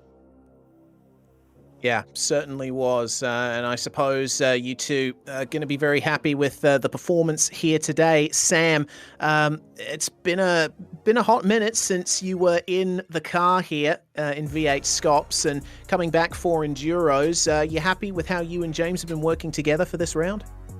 Yeah, it's been really, really good so far. We've been racing together in AOSC and getting ready for this. And yeah, we I guess we've kicked it off pretty well. Yeah, we seem to like the same things from cars, and yeah, it's just good to be with someone with a similar driving style. And yeah, James is putting in heaps of work to the car, and my job's really just to drive it as best I can. All right, we'll throw to Ryan Jones very quickly because he's got a question for you two as well. James, there's a bit of controversy around the race, as there was last round, about your restart, the penultimate restart, about holding pace car speed before you pick your time to go. I've just gone and had a look at it, and I've clocked you dropping back to 51 kilometers an hour, which is about 44 kilometers below what the pace car was doing. Do you think you might get in some trouble there, might lose the race win? I'm not sure, to be honest. I don't think it affected anything regarding the restart. But I didn't see any crash. So yeah, no. In my book, it was all good. Yeah, it might have been a bit slow, but I don't think it really changed that much. I think there's a few drivers further back in the field who might beg to differ with you on that point, James, but still, nonetheless, you did come home in first place, and certainly a fantastic result for you and Altus, regardless of what race control says about it. You guys know that you have the pace here to really compete for this Endurance Cup title. Yeah, no worries. Thanks, guys. The car was really good. Just a quick shout out to the sponsors as well. Couldn't do without them with Logitech G, Astro Gaming, Cube Controls, Own 3D, Race Tech Seats, Virtual Racing School, and Sam Blacklock Media. And obviously thanks to all the other guys in the team. I know Cooper and Jordan couldn't do much work this week with other commitments, but I'm sure they're really happy to be on the podium as well. Well, thank you very much for joining us, guys. We do appreciate you coming in for a quick chat here after the race. That's Sam Blacklock and James Scott, your provisional race winners for the time being. Ryan, I think it's time to take a look here at the number 143, because you're stood by with Jackson Suzlin Harlow and Jordan Ross. Jackson, Jordan, really long race, really tough one. Not as much attrition as we normally see. And there weren't many safety cars until right at the end, and it all kicked off very frenetically. How did that all play out from your perspective today? Yeah, no, it was a good race. Jordan did awesome. His first two stints was awesome. No mistakes, kept the car clean. It was probably quite good if we didn't get those safety cars. I felt our only advantage over Altus was on the long runs. They had incredible one-lap speed and incredible drive. So yeah, we just couldn't match them. But at the end of the stints, we seemed to come back strong. That second last safety car restart, I thought I would have liked to have had a crack there as well. I think if I could have got close enough, I would have had a go. But yeah, I don't know what happened there. I got stuffed over a little bit when James was backing it up a bit, which I'm not sure what the go is there, if you're allowed to or not. But yeah, we just tried. I think P2 is still good for what we had. Would have liked the win, but can't always get that. Really unlucky how it all played out with those safety cars. Jordan, how was it from your view? Obviously, you did the majority of the first portion of the race. How was the opening stanzas of the event? Yeah, hey guys. Yeah, mate, I just the beat up old guy, just trying to get my laps out of the way to put Jackson, the superstar, in the car. So, yeah, all I wanted to do was just keep it clean, and I got a good start. And when the guys were putting, throwing it up the inside and stuff, just let them go and just try and settle into a position and give the car to Jackson to have a proper crack. But yeah, we'll see what happens. We'll see what happens with that safety car thing. I think there's a post-race investigation. It's pretty clear cut, so I'm not sure what's going to happen there. But maybe we go one better. I don't know. Yeah, what were your two views on that? Obviously, you were second, so you were able to react pretty quickly to the restarts. Do you think you could have done anything differently on either of the restarts to get closer to James? Like, it's never the way you want to win. Like, I like to win on track, fair and square. I like to race hard. But I don't know, we came in earlier, so we already had a bit older tyres, and each time you kind of go around each lap, obviously they're doing the same, but when you already have older tyres, it only gets worse for that person. And I think that first one, I would have liked to have had just 2 opportunities. That last restart, I tried my best. I threw it into 1, I threw it into 2. I got close to him, but I wanted to get the win so bad and I couldn't do it. But I feel like if I had that other crack at it, maybe could have been different. He might have, I don't know, made a little mistake. There's all those possibilities, if, buts, all that stuff. But I don't know, we come second on track, and like I said, it's not the way you want to win, so we'll just see what happens. Well, certainly got to commend the way both you and Jordan drove throughout the entire day. Didn't really put a foot wrong. So who do you want to give a shout out to and a big thanks to before we let you go? Mate, I just want to thank Jackson for coming to drive, and mate, that was awesome. P2 for us is massive, and all the guys at Synergy Sim Racing, JK Signs, and also the guys at United, Jared and Jamie, the guys over there, gave us massive help this week as well. And just a huge thanks to you boys in the commentary. Awesome broadcast as always. Thank you very much, guys.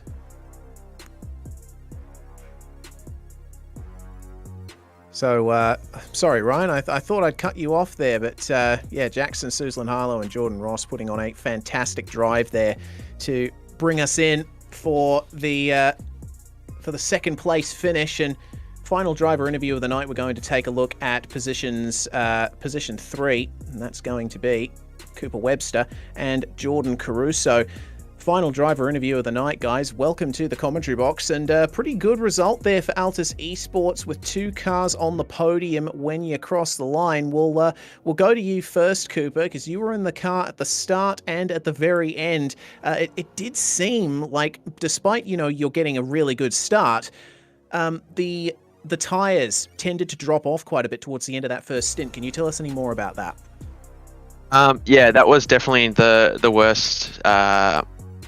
Our car was during that race. It's really struggled at the end of the stint. Our start of the stint pace was really good, and it has been really good the other rounds. But we just struggled at the end of the stint. I would say most of it comes down to not enough laps. I was busy concentrating on the PESC series, but so I think not enough laps and not learning the tyre enough at Imola did hinder us at the end of the stint. But the track came towards us towards the end of the race there, getting colder, so the end of the stints weren't so bad. But we did struggle at the very beginning. I lost a lot of time to Sam in those last couple laps, similar to what happened to me at Donington. So I definitely got to iron that out in my driving. But overall, I was super happy to come third at the end there.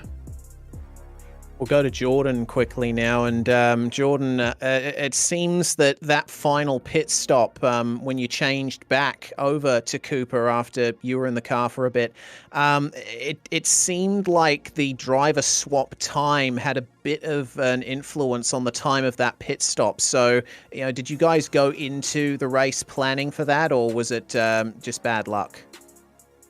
I'd say with a bit more preparation, it probably wouldn't have happened. We were kind of just winging it with strategy, to be honest. We didn't really prepare a lot. But yeah, so I think when we what we did with the driver swaps at the start of the race and when the safety car came out meant that we had to do a driver swap no matter what in that last stop. And we were only going to have to put in 40 litres of fuel or whatever it was. So I think we were always going to lose time. And we were just trying to figure out what the best way to do that was. I think once it started, once we realized we were going to lose a lot of time, I think we did pretty well to maximize the position. I think, ideally we probably did the strategy a little bit different earlier on in the race, but I'm still really happy with the result. As you should be. It's really good to see Altus back on the podium once more this season in the Enduros, and certainly I'm sure that you guys are confident for Phillip Island and Bathurst. Yeah. We're keen for the next couple rounds of the Enduros.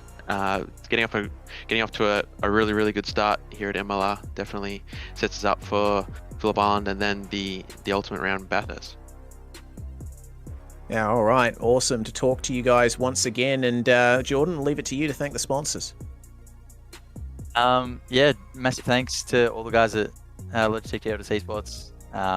James and Sam, especially, awesome job. They both drove amazing and really well-deserved win. Logitech G, Virtual Racing School, Race Tech Seats, Cube Controls, Sam, Blacklock Media, and you guys for putting on the live stream. So that is P3 there. Jordan Caruso and Cooper Webster in the 012 Evolution Racing Team entry. That brings to an end proceedings for tonight, guys, and it's definitely getting to night in your parts of Australia, but what a fantastic race that was, and I'm just excited for Phillip Island in a few weeks' time now, Ryan. That was brilliant. Yeah, that was phenomenal.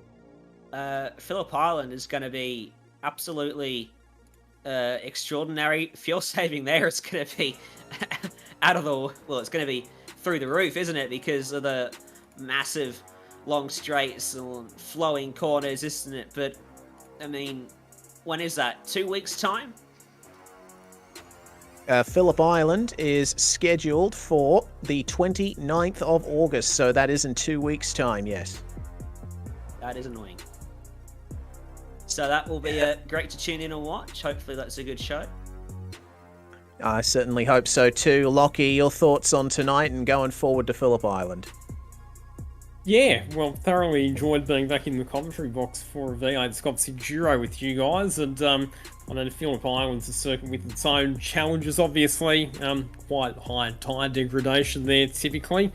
So, yeah, be interesting to see how that one pans out, that's for sure.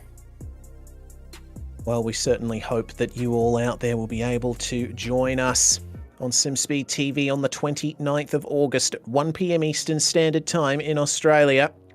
You can convert that time however you like for your part of the world. But for now, we give our big thanks to Virtual Racing School and Too Easy Finance, the sponsors of this series. Want to give a big thanks also to the administration team of V8SCOPS who put in a lot of time and effort to get this series off the ground and keep it running smoothly when the races are actually happening. And also a big thanks to Ryan Jones and Lockie Mansell alongside me in the commentary box for helping to take you through this magnificent round of V8SCOPS in 2021. My name's Reese Gardner and it was Jay Kennedy on production here tonight. Thank you very much for watching and we'll all see you next time.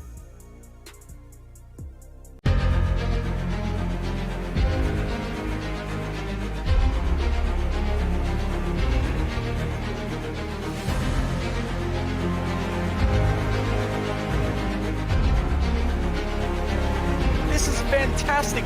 This is GT racing right now. He's got traction, he's got with the outside of both of them! Maloney! Oh, he's taken Anderson. Anderson's up the Oh my god! big crash. Oh my goodness, half the field's going to get rolled. Second very close. These guys are want to make their way through the field very quickly. Oh, here we go! Oh no! That's massive! This is it! This is over! I can't believe this! Oh my god! God, what?